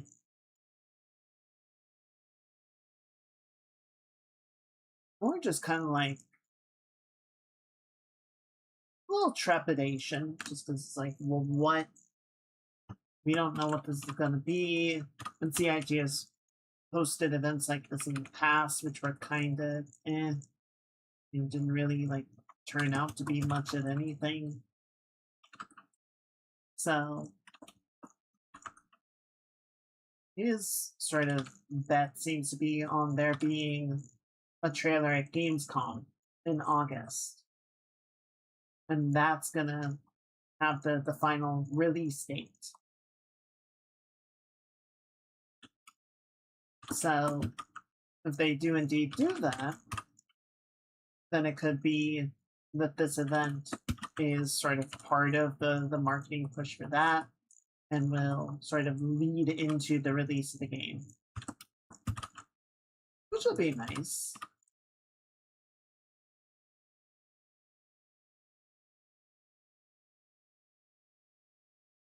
But at this point, who the hell knows? He would start making the point, like, at least at one time, there was very clearly unintention, a want to make a sequel to Squadron 42, right? Like, this would be the first part of the story. But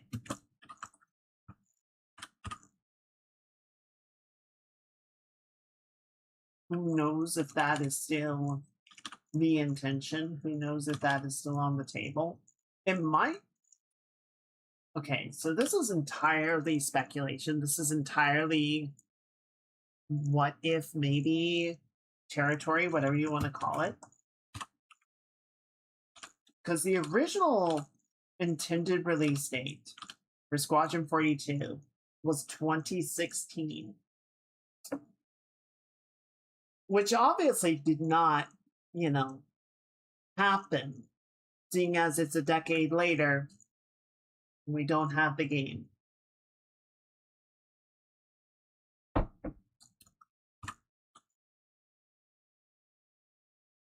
What I'm kind of wondering,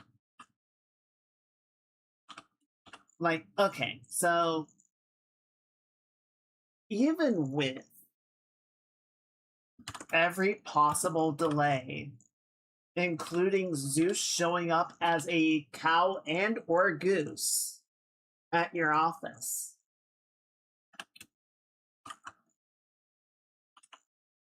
I feel like a game getting delayed north of 3 years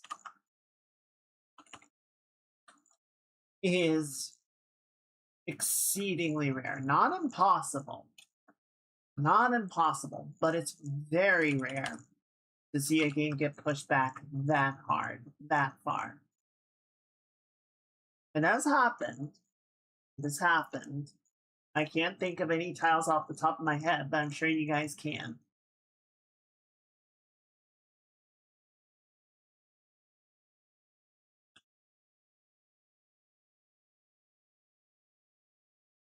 What I'm wondering is if at some point they were working on Squadron 42 and had already gotten delayed a number of times,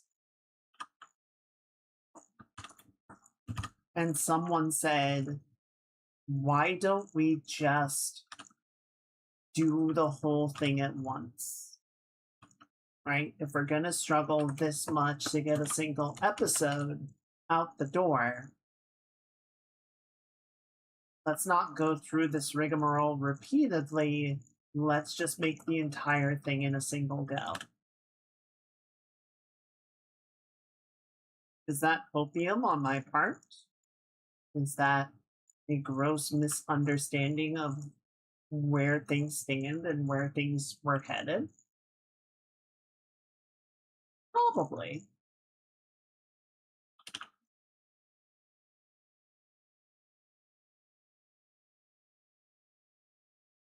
But I do have to wonder. And CIG is not exactly a studio that takes, shall we say, conservative steps with their development. That is not what they are known for. So I don't know if it turns out that they were working on just making all of Squadron 42 as a single game rather than episodic releases. It would kind of explain why it took so much longer to finish than they planned for. Well, Sonic, happy Choomsday. Hope you had a good weekend. Hope the week is treating you well. Come in.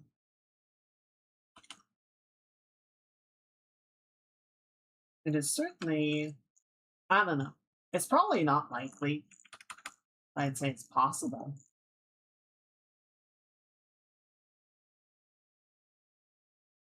It's maybe a little more optimistic than they deserve, but whatever. What's next week? This is the first week of July.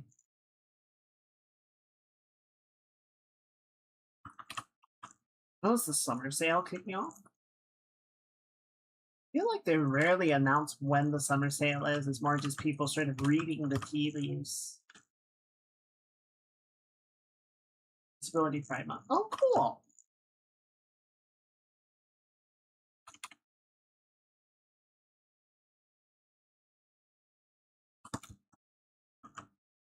That is a worthy thing.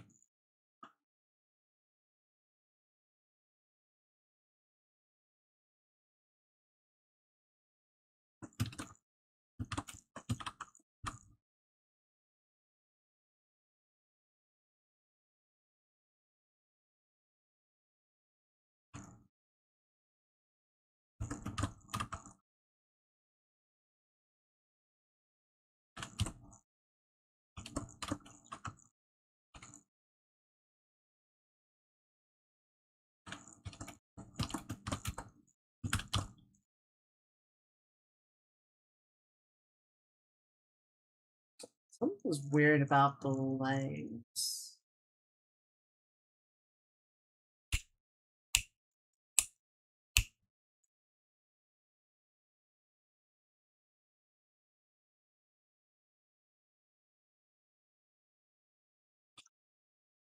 The cylinders are not lining up.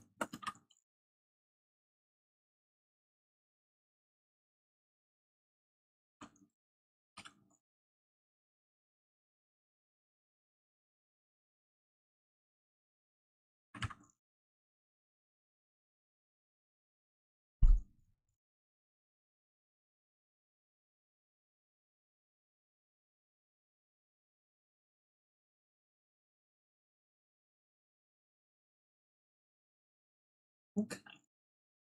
Oh, well, not a wheelchair, but in the past, I used to wear leg braces that are uncomfortable. I was gonna say, it's like, really? I'm sorry to hear that, Sonic. I hope you're doing okay.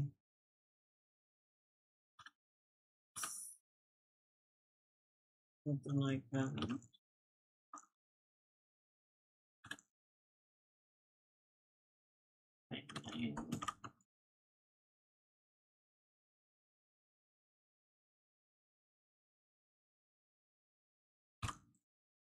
Not like a little farmer.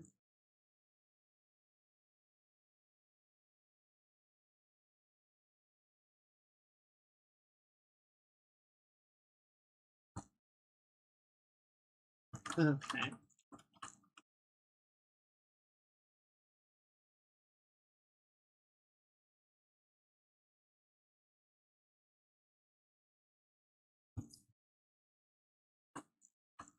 Okay. And then you.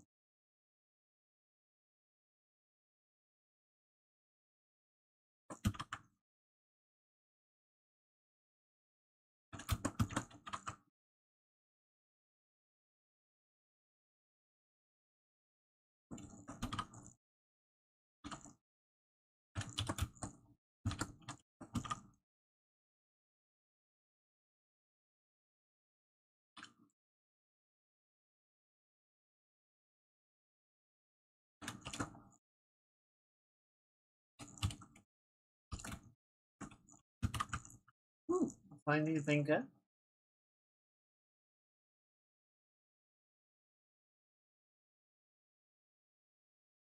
Let's see.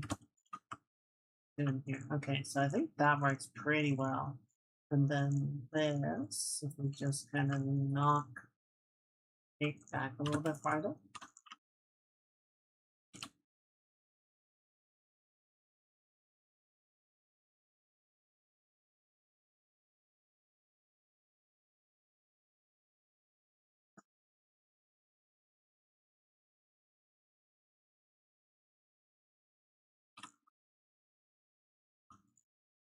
Insomniacs After School. I've not heard of that one.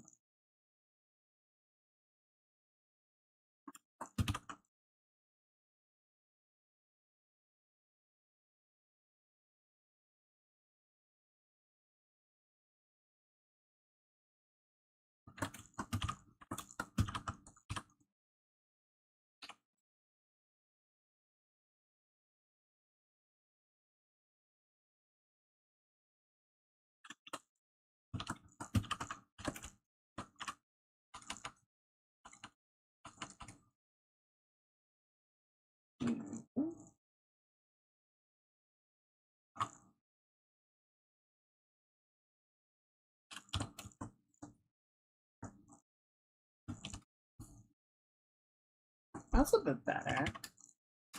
No, don't do that.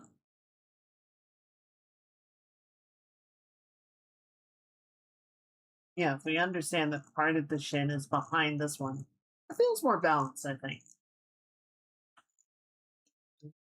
You bond over the shared insomnia by using the school's band observatory as a secret meeting spot to tap to that. Aw, that sounds cute.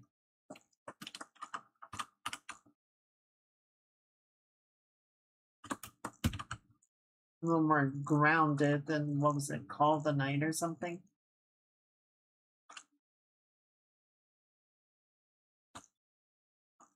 Hollow Knight had some really beautiful artwork. I just didn't find the story that compelling.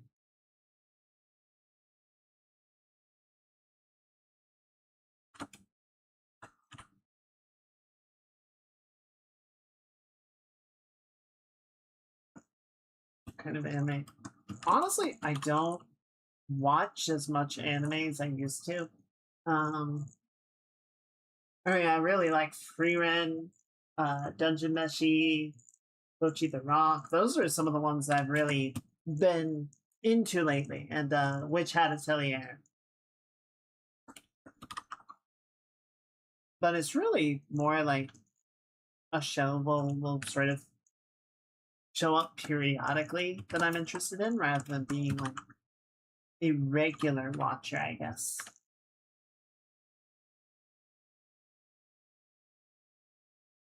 I meant to watch the last Gundam G Cooks or whatever. I don't know how to say it, but I want to catch up on the OG Gundams since it's in the same timeline. Freerin, I think was the first one I said. Freerin or Dungeon Meshi? Delicious in Dungeon.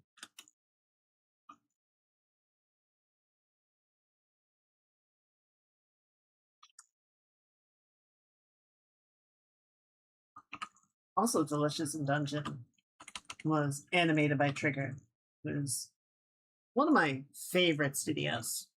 Where's me disconnect? Is the stream okay? Seems fine. My controller just disconnected for a bit.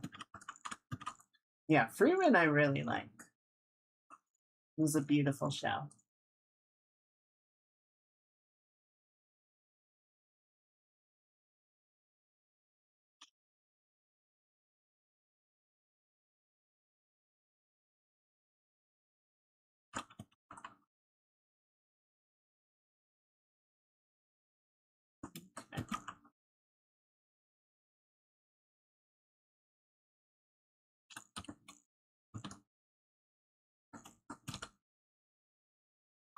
Let's do the laces really quickly. I think we finally got the boots into a spot that I'm okay with.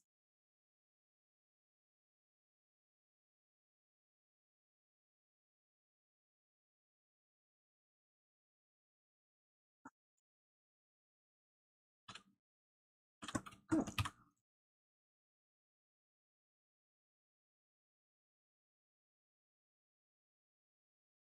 Yeah, I think it was back in like the 2010s. There was just a rash of bad anime season after bad season. This wasn't really anything worth watching. And I kind of just stopped watching anime and I never got back into it in the same way.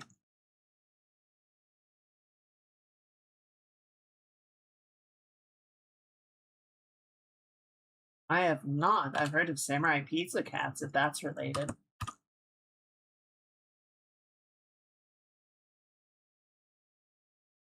I used to watch a bunch of anime, but then the dog times happened. And we knew nothing but despair and trash for years.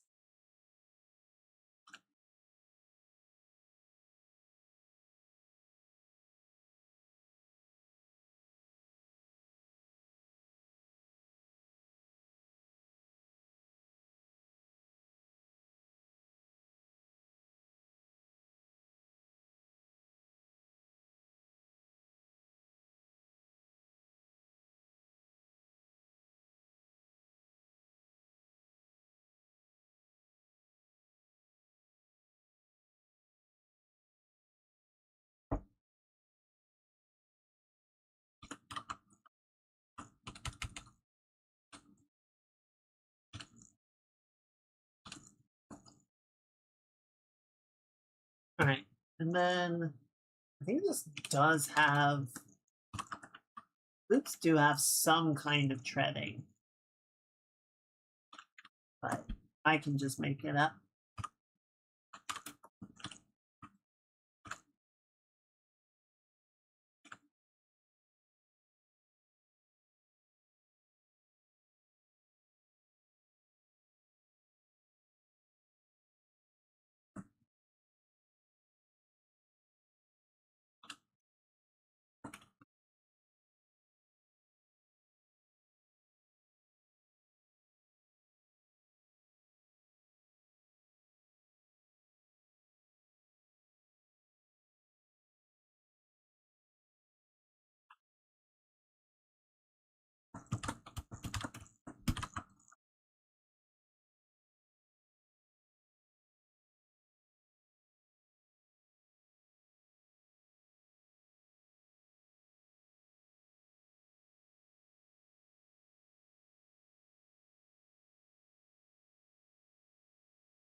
It's train music.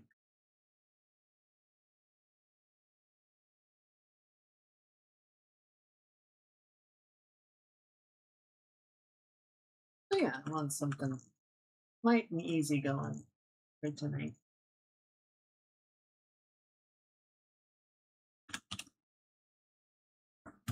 That feels pretty good.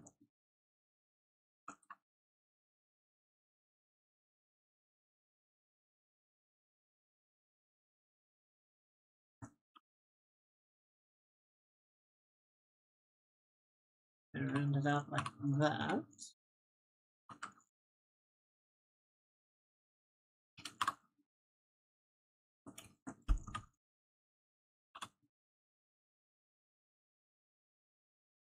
This bit of gradient to this end of the sole.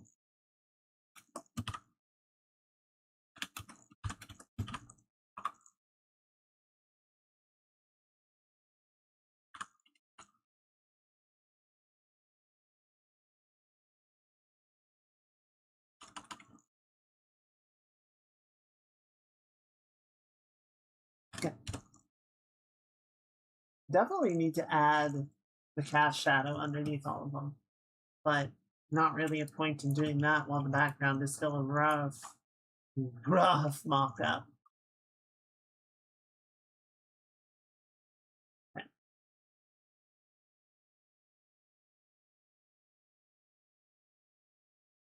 Thing.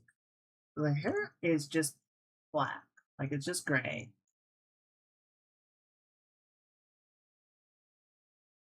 I think what we will do, we got a little bit of like blue in the highlighting. I think we'll just roll with that.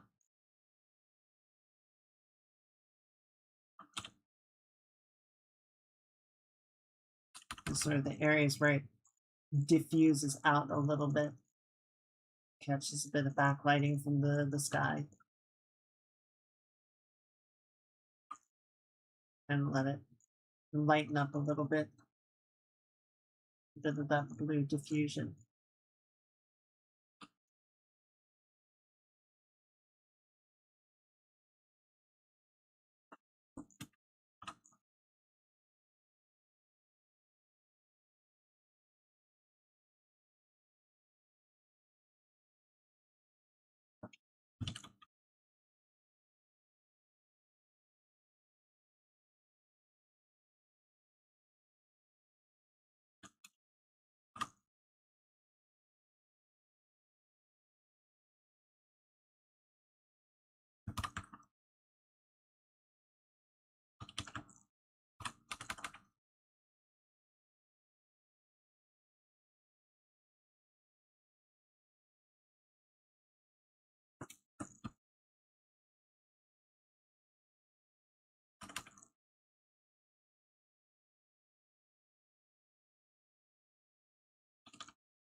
Good. Looks all right.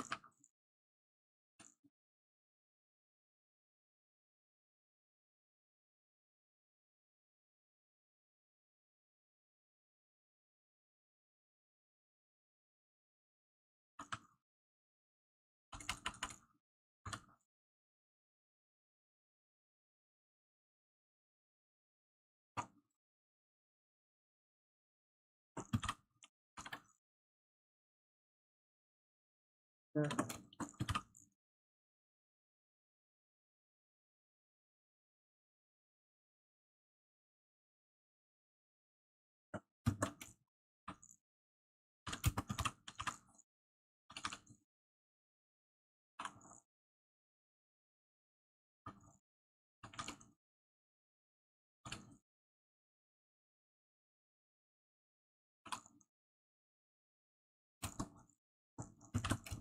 All right, that looks pretty good now.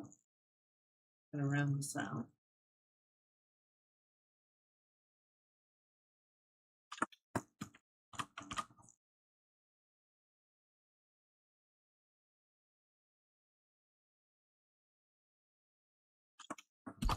I'm not in any particular rush to finish this, so I think Thursday we will still do the usual game dev stuff. I was just thinking about it. I'm like, yeah, we gotta keep the tempo going, so we will. Days you just gotta eat the veggies. Um, I might also try and find a little bit of material beforehand just to see. Honestly, I think a lot of what we were doing last time was going pretty well. It's just now we have a bit more of a process understood. So you just have to get in there and sort of follow up with the rest of it, you know? And then figure out the process of actually exporting all of it.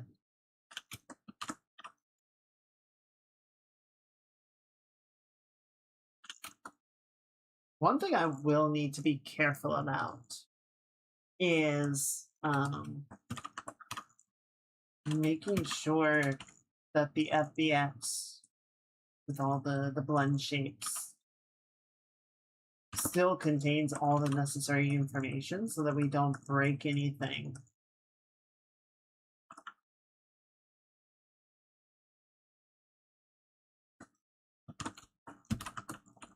The last thing we need is to bring the blend shapes in from one FBX and the skeleton data from another FBX and have multiple things crisscrossing and just make a whole fucking mess of it.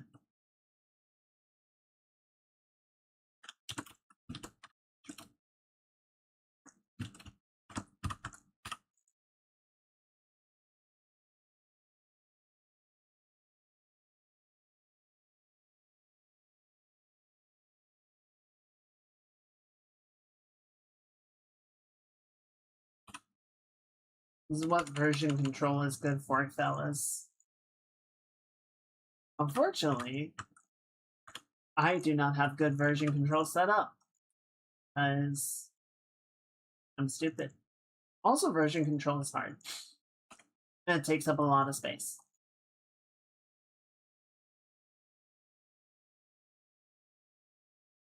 You know, version control normally is there because you have like multiple people working on a project and you don't want somebody stepping on each other's toes.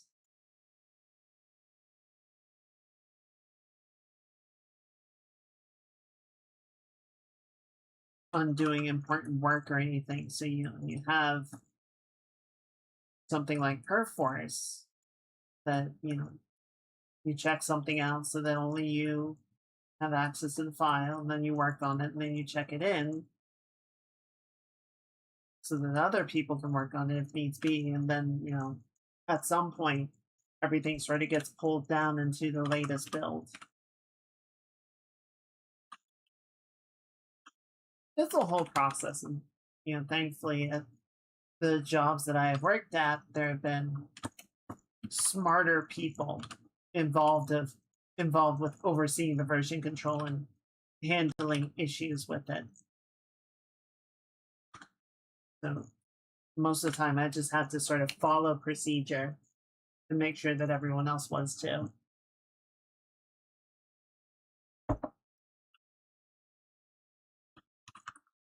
There's no one like that on Pages. It's just me.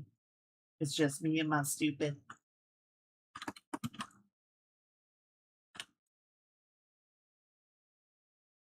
Someone on one of my Discords was saying the other day that someone on their team checked in a section of code, I guess you would say, that had been vibe coded. and they submitted it without proper code review, and it broke a bunch of shit and like took tools offline for the rest of the day.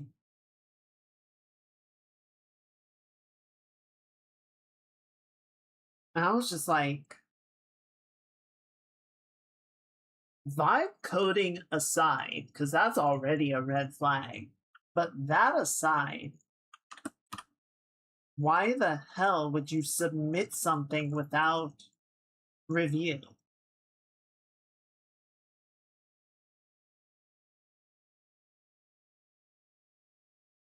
Like in my job, we had a tool that you had to submit everything through.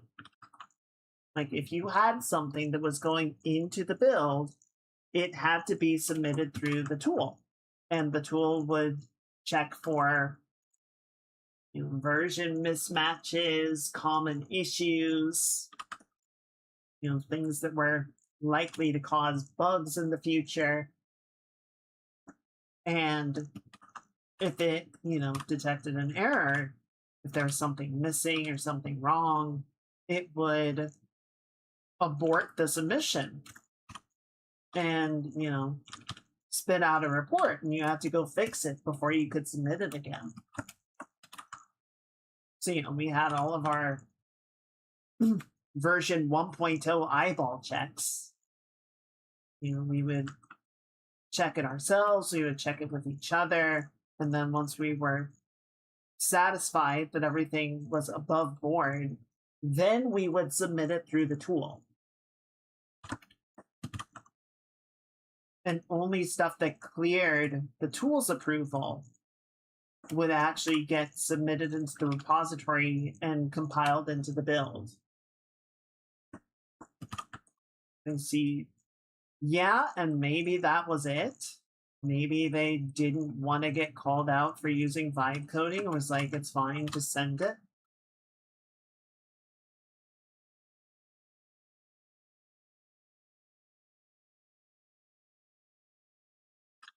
Like, the vibe coding is bad enough, but again, like, this was a move that was dumb enough that it crashed the system and broke things that other members of the team are relying on. It's like, I'm not gonna lie, dude, this is grounds to get fired.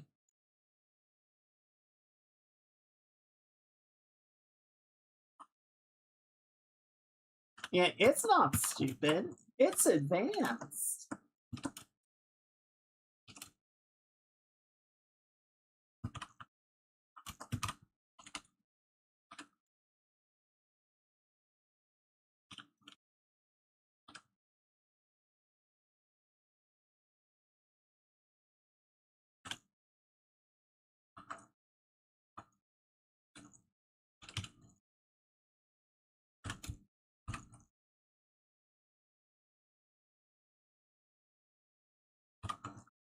If I had a programmer and I found out that they were submitting everything through vibe coding, that would definitely be grounds in my mind for a review, because it's like, okay, so if you're just asking the AI to do your job instead of doing your job, why do we need you?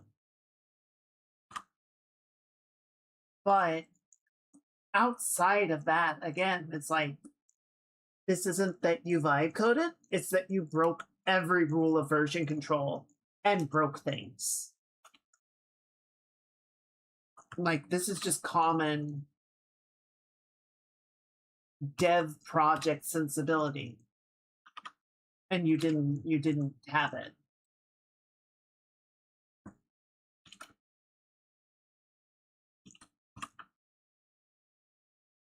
That's the part that was more shocking to me. It's like, how did you not do that? How did you think that would be okay? I don't know.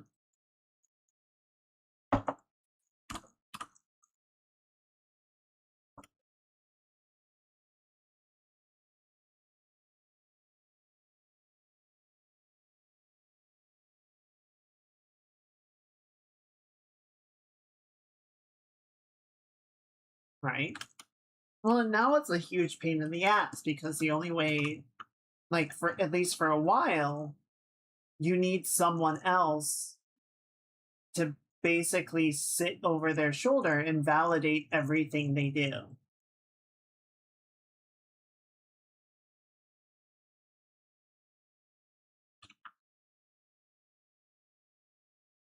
Because they're clearly not capable of doing it on their own.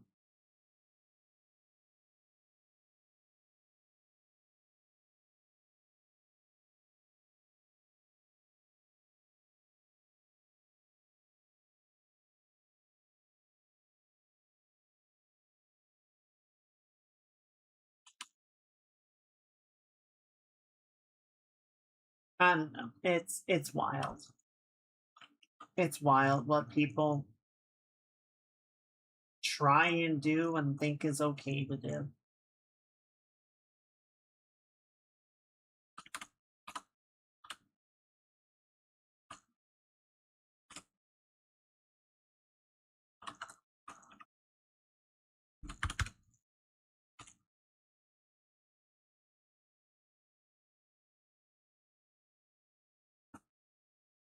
All right.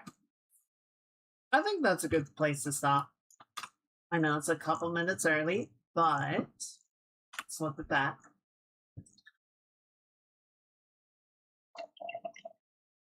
I think it's off to a really good start. I think we've got a good block in for the background going on. I might put some buildings in the foreground just to sort of connect the two a little more clearly. We'll play around with that idea next time. I think the Vespa's looking good. I think Jin's looking good. Yeah, we'll sort of bring Ivy up to a similar level next time. But yeah, like I was saying, we still gotta do the background. We gotta do Ivy. We gotta blend all of it together and really sort of bring it up. So it's not gonna be a this week thing. That's okay. We're not pushing for a specific deadline here. We're just having a good time. We're having a good time. We're playing with it. And I'm enjoying it. I'm enjoying where it's going for sure. I think it'll be good. I'm glad you like it too. Oh, that's a good stretch. You know those stretches where you get a little dizzy afterward? Anyway, I'm going to go ahead and wrap things up. We're going to shut down the YouTube stream. We're going to say good night to the VOD squad. And we are going to find somebody to raid for tonight. Bye, team. Bye.